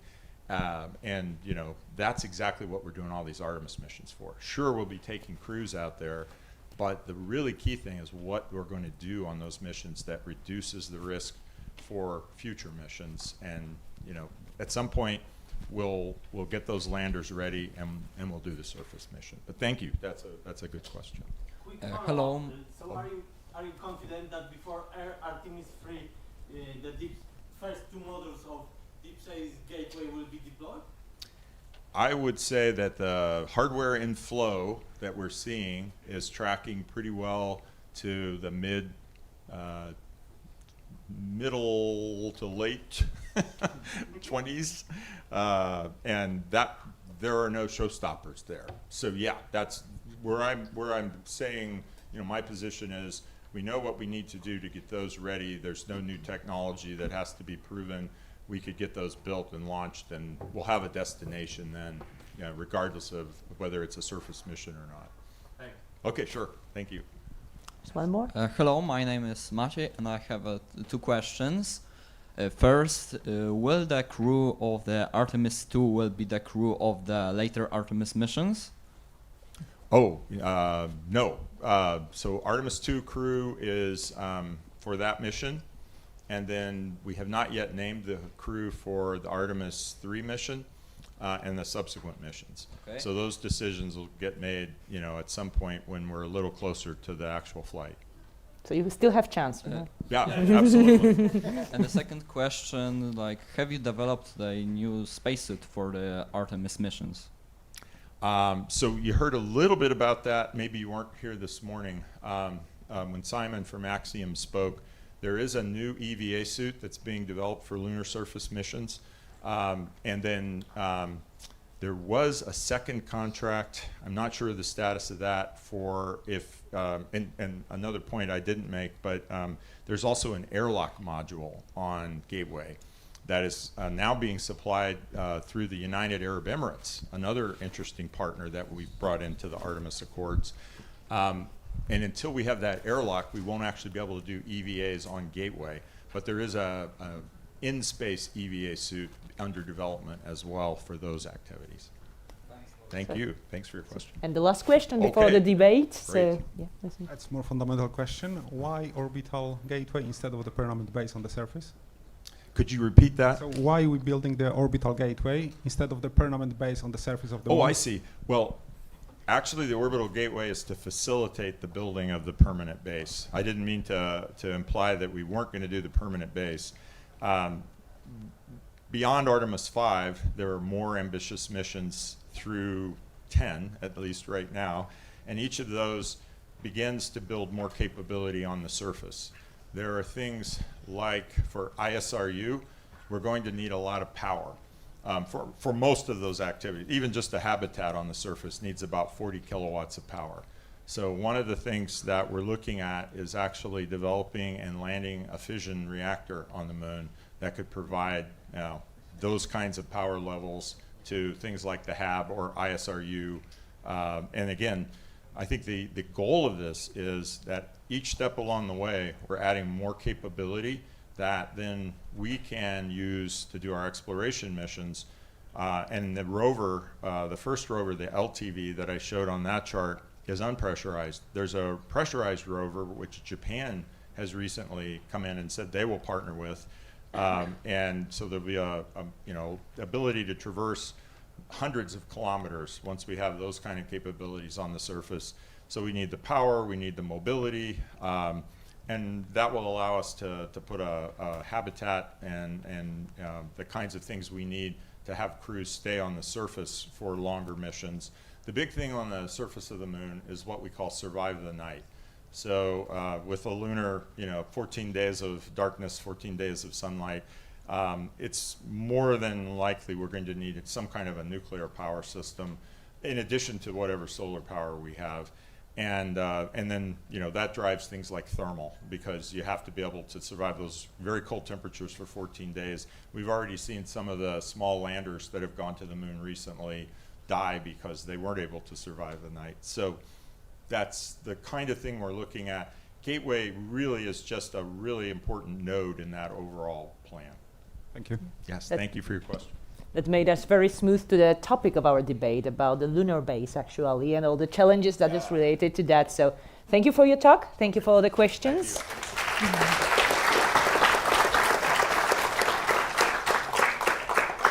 And let me start the second debate of today. As I said, its topic is the first years in lunar base.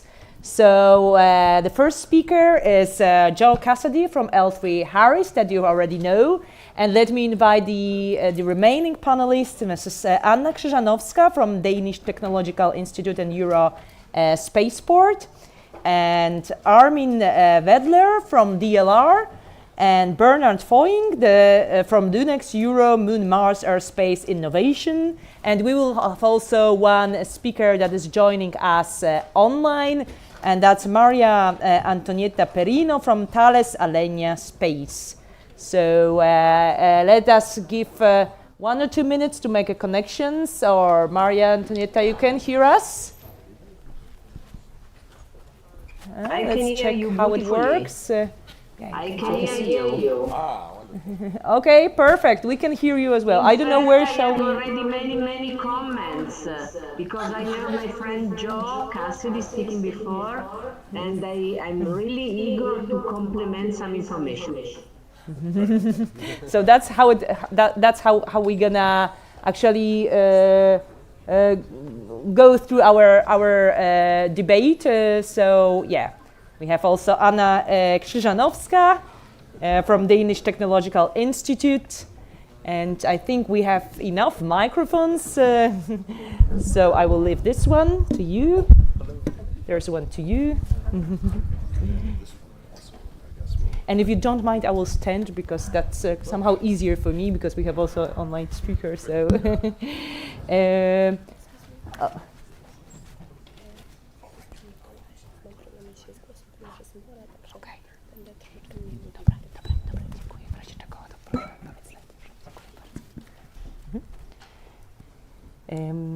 okay, so it's great to have such a wide expertise actually on space and lunar exploration. So we already know some speakers, but for those of you who have joined us just right now, but also from those that are joining the broadcast, I would like to ask the panelists to introduce themselves and say what's your connection to space or to lunar exploration, maybe with that specific topic of the debate. That would be lovely to hear.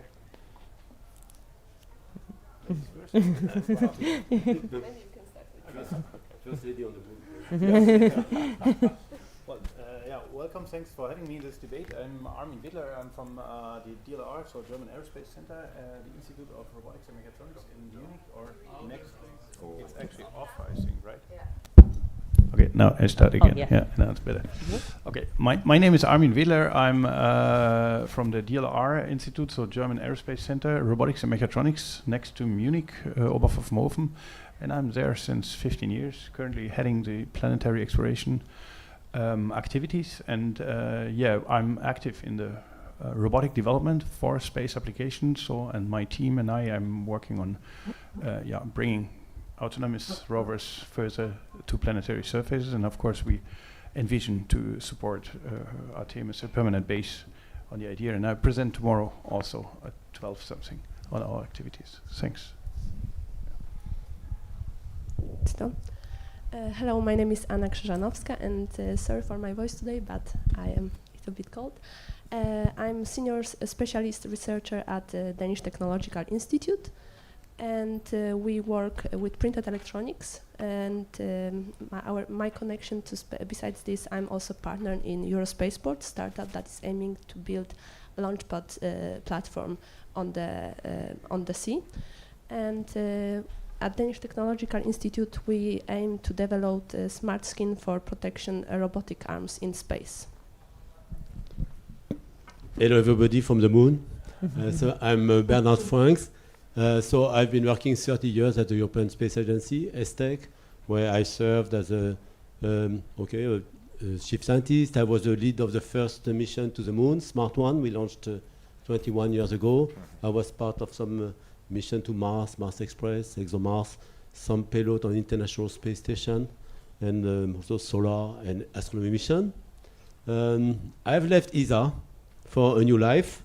And this includes now some foundations. So I'm part of the board of a foundation which is called International Moon Base Alliance, where we are running a facility in Hawaii, where we train astronauts. You are all welcome. We have also a foundation called LUNEX, Your Moon Mars, in Europe. In collaboration with other partners, we train space researchers, astronauts, and business people. But also I have been hired as the chief scientist of a company that is preparing a lunar robotic lander for 4 or 5 years. And I'm looking for payload from all of you, and this will be also a contribution towards Artemis. Otherwise, I'm very dedicated also to Moon Village as a concept we launched, and it's happening through Artemis, through the International Lunar Research Station as well, many others. So clearly, we have ready to involve all of you in preparing for the first year on the lunar base. Fantastic. Okay, so again, for those of you who didn't see the introduction earlier, I'm Joe Cassidy. I'm actually here as a representative of Explore Mars, but I work for L3 Harris Technologies Aerojet Rocketdyne, and we build rockets and engines. I've been with them about 40 years, similar to Bernard. Spent a lot of time thinking about these things over the years, doing a lot of studies and paper And it's so wonderful now to see actual hardware coming together to make it real. Thank you. Thank you. And Maria Antonietta? Yes, good afternoon, everybody. I'm sorry that I cannot see you. Hopefully you can see me, but I am glad to recognize many friendly voices among the other speakers. You have to understand that many of you have been working for decades to make a reality our dreams. So I started, I'm a nuclear engineer. I work in Italy. I've been working in Thales Alenia Space for about 40 years now. As Joe mentioned, and also Werner, many years ago we were drawing scenarios. And now, in fact, we are welding modules.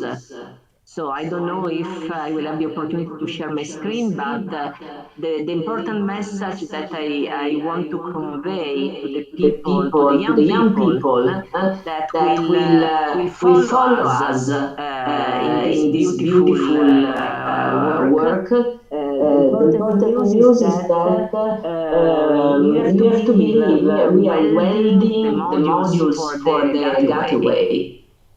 In our premises in Torino, we are building IAB, we are building Esprit. So it's not, something for movies or for television. It will be in few years from now, the opportunity for few lucky people to be closer to the moon. And so, Joe, you forgot to mention. You spoke about everybody, Emirates, JAXA, you guys, but in fact the houses that will host the first astronauts are Italian. And so for the guy who asked one of the last questions, is not only we are not only working for the orbiting facility around the moon, we are currently designing the first small house that will host the first two astronauts on the moon. There will be an Italian contribution to the overall Artemis architecture. And yes, I am in love with this. I am in love with what I do. We need energy and we need the commitment. So guys, the future is all for you. Thank you. Maria, I owe you an apology. I thought everyone just knew that Thales builds all the modules. It's just the start of the debate that we already just to following what you said, Maria Antonietta, just a personal note. Yesterday I was walking in a garage where all the rovers are maintained and all the teams are working hard on that. And all of the teams were really, really focused on the rovers. And there was like the Italian team eating pizza and drinking coffee. So fingers crossed, obviously, for all the teams. So that's the way to go, Yeah, and by the way, beside working at how can I say, the spacecraft, we do a lot also for with respect to greenhouses. You mentioned food, so it's very important to provide. Let me rephrase it. We have been dealing with the pressurized modules since I can remember. But the way we design now the pressurized module that will host people in what we call deep space is a completely different way to approach the design. We call it human-focused design, because these people will be far away, from their families, from their friends. So it will be very important to offer them how can I say, a pleasant place to work and live. And so, yes, food, yes, drink, water is the key element. But I believe we'll discuss that in our panel. Exactly. Thank you very much, Maria Antonietta. So maybe you cannot see it, but we already have at the screen, we have some images and about some collaboration. Bernard, would you like to comment on that? How are we preparing for this international lunar base? So different ways. First, we build on previous mission that we have launched to the moon. So I was leading the SMART one, ESA mission 21 years ago, but there were also a number of other missions from China, from India, from the US, seen in operation, Lunar Reconnaissance Orbiter, so this have also brought some new knowledge about the moon, resources, where to go, presence of water, but there were also a great opportunity for us to work together, to exchange data, and also create the spirit that will go when we are going to operate on the lunar base. So we have put some 25 years ago a vision of how we would do it step by step toward a so-called moon village. So with this orbital mission around the moon, a robotic village, and we have a top robotic expert here that will show what we are preparing as time of a coordinated, intelligent rover on the surface. We'll in place some habitat, some modules, and then we target to have a permanent presence of humanity on the moon. And this was this concept, Moon Village, and we have a number of challenges to go there. So we have the rocket scientist, Joe, mentioned to get there, but there will be operation in extreme environment, communication, survival of different systems, mobility of pressurized, unpressurized module, human and robotic partnership in EVA, but also living inside, working inside, using resources that are present there, and also a completely new aspect where it's not only a government that are going to be involved, but the new space, entrepreneur, terrestrial companies. Now, I want to say that we have also used some data that we obtained 20 years ago, our first maps of the South Pole of the Moon. This was, we have found a place close to the South Pole, which is, we call the SMART 1 peak of light, which is always the sunlight. That may be the most likely candidate for our lunar base. From there, you can see also the Earth 2 weeks per month. 2 weeks per month is below horizon, so, but you have approximity from reserve of ice. And actually, these are some maps we obtained with SMART 1, but we have put there some of the 13 candidate landing sites of Artemis 3. So you can see with our data, we try to prepare, but now we will be also clearly involved with some payload we'll put on the Artemis mission, with the service module, of course, with the Habitat, Esprit, and Halo, and so on. But so, Armin is here. He will show that he has organized a series of really ambitious campaigns with a number of autonomous rovers teleoperated from Earth. On this place, we look like the moon, which is Etna, and we have done 2 big campaigns there. We also tested some of the partnership that could have between precursor landers and some astronauts that would come, maintain, repair some of these facilities. And the scoop of this year, in Poland, we have recreated Artemis 3 mission. Yes. So we have 2 young astronauts, Clara and Matthew. They spent 6.5 days in a lunar module in Analog Astronaut Training Center. So the first women on the moon, and they have been operating inside this laboratory. It was the time of a solar storm, so they had a blackout of 3 days. They had to manage in the dark, but you can see they perform a number of experiments. And this facility is open to all of you. With Human Mars, we used it 22 times, so 22 times we had different crew. We had also an all-female crew, and they do much better, of course, than an all-male crew. And but we also have developed a moon-based mobile laboratory. This is a laboratory you can bring at your place. It goes from university to universities. You have the scientific racks. We can lock you there for a few days. We use it for university students, for high school students. Joe, you can join. And okay, all of you are welcome to use these facilities. We also run some program to inspire the kids to be astronauts there. And so this type of training can go to the next step, where you go to places on Earth that look like the Moon on Mars. So we have been to Hawaii, to Etna, to Chile, to Atacama, Iceland, and so on.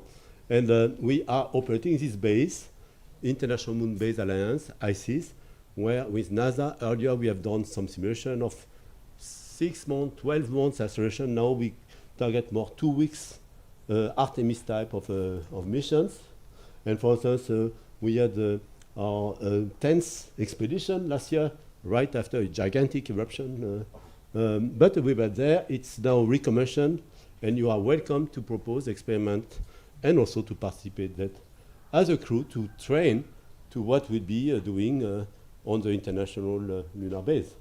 So we have some geologists going over the lava field, taking samples for their master thesis that they analyzed in the lab.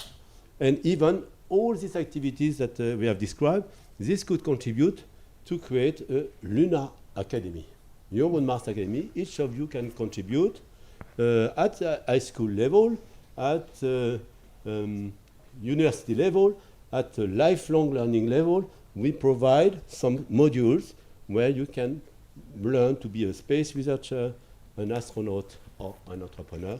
And so that's some of the elements we try to develop, using data, developing technology, testing them in the field, going in some habitat, looking at all the other aspects also of what it will be this international base.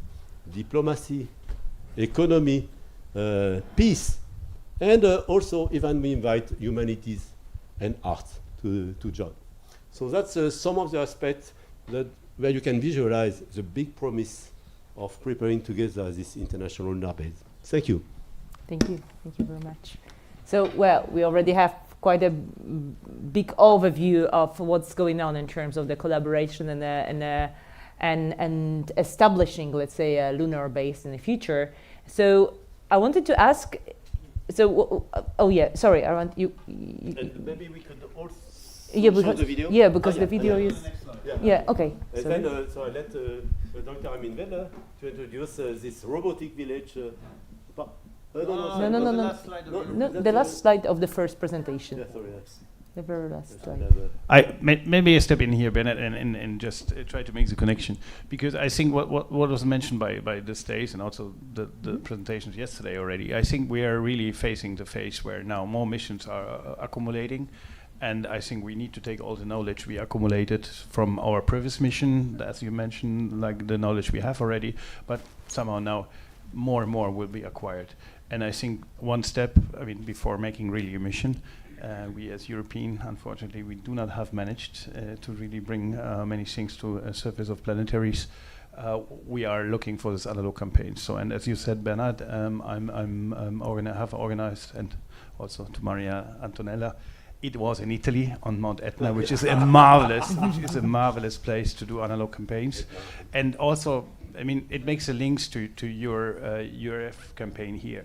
Doing all this kind of experiments, doing also this kind of competitions, which takes place here, are very key to let's say progress on technical assets, to progress, as you mentioned, on human aspects. I mean, bringing people together, not only the technical aspects, which were key in our asset here. You see, somehow we have scientific instruments. This is a real LIPS instrument, so we really do a plasma of the stone. We really measure with a realistic instrument. We take also samples. So very much test elements you do on the ERF here, over there on the field, are key assets of future missions. And we did it here as cooperation with ESA together, and even ASI, so Italian support was also there. It was key, financed from Germany, so main was DLR here at this place. But I want to say, we need all of you. We need all of the competences we have, and we need to bring them together to make a really village and a real base on the surface. And we're doing that at different levels. You do this here with this marvelous competition, which is really something I follow up since many years. I was 3 times part here. And it's a really good thing. These analog campaigns are other things, and of course we need to cooperate worldwide as a key. And maybe that's good as introduction. And Milena, we can jump to your question. That's super cool to see it. Actually, I like this one. So I'm wondering if we're gonna see a kind of rover like this in next year ERC, maybe.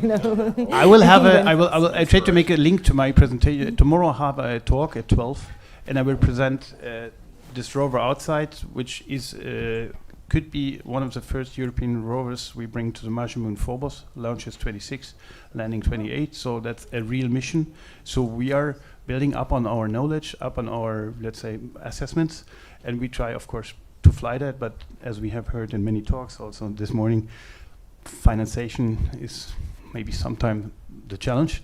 And so especially as Europeans, we need to bring our forces together as different nations. We need to act as European, we need to act as world civilization and make this happen. Yeah.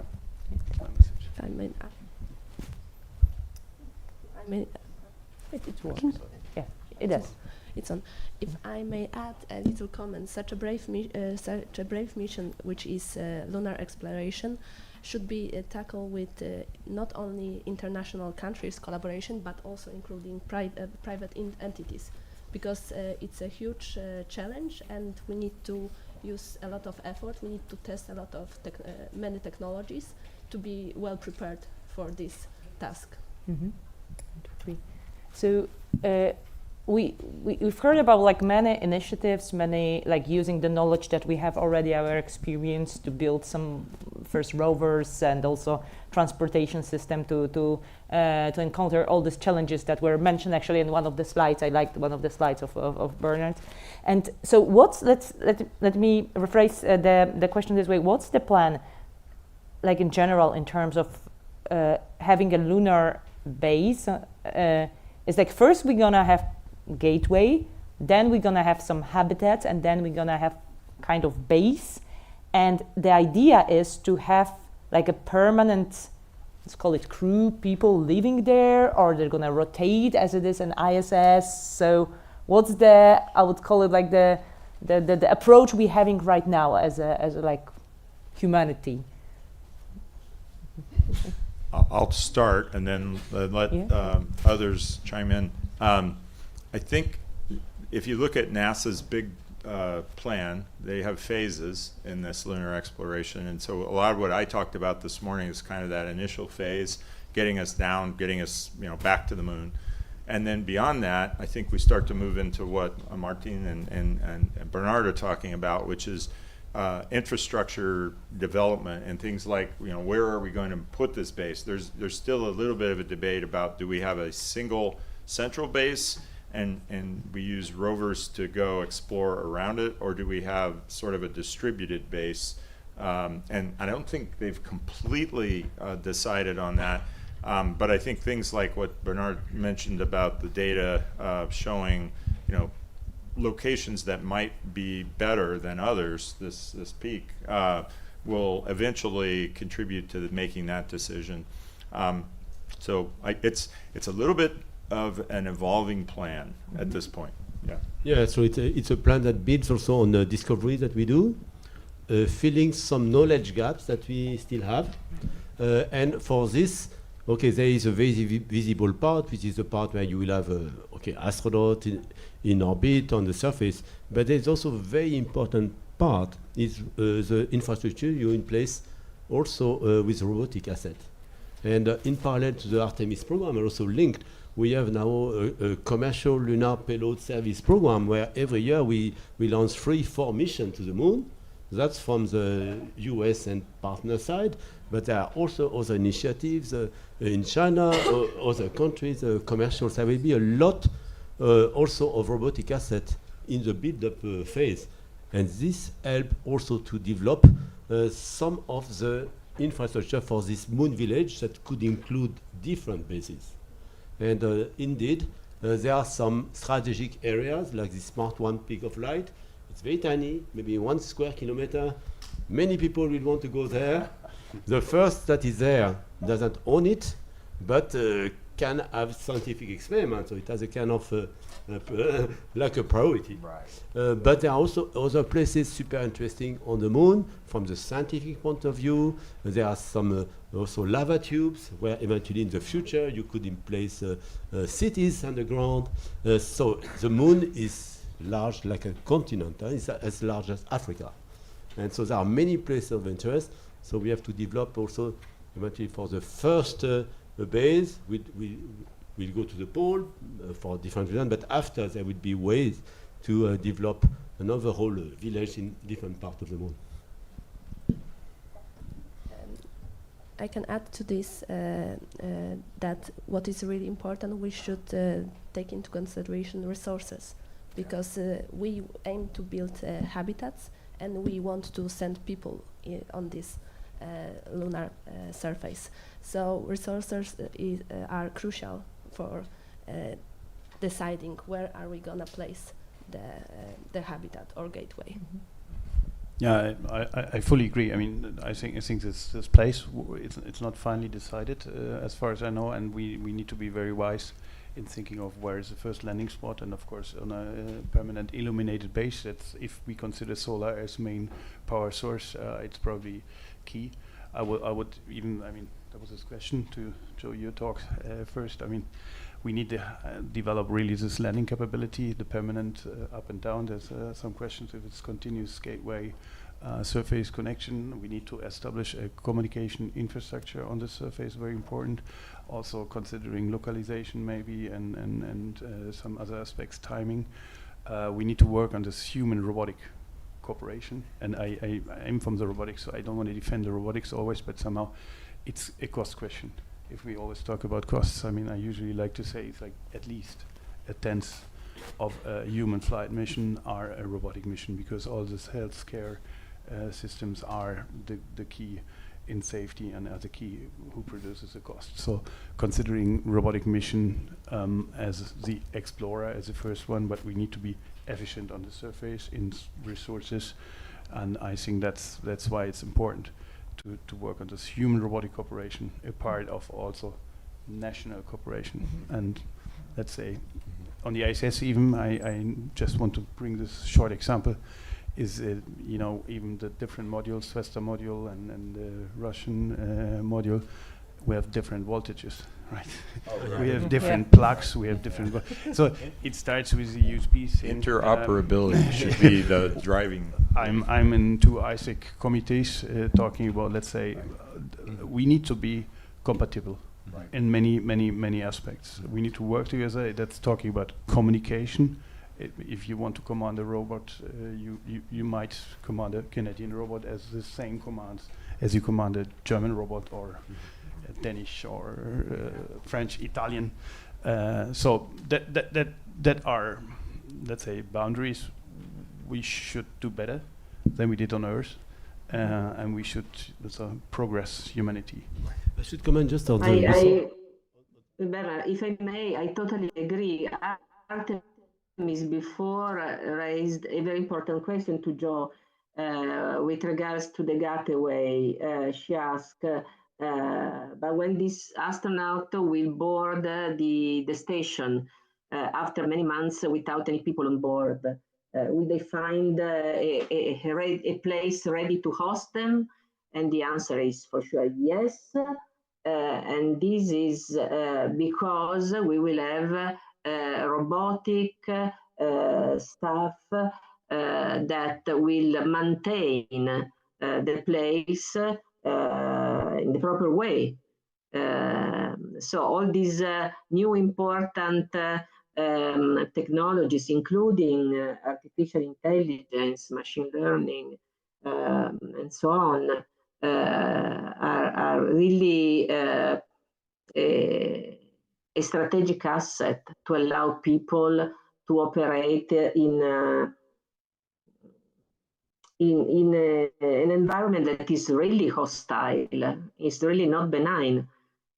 So for sure, collaboration between people and machines is the only way we can go. Totally agree. I fully agree. And for an example, so this human robotic partnership in many phases of going towards the lunar base. Coming back to the topic of resources, we have already mapped from orbit, and for instance, I published a paper where I estimate 1 billion tons of water ice available in the shadowed area in the top 2 meters. But it's not enough to know that there are resources. You need to go to the next step. We need to send a probe there with a rover that will show, oh, can I extract this ice? What technology can I use? Can I use also some human-operated rovers from Earth, from Gateway, or from the surface? So there will be also a series of very interesting human robotic protocols where we are going to address the issue of resources. And there are also the aspect, oh, should we just use all these resources? So you say, no, well, we have to keep some of these resources for the future. For future generation, we have to preserve some areas where we can do science without contaminating it. So there is a debate where we can involve all of you, but also on this topic of human-robotic partnership, we could have many avatars that we send to the surface of the moon. Each of you could have your avatar at some stage and help, in a coordinated way to organize this robotic village and help the astronauts. And also, when there are no astronauts, we could have some very interesting activities on the surface of the moon. Sure. Yeah, okay, because I actually wanted to tackle 4 of the issues, let's say challenges. I mean, there's many more. We talk a bit about transportation also during the talk that we have. That's a big challenge, and we just touched the subject of resources and utilization, using them there. And I wanted now to talk about the power sources. So what technologies are considered to have energy there and to have a sustainable, let's say, lunar base on a lunar surface? Yeah, I'm probably not the energy expert, but I mean, we have heard in your talk, Joe, that the fusion reactor is very futuristic and everything, also for Earth's energy propulsion. It's a very promising technology. So I'm also very positive in looking that direction. I mean, as we all have this problem of pollution, or let's say of waste of nuclear plants, we will have the same problem on the lunar surface, of course. Yeah, you know, but on the other hand, because on this smart one peak of light, I don't need your nuclear power. Exactly. That's why it's an easy start. Yeah. We could start there, and in Europe we are not so fast in developing nuclear for space because there is a lot of resistance. Yeah, but we're working, Bernard. We are working. On the technical side, I think we are quite good. So let's say, for instance, France and UK, they have a nuclear reactor. Italy will put some in space, maybe 50 watt. But for the big nuclear power, it's also a lot of legal and aspects. Yeah. But talking about energy, we need to take into consideration energy storage. Right. And how we will store energy. If will it be fuel cells or thermal management, thermal energy? How we will do this? This is also the question. I'm not energy expert, but energy storage will be also a difficult challenge. But I mean, I believe that. Sorry, we all agree that at the beginning we'll go with photovoltaic. That's clear. This is the technology that we currently use in space. And by the way, there are a lot of activities ongoing also with regards to the possibility to develop big solar power satellites that could be positioned in orbit around the Earth or around the Moon to downbeam power, wireless or yes. But for sure, as Joe mentioned before, when the infrastructure on the Moon will be important, when we will need to dig and get and obtain resources out of the local material, then nuclear, I believe, is the only way to go. I was going to just add a couple of comments. My first comment was I appreciate everybody else's remarks there, and I think the real answer is there is no one right answer for power. If you have a remote small payload that the astronaut is going to go out and test every so often, you may want a vertical solar array there. You may want the peak of light to have vertical solar arrays. Definitely you need the energy storage, and thinking about fuel cells. There's just a variety of things. No one thing fits every case, every use case. I do want to bring up one point though, and I mentioned earlier, I'm all about how are we using this to get ready to go to Mars. And so for Mars, different than the moon, we have another problem. We have a problem called dust, and dust storms, which lead to very opaque atmosphere. So I always use the example of the Spirit and Opportunity rovers, which both met their demise mostly due to dust, although the seasonal variation in sunlight was a part of that. But then we have Perseverance and Opportunity, which are nuclear powered using RTGs, and they fly right on through the dust. There is no solar array to be. So as we get ready to go to Mars, and the other real big thing on this is the power levels are just going to go up exponentially, as you mentioned. When we really want to use the resources. The estimates are not tens of kilowatts or hundreds of kilowatts. They're getting into the megawatts to really produce the kinds of rate at which we need to make these things. So that is one reason the U.S. is somewhat committed right now to developing a fission reactor, that can be demonstrated on the moon. Yeah. But on the here, if we focus on the first year of lunar base, right. This may be this video will happen absolutely. After. It's an evolutionary thing. But again, first year of lunar base, I think the photovoltaic will make use of it.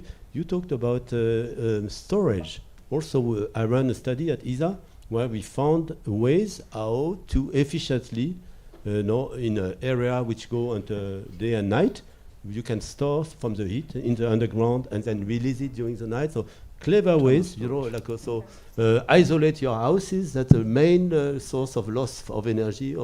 So you have also to be using sustainable technologies on the moon. Maybe after the first year of lunar base, also we can be smart. We can create our own solar panels, making use the soil itself, and then we can have deploy even before we invoke space-based solar power, which is maybe 10 years later or much later. But so I think for the first year we have to think also solutions that are a bit minimalist, smart, and also sustainable, and that can evolve in some scenarios where later you learn from doing, and then after you can diversify the different approaches. I think sustainability part that you just mentioned, it's important because we should include this in the very early stage. When we start to design the technology, we need to include the sustainability aspect, because this is what we are trying to do already on Earth. But we need to be responsible and design responsible technology for lunar exploration. We need to be interoperable over our nation, and we need to be sustainable. I think that's very key. I mean, as what I wanted to say, and I come to the same result. So the first things are solar panel powered, but I think for the future we need to be really look that we do some sustainability, and that's for Mars. For anything we go further, it's even more important. Yeah. Reuse resources. We have also, also this topic we had in the morning presentation of Axiom, like how we can try to use everything what is our waste to bring it back, because we do not have anything. We need to build our propellant there. We need to build our everything, oxygen for humans. We need to build everything there, and we need to do it very sustainable. Mm-hmm.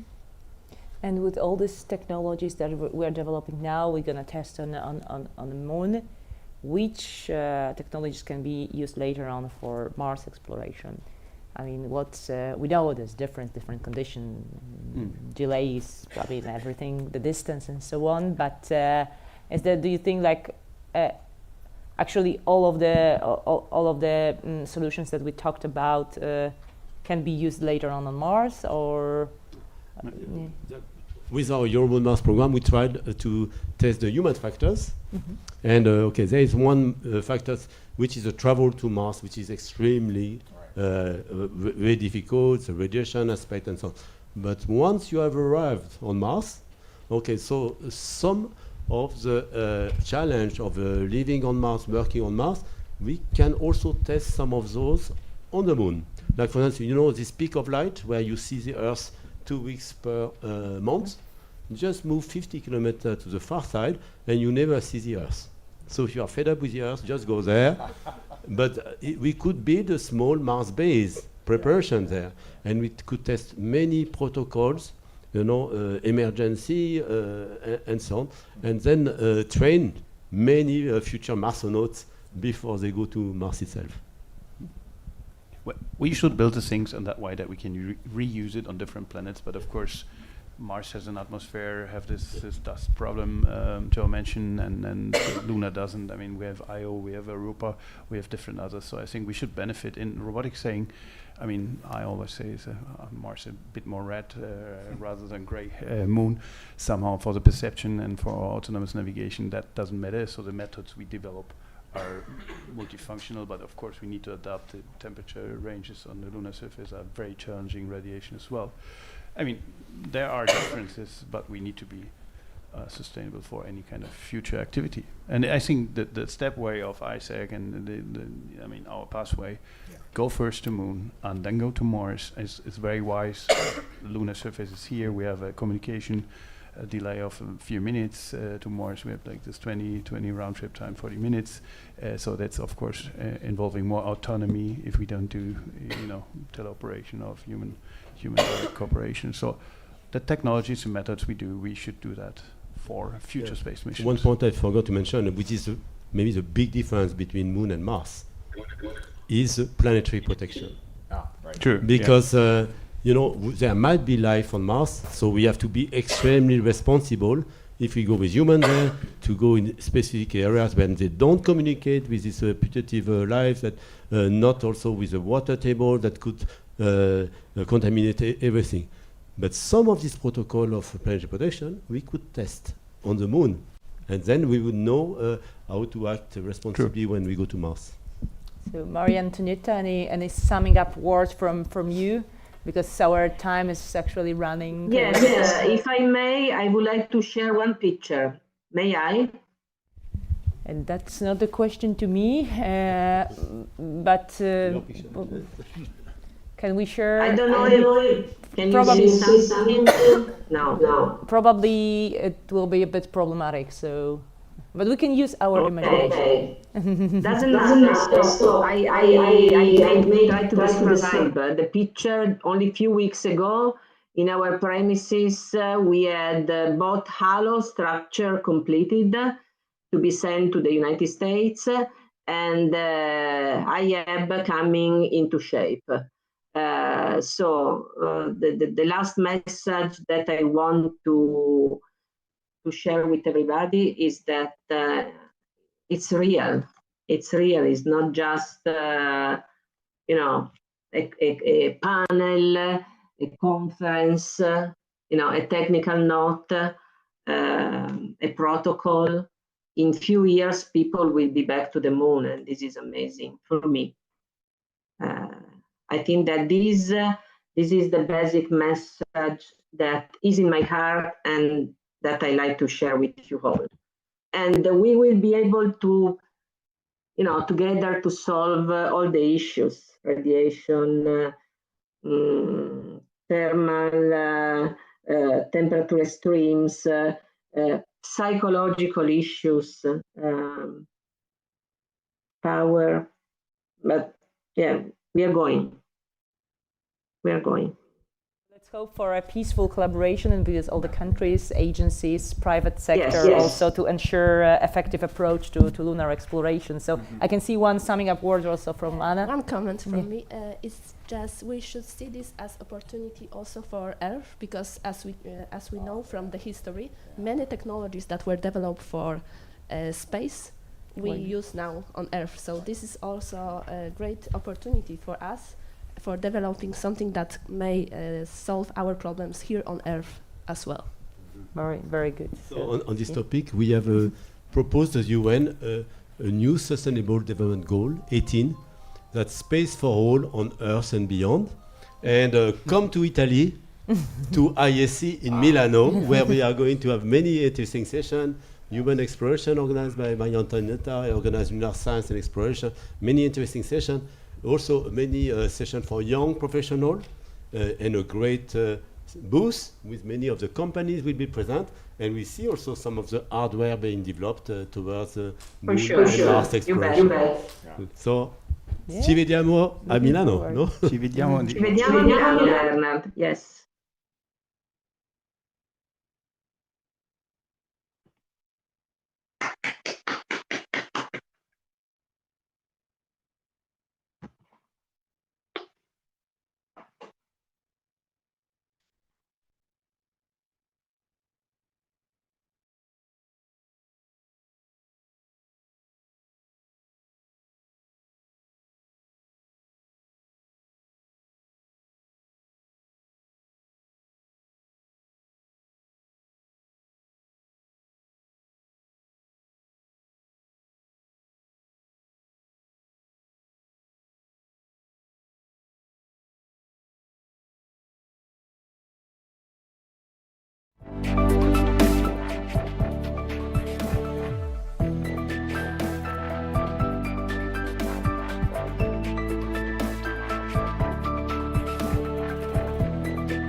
And thank you very much, Milena, and welcome back to the Mars Yard, where everything is happening for the competition. The heart of the European Rover Challenge 2024 is happening here on the Mars Yard, but of course we also have the exhibit, we have the conference going on, there's too much going on. You can be part of this. If you're watching us online, join us here in Krakow. The weather is amazing, maybe a little bit warm for the time of year, but it's amazing weather, and there's a lot to do and see here. So we're reporting live from the Mars Yard now, and I'm going to have a selection of guests to talk about what's going on. And we have a few special guests here because this is the 10th edition of the European Rover Challenge, and we have hundreds of volunteers. As we saw this morning in the conference, we have hundreds of volunteers working to make this a success. We have 40 judges judging the tasks here, judging the task in the drone, in the drone tent, in all the different buildings here, to make this competition work. And I'm wondering, I have a few of the organizing team of the first ERCs. This is the 10th edition, but can you please introduce yourself to us, Piotr Wechlewski and Maciej Ivanovic, of the first editions of the ERC. Can you tell us a little bit about how things have changed over the last 10 years? And Piotr, let me start with you. Yes, sure. So I'm Piotr Wechlewski, and I was a judge in the first edition, and then took over the main role, the main judge role for 6 editions. We started pretty rough. I mean, everything was really simple back then. We tried to mimic our friends from States and from other competitions, and build on top of the interest between Polish team first, and also inviting other teams from Europe. Everything was simple. So right now we have amazing event, big event, really professionally made terrain. Back in the days, it was basically few trucks of dirt and few teams wanting to compete with each other. Excellent. Now, you've been part of the first editions. You've been part of the first editions as well, Maciej. Can you give us your impression of how things have evolved from first edition 10 years ago until now? What exactly is different? Well, I think everything. Because first of all, we have very nice Mars. We did a very nice Mars. However, we had matter because of Mars doesn't matter. At least we didn't discover such a thing yet. We put there on the first edition like 400 tons of dirt there. We had to use shovels to distribute this machinery on the entire area. We had lots of problems with communication between rovers and control centers and so on. So that was completely different story. Now everything is professionally organized because we know what could go wrong if we didn't do that. So right now, all of the teams, they know what to do. You have many roles, many people responsible for things about organizing this event. So that's different. When we were doing that during the first editions, we had to take care about most of the things there. Build, organizing all of the logistics, having teams do whatever they want to do there, and so on. So that was pretty rough as a professional. Now, nowadays, the European Rover Challenge is one of a very select number of international rover competitions, and the ERC is up there at the highest level with one of the most realistic Mars yards, one of the most realistic scenarios, tasks, and one of the most realistic and very tough requirements. Have the requirements changed for teams, or how should I say that? Has this threshold been raised after the first ERC? It's not particularly about the threshold. I think the ERC was always adjusted to the expectation we can have from the team.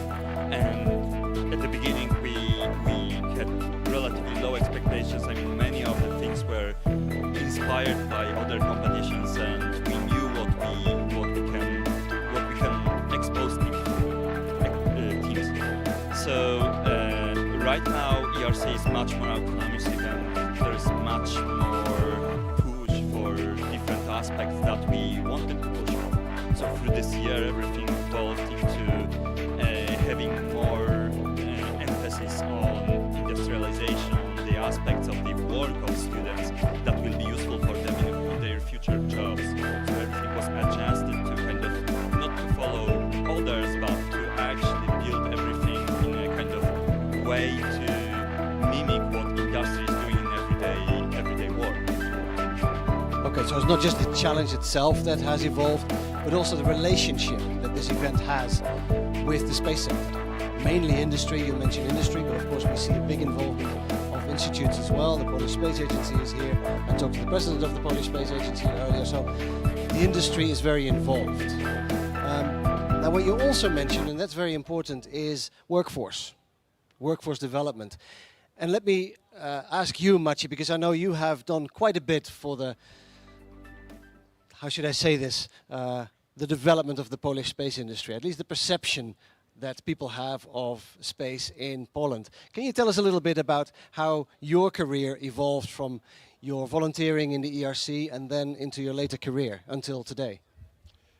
Yeah, everything started at the Warsaw University of Technology, and I joined the Student Space Association, and that was one of the first and only teams in Europe at that time that really worked on space activities in Poland. I'm talking about students' activities.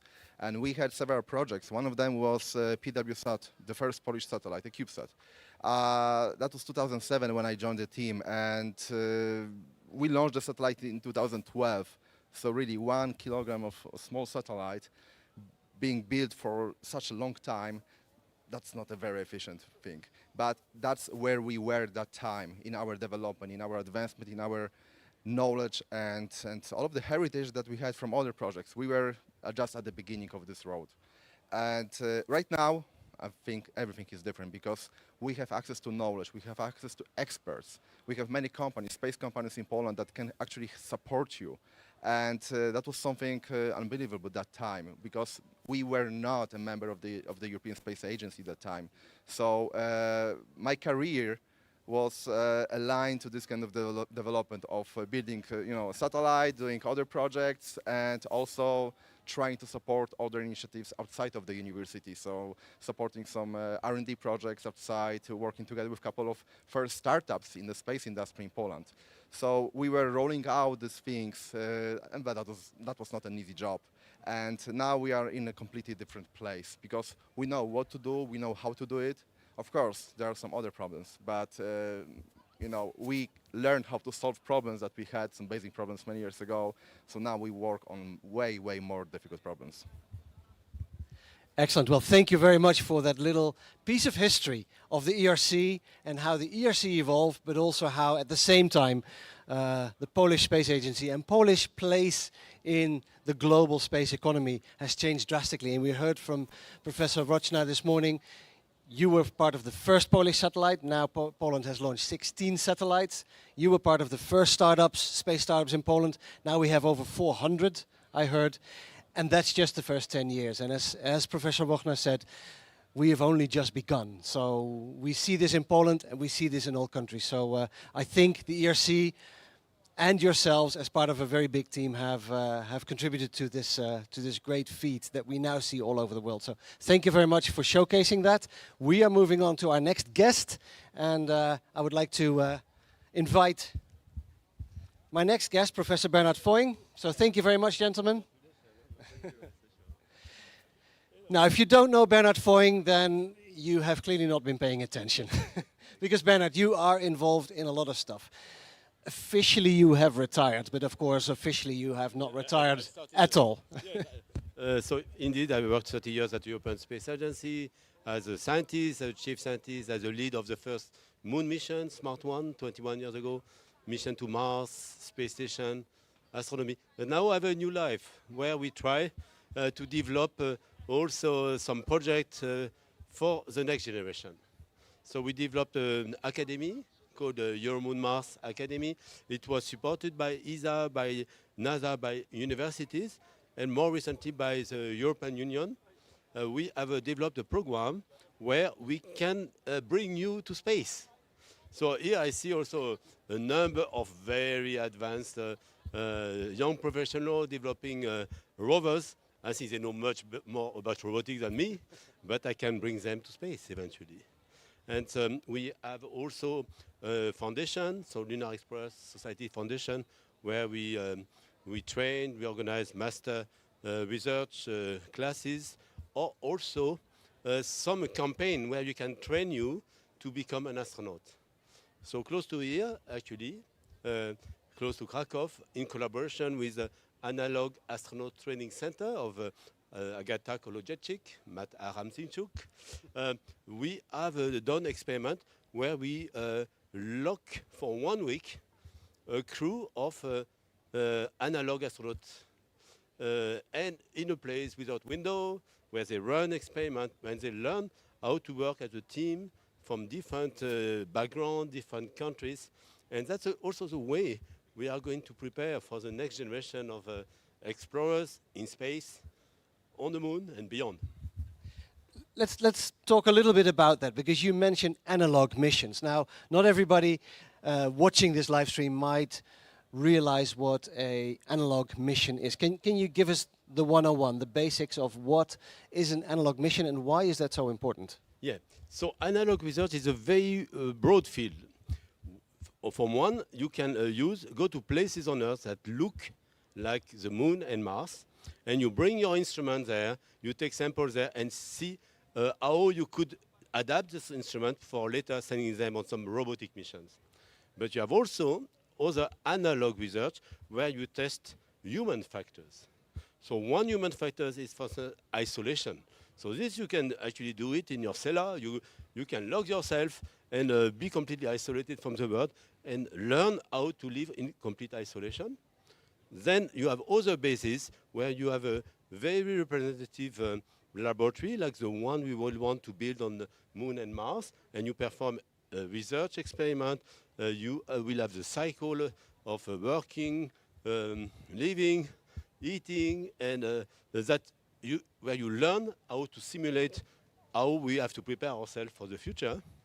And you have also some bases which are in places like the one we have in Hawaii on Mauna Loa volcano, which is very similar to the Moon and Mars, where not only you can reproduce the situation inside the base, but you go out, you take an extravehicular activity suit, and then you can perform experiment like we will do on the Moon and Mars.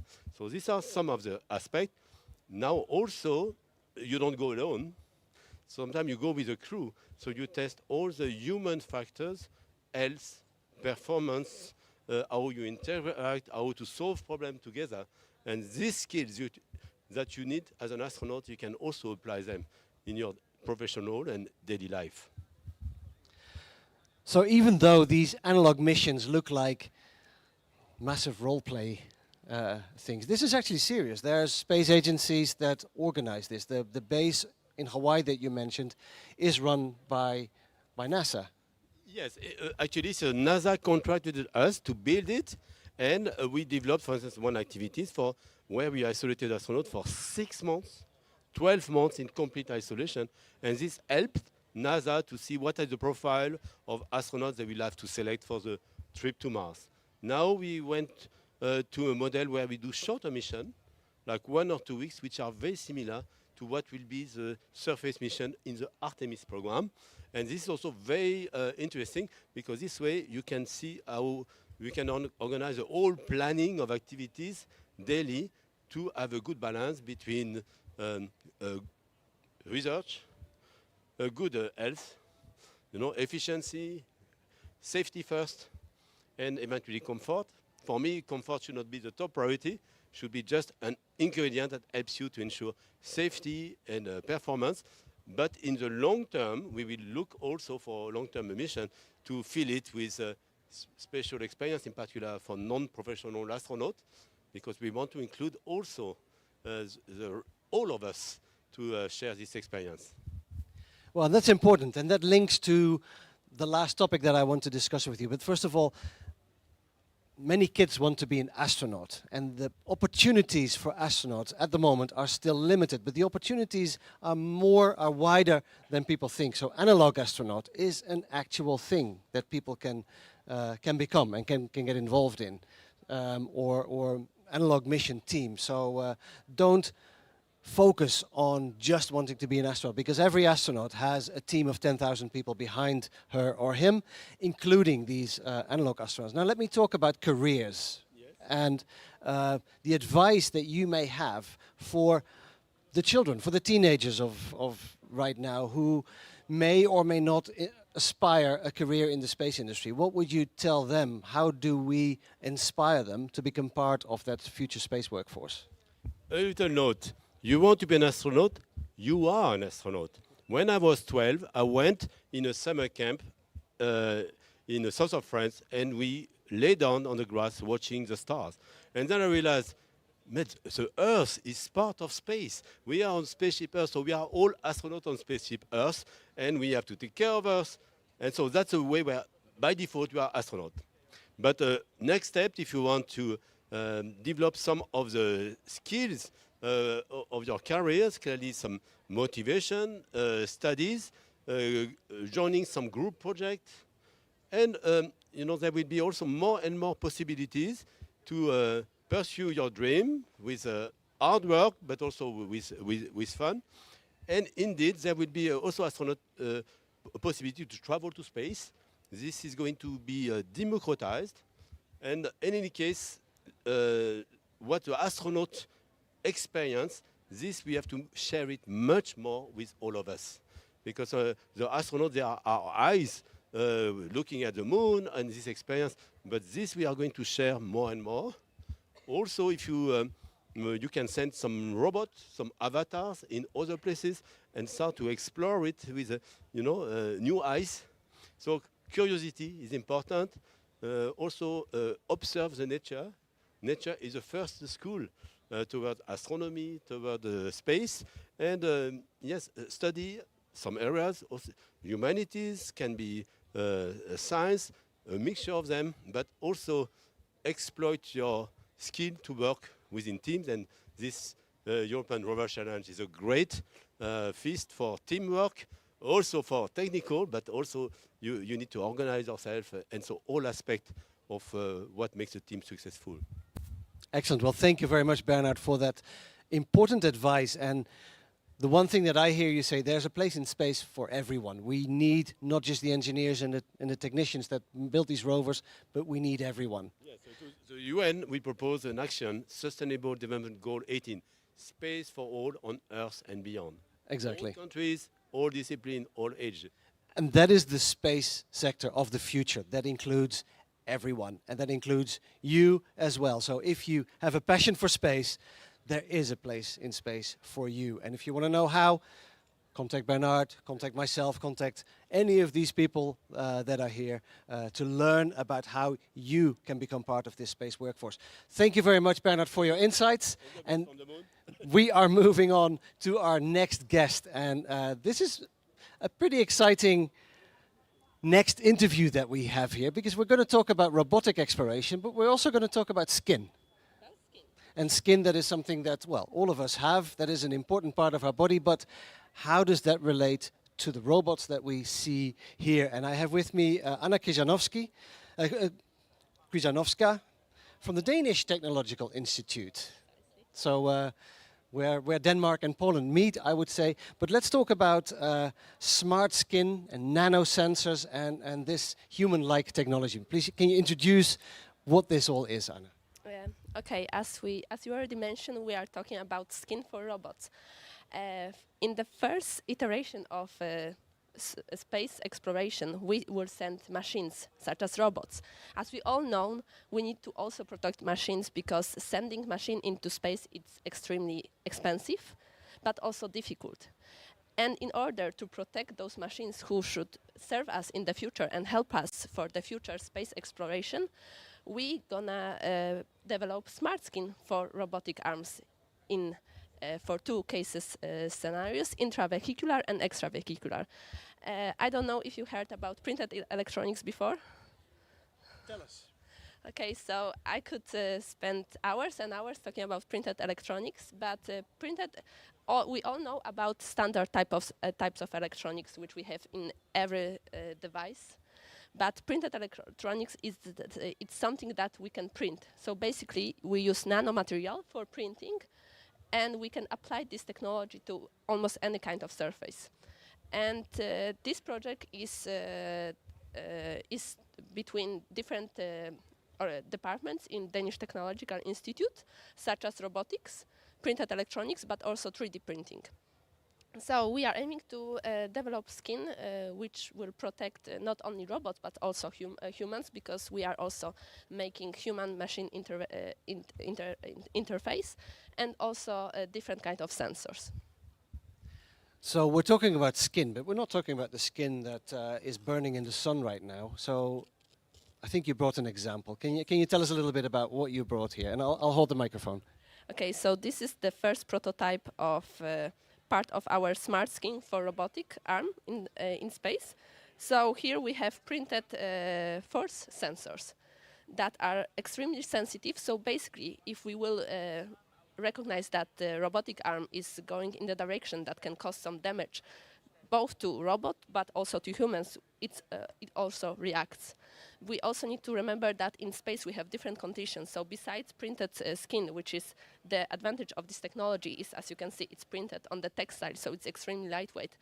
It's also dust protection and thermal management. So that's why we are also working with our 3D printing department, where our colleagues are trying to develop solution for this kind of problem. So you can really compare it to human skin in the sense that the human skin protects us against radiation, against water, against, well, everything that comes from outside, but also the sensors. I mean, if I push my arm, I feel it everywhere. So it's really mimicking that for robots. So basically, we are trying to make robots more functional and also to prevent any kind of damage. The few sensors that we are developing in this stage, it's force sensor, touch sensor, but also proximity sensor. So in terms, if any object will be in close proximity to the robotic arm, the machine will be alerted. So besides this, one of the huge problems for robotic arms manufacturers is electrical harness. So we are also aiming to print high-frequency wires, which can help with, because as we all know, in space weight is a very crucial case. So electrical harness weight a lot. So printed solution will solve many problems for robotic arms developers. Excellent. So the skin that the robots will get are actually better than the skin that I have. That's it's a different thing, but in a way there's things that skin can do that my skin can't. That's very interesting. Now, you have a small piece here, but tell us a little bit about the actual space missions that will benefit from this. Where are the practical applications in the foreseeable future? As I mentioned at the beginning, there are two case scenarios, such as intravehicular. So we are talking about robotic arm on the International Space Stations, where a robotic arm is interacting together with humans, astronauts. So in these terms, we are protecting humans, but also machine. And besides that, we have second scenario, which is extravehicular, which we can observe today. Some of the rovers can have attached robotic arms, and for this case we want to develop a skin that will protect. The main goal is to minimize maintenance and minimize cost. Also, it's about we are not talking only about a machine, but sending an astronaut to repair the machine in the space, first of all, is extremely risky, as we all know, and secondly, it's also expensive. So we are trying to develop these solutions that can have application in the future, but already now for different analog missions and so on. Now, you work for the Danish Technological Institute. It sounds as if that is still in a research phase. Is this product available to rover teams, to satellite builders, to anyone? How is the transition from research to a commercially available product going to happen? So we already completed first phase of the project development. So in the first phase, we were doing stakeholders interviews. We were collecting different data. We asked robotic arms manufacturers what is the biggest issue, what should this smart skin contain, because they are the experts. So and the result of this is this first prototype. Of course, we are more than happy to test this with real case scenarios, and in the second iteration of the project, which is already approved, we will work with primarily space robotics manufacturers. So it will be close collaboration where we will be already working on the real case scenario. Excellent. So hopefully in one of the future editions of the Rover Challenge, we might see rovers equipped with this. I have a very last question before we wrap up. Where can people find more information about this? People can look on the Danish Technological Institute website, but also European Space Agency website. Besides this, any question can be addressed directly to Danish Technological Institute, and I can recommend to follow us on our development, because great things will be coming. Excellent. Well, thank you very much. And this is called Smart Skin, right? So if you Google Smart Skin, there's a very good chance that you find this, hopefully. Smart skin for robotics, otherwise you'll find smart skin for humans, and that's not what we're talking about. So thank you very much, Anja, for your explanation and for bringing an actual example. It's always good to see what it looks like, and what looks like a very ordinary piece of cloth is actually high-tech of today. Silver and carbon. Excellent. Well, that is amazing to see how small and light this technology is becoming. So thank you very much again for your explanation. And we are moving on to the next phase of this 1 hour intermezzo. And we are going to walk into the exhibit area. And actually, my colleague Yannick is going to take over to do this. And so for me, I'm going to say goodbye for today, And I'll invite you to, of course, stay here with Yannick and have a look at the exhibition, and then join us again at 10 o'clock in the morning tomorrow for the last day of the European Rover Challenge, where the theme is Mars. Tomorrow is Mars Day, and tomorrow is also Awards Day, because tomorrow we will know who of the 24 teams will be the overall and individual task winners of the ERC 2024. You can follow everything, of course, on the website roverchallenge.eu and on your favorite social media channel under hashtag ERC 2024. I'm signing off and I'm heading over to Yannick, and that's it for me. I'll see you tomorrow. Bye-bye.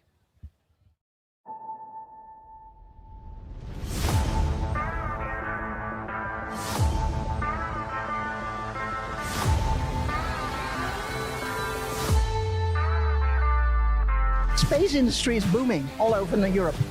And so whether you're Luxembourg or Portugal or Spain or Italy, whether you're big or small, you try to be part of this. I cannot imagine a better way of preparing people for our future projects than, competitions like this. And all these jobs are there to be had. So if you're studying something that you think has nothing to do with space, check again. You might find out that 10 years from now, you're actually needed. Great engineers and great scientists building great products. That is what the space industry consists of. There's something deeply philosophical about space. And we are the first generation where Mars is just about to be at the reach of our hands. It's a logical continuation of feeding and nourishing that nomadic gene that is within us as humans. The most important and fundamental part of being human is imagination, this aspiration that we have, which drives us to explore space. So this is something to be proud of, this is something to celebrate. The cooperation is obviously not just between governments, but it's between the private sector, academics, non-governmental organizations, even students that are combining math and science studies with imagination and creativity. One person can make a difference and therefore shoot. That's my assignment to you.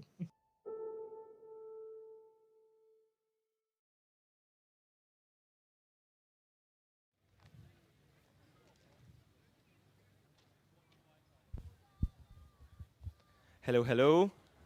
Hello everyone, our lovely viewers, and welcome to the live report from the one and only Mars Yard here in Krakow, Poland. Yes, with me is Wojciech and Yannick. And today's ERC, this year's ERC, we are providing to you live commentary for viewers that are on site, but sometimes you can hear us from live stream, for example, right now. Now we are after a tough day of competition. From Saturday morning, from 8 a.m., a lot of teams did their tasks. Well, that is quite impressive. Could you please shed some light on what type of tasks were performed by the Rovers today? Yes, science task was performed yesterday, Friday, because afterwards teams send science reports and judges have to make some checks and read all of the reports, and it requires time. So that's why science task was finished yesterday. But today we have three main tasks on the Mars Yard, which is maintenance task in the corner. Teams has to perform simple and hard service missions with their robotic arms. Then we have navigation traverse. This is the task that requires whole Mars Yard to traverse. Sometimes the team use navigation autonomous mode, which operates without any human operator. And then we have more science task, because the sampling task, it's contained of drilling module. A team has to drill the deep sample and then collect the surface samples. What do you think about team's performance today, Wojtek? Well, certainly there was a lot of different performances, and some teams did better and some had certain trouble, because obviously these are very, very challenging missions for the constructions that were brought here this year by the teams. Some of the more experienced teams managed to max out some of the points for some of the tasks, but not everybody had this much luck, be it due to lack of preparation, lack of time, or sometimes just malfunctions of the different systems. Yes, we heard a lot of bravos, a lot of applauses, a lot of cheers during teams, and now it's time to go to the exhibition zone, to the tents, to show you few of the exhibitors and ask some questions. So thank Wojtek, stay here, let the audience know what is happening with our amazing rovers, and see you in few minutes. See you later. Bye. Okay, so now we are going to the exhibition zone. First of all, we will visit the Husarian stand, which is kind of close to Mars Yard. Let's check out the robot, because I know that they have something interesting prepared. As you can see here, we have very beautiful weather at the Mars today. And of course, yeah, you can see this is amazing. Look at this. This is the Panther robot from Husarion, which is actually the transporting the little girl. How do you feel right now? Jak się czujesz? Dobrze. She says amazing. She says amazing. Driving on a robot like this should be really cool. And now, Panther robot, please guide us to the Husarion stand. Where is the Husarion stand? Oh, here, let's go, come on. So hello, can I ask few questions? Okay, so what is your name? Hi, my name is Paweł. What is going on here? I see the Panther robot here, industrial platform. What are you doing here, and what are other things like, I see the things to children also. What are you doing here as a Husarion Polish company? Yeah, we are basically presenting most of our products right now, which are mobile platforms. Starting from the smallest one, which is called Rosbot 2R, which is used on universities all around the world to teach people about robotics. It's basically an entry-level robot that has too many sensors that one can use at any single time. And we are also providing many tutorials and documentation for those robots, just to make sure that everyone who buys them is actually capable and ready to have fun with them, use them, and basically create their own solutions. We are also presenting our Rosbot XL, which is currently being used as an attraction mostly for the children, because we are allowing the youngest guests here to control the robot arm, and we are also having a small challenge for them that they can win some sweets and etc. There is also some drawing area for the smallest ones, and obviously our main attraction is the Panther robot, which is our largest mobile platform, probably driving around the tent right now, that we are providing to our customers as a base platform that they can use to create their own solutions, their own products, or just use internally within their companies. So, for example, there are companies that are using them as a monitoring platform. So, for example, there is a company that is 3D printing houses, like with real concrete and stuff like this. And as 3D printers basically can go the whole 24 hours, 7 days a week, they wanted to exchange their security, their engineers, and other stuff with robots, so they can monitor all the constructions that they are doing all around the country within a single control center. Thank you, amazing. So you can actually buy this robot here in Krakow. Or it's also accessible in every place in the world, I guess. Thank you, Paweł. Thank you. Okay, so now let's ask maybe Panther robot, because it should be intelligent, I guess. Can you guide me to... Oh, okay. He hears me. Can you guide me to the new technology team? Okay. He apparently understood my question. Okay, really fast. So Husarian Panther robot can be intelligent. Okay, he is guiding the way. Let's go here, maybe. From this side, okay. Okay, I can see now the stand. Thank you. Thank you, little Panther. See you later, bye. And okay, let's check it out. What do we see here? Hello, guys, hello. Hello. This is the student's rover, actually. Yeah, this is a student's robot actually, but not from college, but from high school. Okay, so how old are you? It depends which student you ask, but most of our students are 15 to 18 years old. This is amazing. This is totally younger members comparing to our regular participants. Yeah, we are young, but robot is old, unfortunately. Do you apply for European Rover Challenge? Not this year, but we used to be one of the teams which competitive in this competition. In 2K19, 18, I guess this robot was our rover. So you really did like on-site task, right, this year?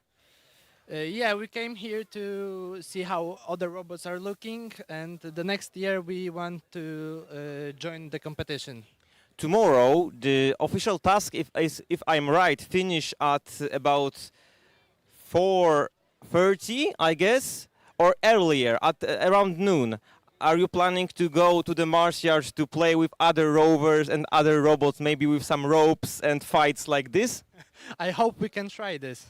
So definitely that will be really great show for you. And what can you, for example, say about your rover? What is your current plan of development of this platform?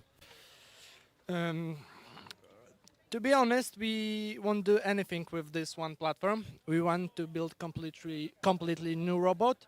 This one is a little bit too old, and we want to try something new and teach something new, some new mechanics.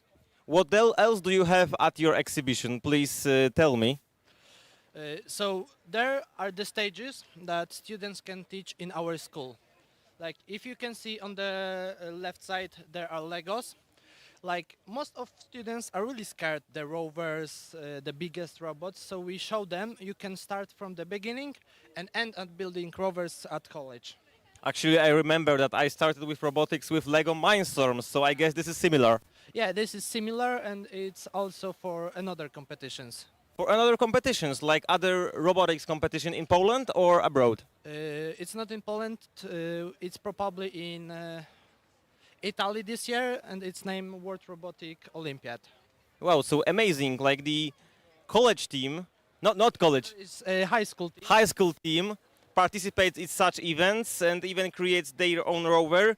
This is actually amazing. And what are your plans for university? Is it any team present here at European Rover Challenge you want to actually join as a member in university? To be honest, one of our oldest members are actually in the teams on the field. Our one old member is in AGH Space Systems. Space system right now. So yeah, there are plans to join the team, and our students that finish the school are competition in the field right now. This is amazing, because after having like the development at the students club, then the people come to real space industry and then work then. And they start sometimes here at the new technology team. So thank you very much. Thank you. Thank you very much. Thank you. And let's go somewhere else. Let's go here. We will see what is coming up more at the exhibition site at ERC 2024, 10th anniversary edition. So what we can see is Red for Mars project. Hello. Hi, hi. What's your name? I'm Rafał Anyszka and I'm in charge of this project. I heard that you create some kind of rubber that can stay in Mars. Well, that's very true. So it's very specific rubber. It's rubber designed for Martian environment. And here you can see a prototype of such rubber. Show to the camera, yeah. Yes, this is it. This is after 2 years of hard work, the fruit of the work. So the rubber compound designed to withstand Martian environment, especially the low temperatures of Mars and high temperature difference, where it can differ from +20 in the daylight to -90 during the night. Rubber needs to be flexible at all this temperature range, and we are aiming for it. How are you sure that it will survive Mars? What is your method of testing? So especially we conduct temperature sweep in dynamic mechanical testing. We also conducted radiation resistance tests, which were really successful. So we didn't expect that our material will be that much resistant to radiation. And it is, so we are really happy with that. Now we are focusing on optimizing the mechanical properties, the damping properties for vibration reduction. So the material will be high performing all the time on Mars. And what about lower gravity on Mars, comparing to Earth? Well, that's the only plus. Well, not only plus, but one of the pluses. So everything is 30%. The mass 30% of mass of Earth weight. So it's only better for us. But also we need to think about it. That's a good point, because also the frequencies of vibration will be different with lower gravity.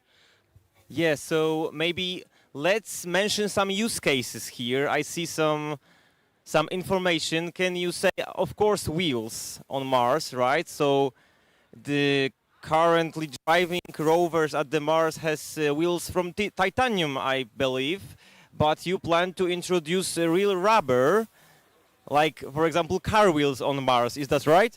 All true. So the version of this movie, where huge rover with huge tires, and I was watching the movie, I was amazed. But then I saw the wheels and I was like, wait a second, you cannot just take regular tires, kick them out. You will get the worst, actually.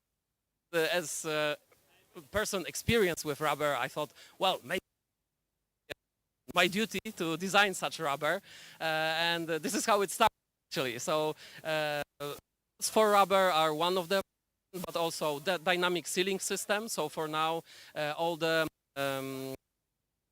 Mars are sealed. For example, metal seals. That is one build. You don't need to open. And it will to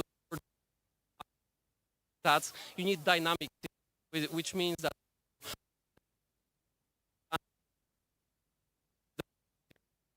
So best of luck with research, development, and also commercialization of your project. Thank you very much. Thank you so much for having me. Good luck. Cheers. Okay, and now it's time to go somewhere else. Let's go to one more exhibitor. Maybe here. Maybe here. Here. Maybe here we have. Who do we have here? Wait a second. Let's wait for people who will guide us. No, they are busy. Look at them. Look at them. They are so busy with children. This is the most important thing. Inspiring new generations. Inspiring new generations. So that's how actually I started playing with new technologies, with the robotics and space. The Lego bricks. This is the best way. And now we will go here. Let's check it out.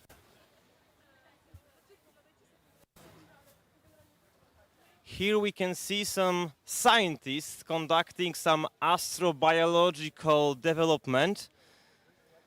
And I hope we will talk to them in a minute. But for example, In the meantime, we will check out this sounding rocket, I guess. Hello guys, can I have a few questions about your rocket? Yeah, of course. What's your name? I'm Przemek. And what is that actually? That's a rocket designed for Spaceport America Cup competition and from Euro competition as well. You are based in Poland, in which city? In Poznań. Poznań, so you are a PUT university, right? Yeah, Poznań University of Technology. How was your recent Spaceport America Cup? We win our last Spaceport America Cup that took place in New Mexico in 2023, and we win our category, I mean 30K hybrid Strat engine. The amount of Polish rocketry teams? Yeah, we have Simla from Gdańsk, AGH Space Systems, PWR in space, PolyW rocket from Wrocław, and I know something is getting done in Rzeszów, but it's not a grown-up tip for this time. Okay, so less than 10, right? Yes, of course. But I heard that Polish teams, not only rocket, but on students team in the international championship are really great, and they win all the time. Not all the time, but I think we are a decent nation. What are your plans of development and maybe future competitions for this beautiful rocket? If finances let us, we will be grateful to go to 2025 Spaceport America Cup, and also we are working on liquid engine, turbo pump, steering systems, and other stuff. Okay, thank you. So best of luck with your rocket. Thank you. Thanks. And now let's go here. Maybe they are already prepared. As I said, we have some astrobiological scientists here. What can we see here? What's your name? I'm Mateusz. And you? I'm Magda. And I'm Paulina. So you are team of? We are a team of Polish Association of Astrobiologists. We are an association of people who are interested and we are not entirely astrobiologists, we are scientists of many kinds. Some of us are chemists, some of us are molecular biologists, and some of us are high schoolers. We do many kinds of stuff. Here we have we talk about how you can grow your own food in space and what can you do to see what's inside this food. So yeah, and for example, can we show some example of your technology? What's your favorite, maybe? Most of the people actually love to see the hydroponics. What is that?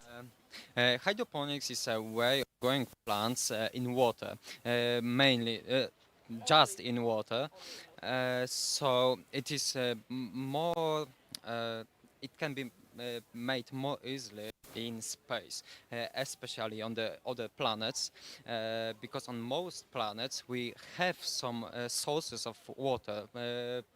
Mostly in ice, so it is much easier to get this than the soil that the plants need from the earth and to transport it to the Mars.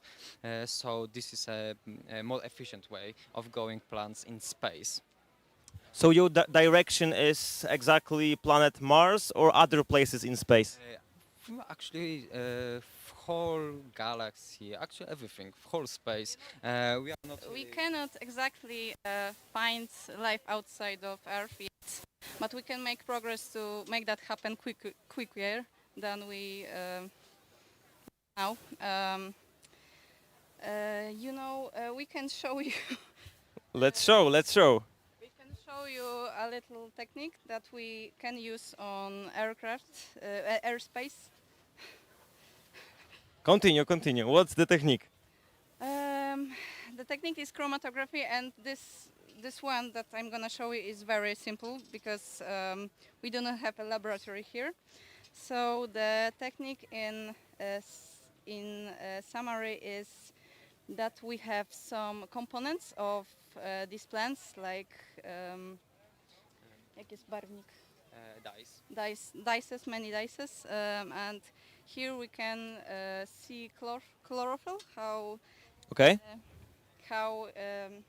I don't know if it's ready yet, because here I have some spinach on a piece of paper, and petrol. Is petrol? Benzyna.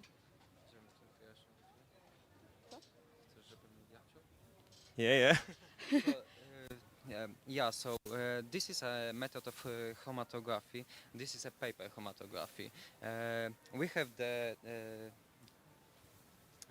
material phase, and we have also the liquid phase. Liquid phase is this liquid. This is a mixture of ether and acetone.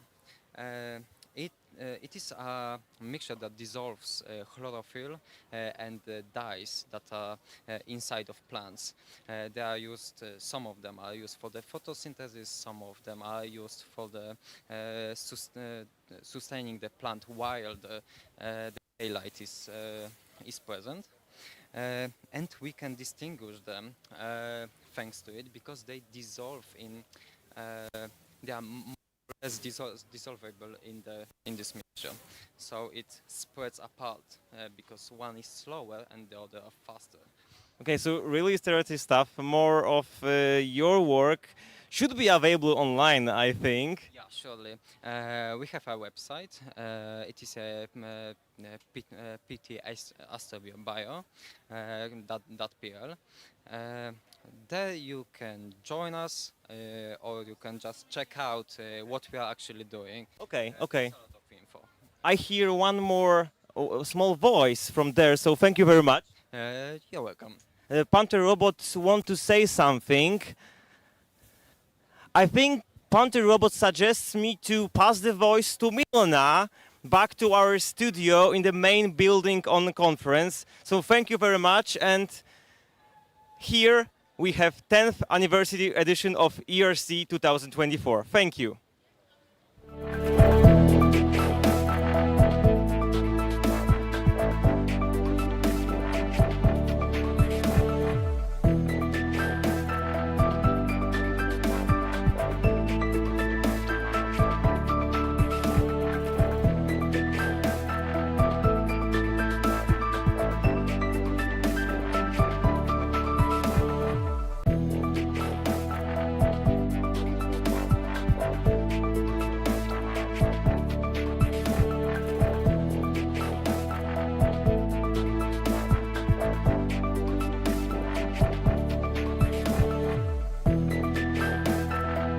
With Poland's membership in the European Space Agency, the growth of the country's space sector gained momentum. The Polish Space Agency supports the space technology development through increasingly ambitious projects and cooperation with international partners. The next step is the mission of a Polish astronaut to the International Space Station. These groundbreaking projects owe their success to the dedication and expertise of Polish engineers and scientists. Their contributions and achievements have built the Polish space sector and propelled Polish companies and institutes to become project coordinators. From developing satellite platforms to pioneering globally unique green rocket propulsion technology for Polish suborbital rockets, which will soon travel beyond the boundaries of Earth's atmosphere. Since its conception, POLSA has been actively supporting scientific research and the development of innovative technologies. Together, we stand ready for future challenges and exploration of space. Together, we reach the stars.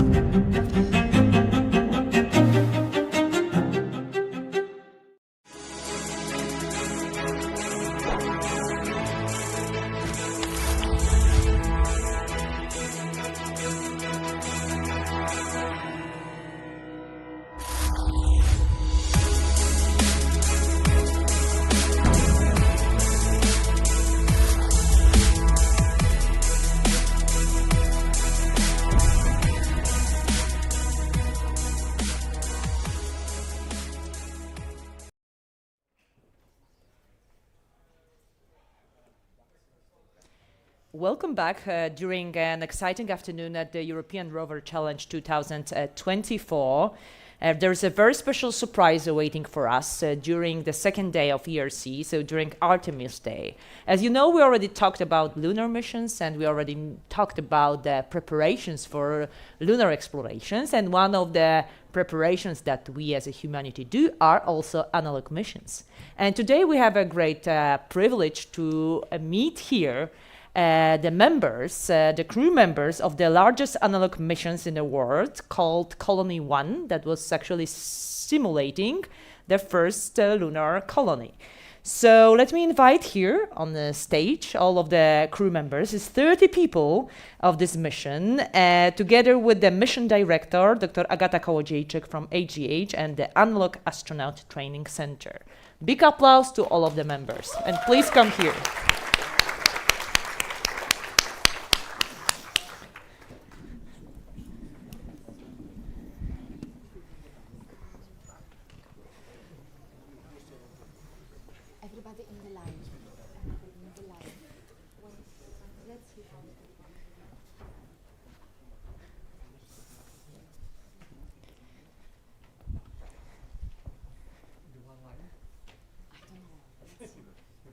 Maybe 2 lines. Higher. Please, 2 lines. 2 lines. We are too big. We are too big. 2 lines, please. 2 lines. 2 lines. 2 lines. Yeah. Good. Good afternoon. It's our pleasure to stay here and to finish our 1 week of isolation analog mission among you, among such a wonderful audience. We are so happy to share with you what we do. I wanted to present you our largest team in the world that was performing analog experiments on the lunar simulation. You will see in a moment on our movie what we were doing during 1 week, but I will tell you in general that our mission objectives were, first of all, crew dynamics. We wanted to see how so huge group can operate together for 1 week of a very confined environment. We were testing how we are influencing not only our psychology, but also our microbiomes. So we had several experiments measuring microbiology. So it is a part of astrobiology if we consider this as a colony on the moon. So how the colony itself will merge with all microbiomes among each other. So it is very interesting study. Another very interesting study which cannot be done in space station is related with multiple competitions and of course multiple studies related with psychology, because we are finally maybe not perfect statistical amount of people, but still better than 6 crew on the space station or in the future lunar space stations. I wanted to thank from the beginning our honorary patrons, Polish Space Agency, European Space Foundation, Universech, Space Technology Center and Astronomia Nowa Association. Also, additionally, I would like to thank our sponsors, Vesper company, Vesper, and Estimate. Thank you so much for supporting us during all this wonderful time.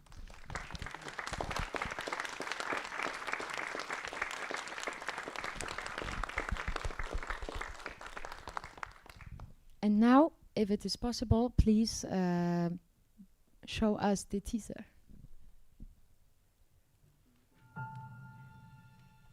Bonjour and namaste. My name is Pawan. My name is Pedro Pedroso. I come from Portugal. My name is Tomas and I'm coming from Poland. My name is Aina Doyle and I'm from Ireland. Hello, my name is Elizabeth. My name is Agata Kołodziejczyk. My name is Raul. I'm Carolina. My name is Stanisław. Saperie. My name is Jad. My name is Marcin Kaczmarzyk. My name is Katie. My name is Jędrzej Górski. Laxon Termine. Jestem z Polski. Mam na imię Ola. We got invited to the mission, our project, the LASPA project, got invited by by Dr. Agata Kołodziejczyk, and it was a great opportunity to come. We want to test here and further. Maybe we will send it on board the International Space Station. I would love to collect enough data for my experiments. I love this international community. I love space. I love the space people in general. I expect to meet great people. I also believe that the research that I'm going to conduct would be helpful for the exploration of the lunar surface. I don't really know what to expect. Maybe the mental breakdowns in the middle of the mission. I think it's going to be crazy. I don't think there's ever been a single isolated analog campaign as big as this. I expect to go further and beyond my limits. Space is the future of humanity. Humankind is on the brink of becoming a multiple planetary species, but we're not there yet. So we are the generation that is paving the way to that. So taking part in Colony 1, it's a thrilling opportunity to be part of those shipbuilders, those who prepare the way for others to actually make the travel. Right now, I'm really waiting for the mission to start.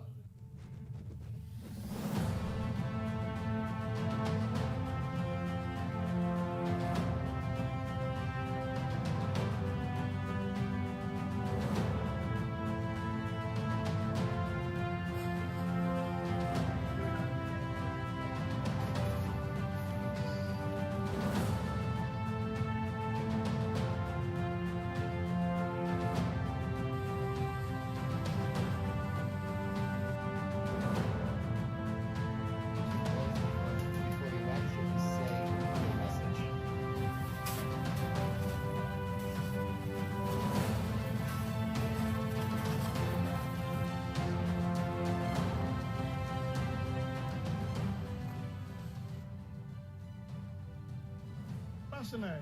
Ambitious. Responsible. Amazing. Determined.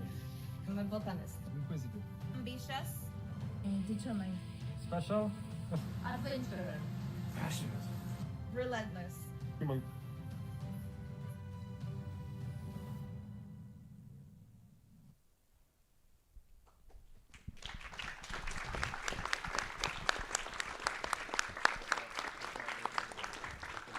Thank you, Human Operations team, for this beautiful work during your mission. As you may see, we have very special people. We had people on board. One person was a para-astronaut, completely blind and without hand. And another person was without one hand. And we had also already two. But then we had the youngest analog astronaut, which was our daughter, because we had nobody to take care of her during the mission. So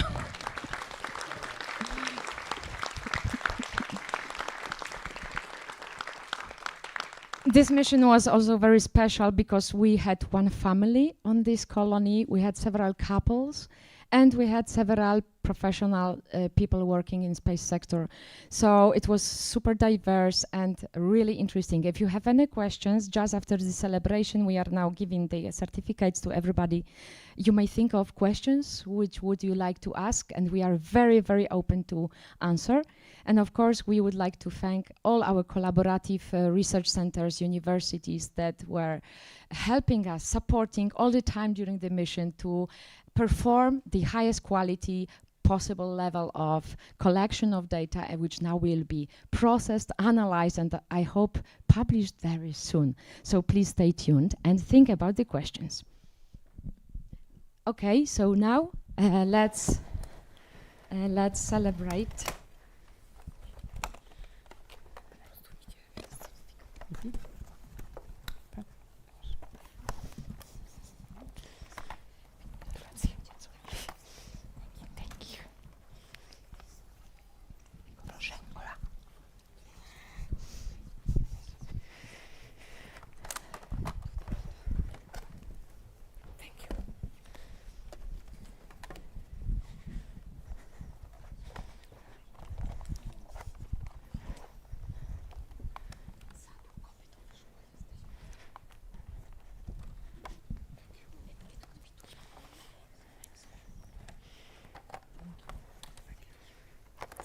Dzięki.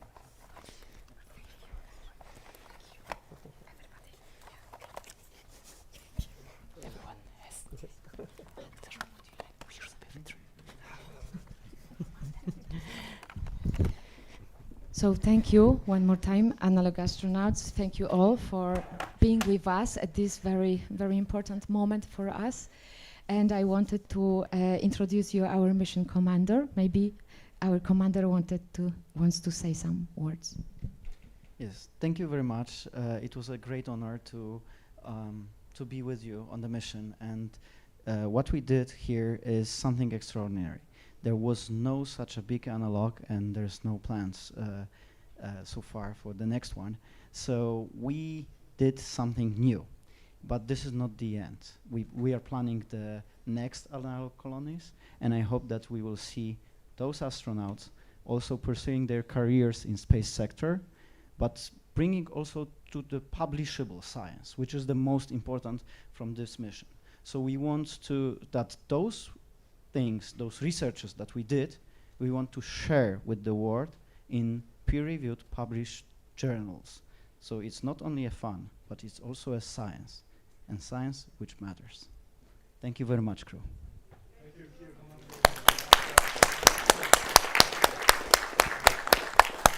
So now, as mission director, I would like to raise maybe some inspirations. Maybe you have some questions for us. We would like to answer, of course. And if no, I will ask our analog astronauts for something. But first, audience, do you have any questions? Who wants to answer? Lack of water for 2 days. Imagine that. I don't want to go to details. The lack of shower. It goes with lack of water. But I think the diversity was a challenge. The different cultures, because I think we represented, I don't know how many continents, but we were five continents, so we were very diverse. The range of age, different range of age, because we had Ola with 6, and we don't have our eldest because he's not here. Yeah, Vladimir wants to talk. I think everything was amazing. It's no anything to complain. I have some complaint, if it is complaint.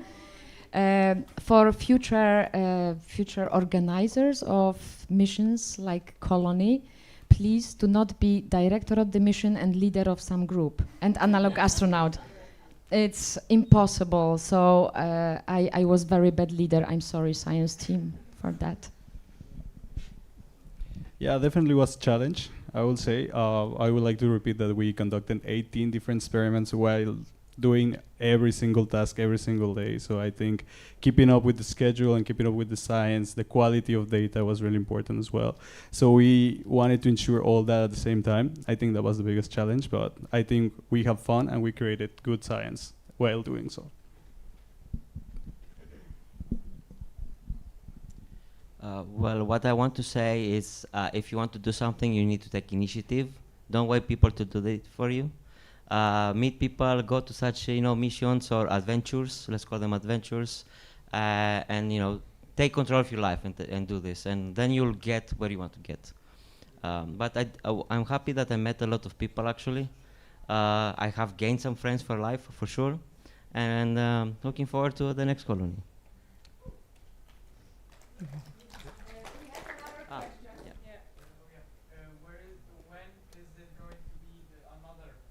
We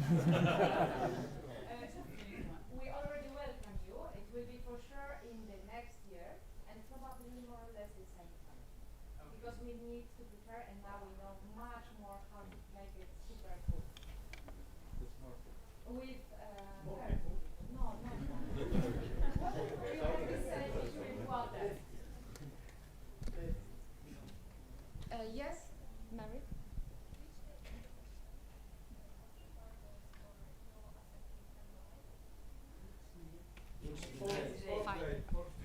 Could you please repeat the question? Could you please repeat the question to the microphone? So on the 5th day, the most challenging day of our mission, I think, was definitely the 5th day. The stress was on. We had a very late and full schedule of EVAs the previous night, so I don't think we were sleeping until 3 a.m. and we had a simulated clock within our analog schedule. So we start with 00 hours, but in real time, we woke up at 6. So many people, I think, I only had about 2 hours of sleep. So we were tracking all of our sleep throughout the day. And it was very funny seeing all of the sleep data. And also on this day, we had a new test introduced to log all of our urine. So that was the first thing in the morning. There was a very long line for the bathroom. And then the next thing, we had our competitions for each team competing together. So we had to not only produce a water filtration device with only the tools and items that we had on our habitat, but we also had to come up with a commercial product using lunar materials, in situ resource utilization, and then film a video and pitch this product to the whole group by the end of the day. So we had not one but 2 challenges, and we were very physically and mentally stressed throughout this day. But I'm really glad to say that the entire group, we pulled together amazingly, and we produced some amazing videos, and the team dynamics were actually really good for that day.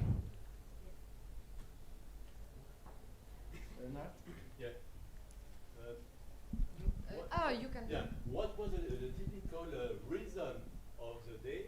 Were you all sleeping at the same time all together, or was there anybody on duty in case a catastrophe would happen on the moon? Did you follow all the same reason, or did you have different times shift? So the question is whether we had the same schedule for the whole team, every team, or we had someone on duty. So most of the teams and most of the time we woke up at the same time and we fall asleep at the same time. But there was few people to mention who stayed for much longer, and it was like those kind of duties. On average, we had 360 minutes of sleep on average, with a person who also sleep on average 307 minutes.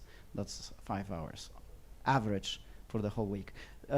So we didn't have like formal shifts, but we still had people who stayed and who keep caring about the habitat while the others were sleeping. So hybrid answer to that question.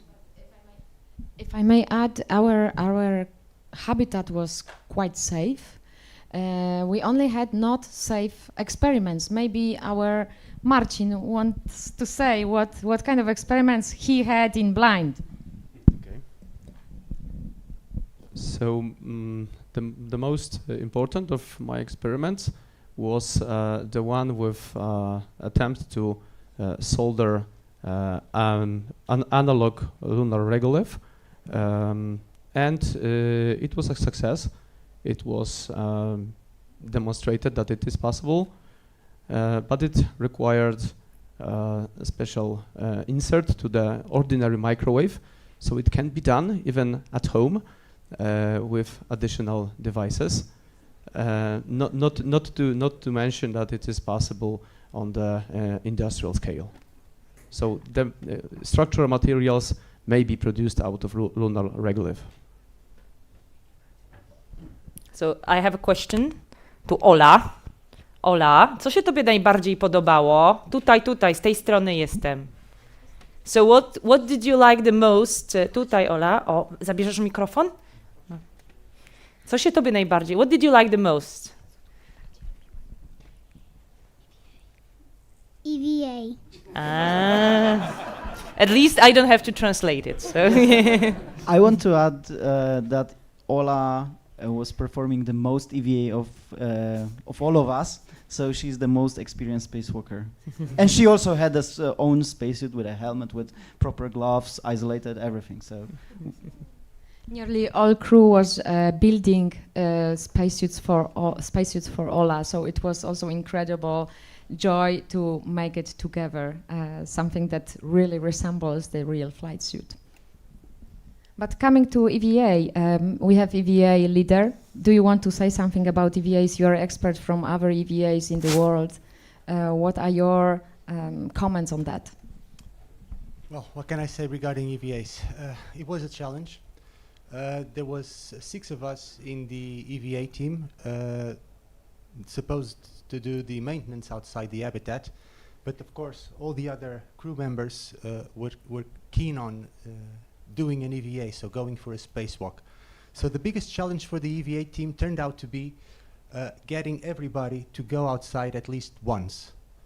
We had to work overtime, but it was a success. We were able to squeeze in 21 spacewalks, EVAs, during the 1-week mission.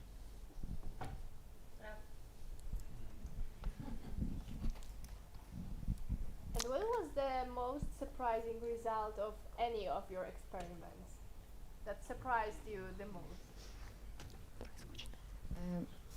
Maybe I will say. Maybe I will say, because not the filters. You can say about yours surprisings. My surprisings were the Tibetan bowls, because we were testing how Tibetan bowls and these vibrations caused by the sound of bowls, how these vibrations affect the plant growth. And it was incredible when we made a time lapse and we saw how they behave. So they are like pstrykają. How to say it in English? Clicking. Completely incredible movement. We never seen this in plants. And we definitely want to analyze this more. So thank you, Roberto, for bringing all these amazing devices to our mission. What did you want to ask, Roxana? Answer. I wanted to add that Iana was talking about the worst day in the habitat, the 19 hours day with the 2 challenges, and we agreed that the most surprising result was the challenge that our sponsor gave us, Vesper, to filter urine into water that was of course analyzed if drinkable after the filtering. So I don't know if we said it, but actually we were split in 5 groups and 5 teams. We were 5 teams, each of 6 persons, 6 crew members, and the most surprising was that all the filters worked. Like they all went from urine to a transparent liquid. So that was challenging and surprising. All these competences that became chemists. And it was also surprising that it was so transparent that nobody could see it but Marcin.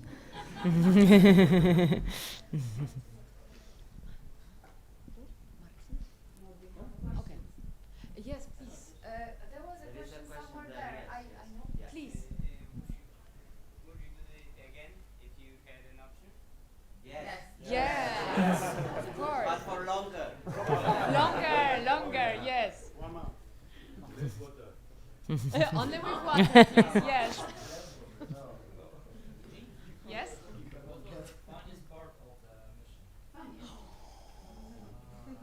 Who wants to say? Yeah, okay, I think the funniest part, at least for me, was when Roxana went on the human gyroscope, and because of somebody would just pin her and she would just start laughing. It's like somebody would giggle her. Yeah, she would not stop laughing, so that was so funny to me. Yeah. For me also, one really special thing about this mission is like the diversity. We came from different continents, different backgrounds, and that's what humans will encounter once they go and colonize space, the moon and Mars. It's not just gonna be astronauts, it's gonna be people like us, like me and you, from all the world. So that chemistry that we have, I think was something really, really great. For me, the funniest thing or the most interesting thing was how spontaneous everything was. Like, they just wake you up at 6 a.m., we want your urine right now. Like, you have to produce urine at this time. You have to make an experiment, you have to make a filter. Things were so random. Like the water, the loss of water. And I think that mimicked what would actually happen in space, because you can't plan fully for everything. You should be ready for random occurrences, and you should be ready to think quick and act in the moment. So I think that made it really fun and realistic. Yeah.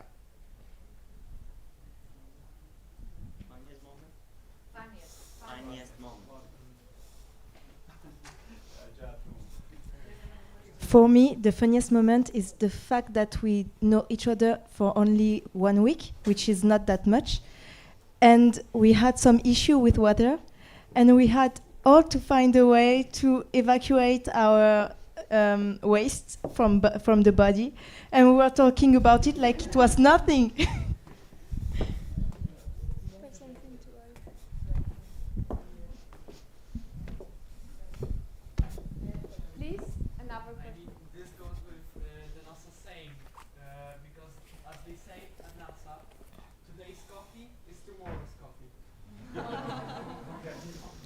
Well, we had the restrictions in coffee. We started day 5.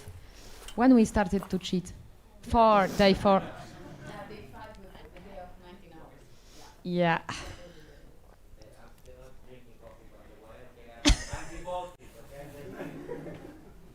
But you are from different country. You are from Nordic countries, so you don't need.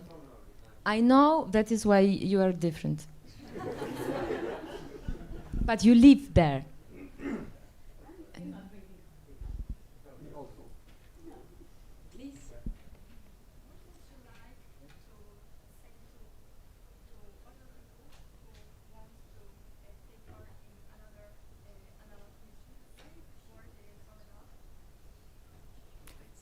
So could you please also repeat the question? So the question was, from what I heard, what we would like to say to the people who want to apply for another missions, and whether this is a good idea. That was the question? Do you confirm? Okay. I will get you to Marcin, okay? So, in my opinion, if you would like to participate in such an analog mission, you must understand basically 2 things. First, learn to save the water, and second, be mindful of the fact that with analog missions and as well as in actual space missions, personal hygiene means something else than usually. I would like to just to say a couple of words of comments about the things that you are hearing, because all of the teams already knows this, and maybe you don't know. So basically, when they say 19 hours day, it means that we had a lot of tasks to do, and then we also introduced the time difference, and we ask people, and we introduce something like a jet lag on every, like one day we woke them up 2 hours earlier, then the next day 1 hour later. So it's not only 19 hours day, because this is a normal, typical day, but we also introduce those kind of jet lags, so they will a little bit like zombies. And the water situation, it was emergency that we had. So during the mission, we were supposed to save the water.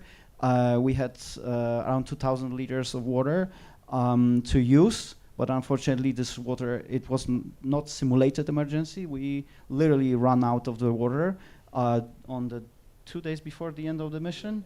Yeah, and we had to use all of our remaining drinkable water supplies to figure out how to still keep going with the experiments, and also how to use this for both technical issues and drinking, and how we can maintain the habitat. Thank you very much. But also how we can drink, reglement that. So we have to ration the water, and how we can cope with this kind of situation when you have to reduce, and now you cannot drink when you want, but in only particular moments, how your body adapts and how you work in this kind of situation. But the filters were already working, right? I'm sorry? Yes. A few years ago. Thank you. But the most working was coffee. It's great to hear all the stories. We are unfortunately running out of time because we passed 5 p.m. In this time zone at least. So big congratulations to the entire team, to the director, commanders, all the members, all the teams for all the tasks that you've done and for sharing your thoughts and in a very inspirational, let's call it, Q&A session. So thank you very much.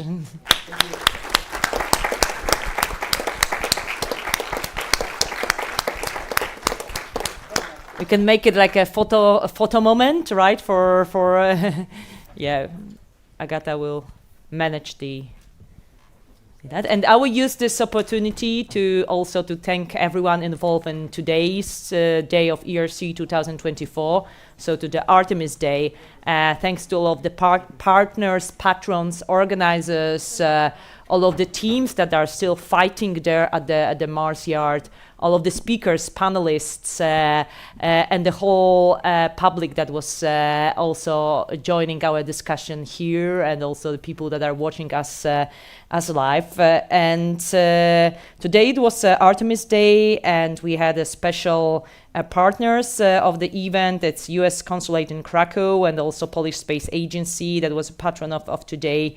And it was a very special day. So thank you also for making the Colony One team for making the end of this day very special. Congratulations once again. And to all of the people watching us, the broadcast live, see you tomorrow at 10 a.m. at the very last Mars Day of the ERC 2024. Thank you very much.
With Poland's membership in the European Space Agency, the growth of the country's space sector gained momentum. The Polish Space Agency supports the space technology development through increasingly ambitious projects and cooperation with international partners. The next step is the mission of a Polish astronaut to the International Space Station. These groundbreaking projects owe their success to the dedication and expertise of Polish engineers and scientists. Their contributions and achievements have built the Polish space sector and propelled Polish companies and institutes to become project coordinators. From developing satellite platforms to pioneering globally unique green rocket propulsion technology for Polish suborbital rockets, which will soon travel beyond the boundaries of Earth's atmosphere. Since its conception, POLSA has been actively supporting scientific research and the development of innovative technologies. Together, we stand ready for future challenges and exploration of space. Together, we reach the stars.